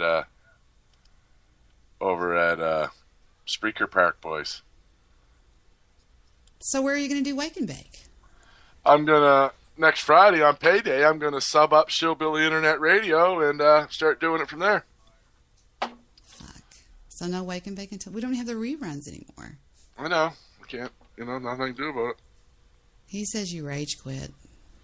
Well, I sort of did. I got tired of getting up to do my show in my time slot and RD being there on purpose. Playing something that no... Playing something, trying to get a few listens because he thinks, well, they come listen to Shilly at this time anyway. Maybe they'll listen to me with some pity listens, right? Some pity listens. Yeah. You guys are horrible. I get a show for him to listen to. It's called, Hey, RD, get a job and wash your feet. Get a job and wash your feet. Fucking asshole. There's a show for him to listen to. Nobody wants to smell your feet. They smell like cheese. Did his wife have the baby yet? Do you know? Yeah. She did? I don't know. Oh, okay. All right. The guy, the only reason he went to work is so he can qualify for maternity benefits. Fuck. He admitted that on the air. Okay. Barco. I like RD. Barco, I think, is a little girl, but I like RD for some reason. I just really do. I've always liked RD. I like Barco. Barco's my buddy. Barco's a tweaker, and he's misunderstood, but I like him. I don't care for Barco. I he's know just a little millie mouth bitch to me. Yeah, he's just a bit of a tweaker. Yeah, he's a girl. Tweakers do tweaker things. But he's harmless. He means good. He's got a good heart. That's why I like Barco. Because all the shit Barco causes, when it comes right down to it, Barco has a big heart. And that reminds me of myself. I talk a lot of shit on Spreaker and Troll. But in real life, I have a huge heart. I give way more of myself to other people than I should, and give people things I shouldn't give to them, right? That is so sweet. Maybe that's why I felt a connection there when I started listening to your shows, and I thought, this guy is really a neat guy, And on Spreaker, I get to be somebody that I'm really not. An alter, whatever. So, you get to be a troll asshole here and stuff. Who did the troll song who did the Spreaker song on your site that time? Who was that? You called it the Spreaker song. That was, I think they're called,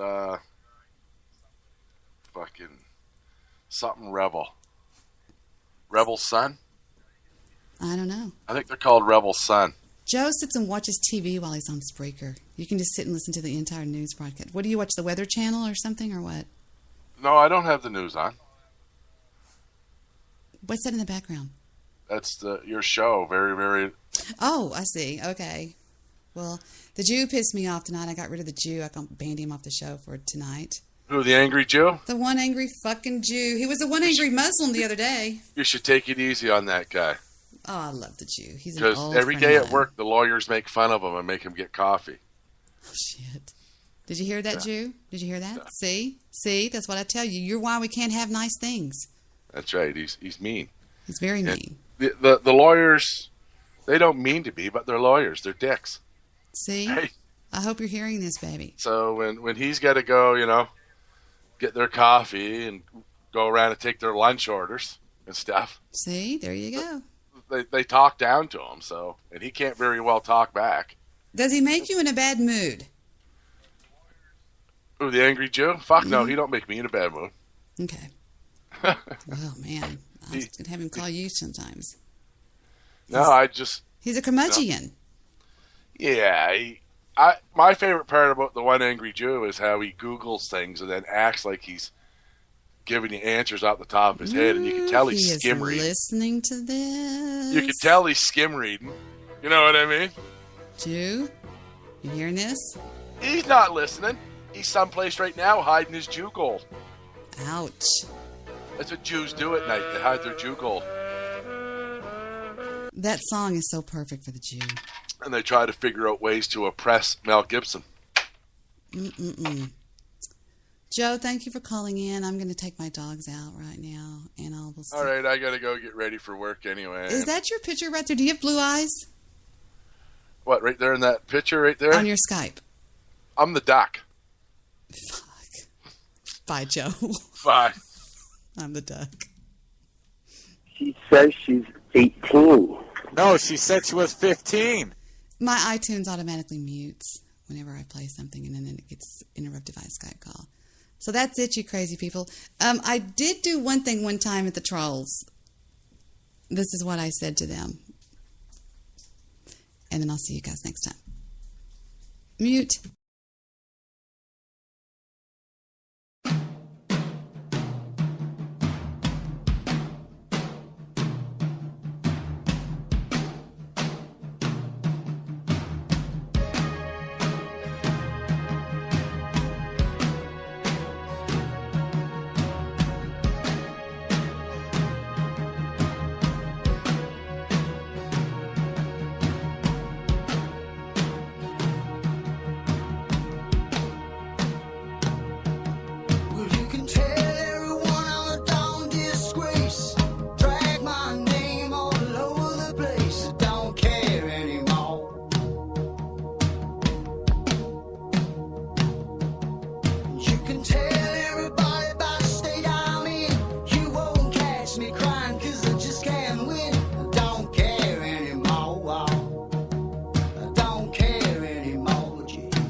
A buddy of mine showed up the other day and told me that he had just got a new car for his wife. I told him I thought that's just a pretty good trade. And then he left.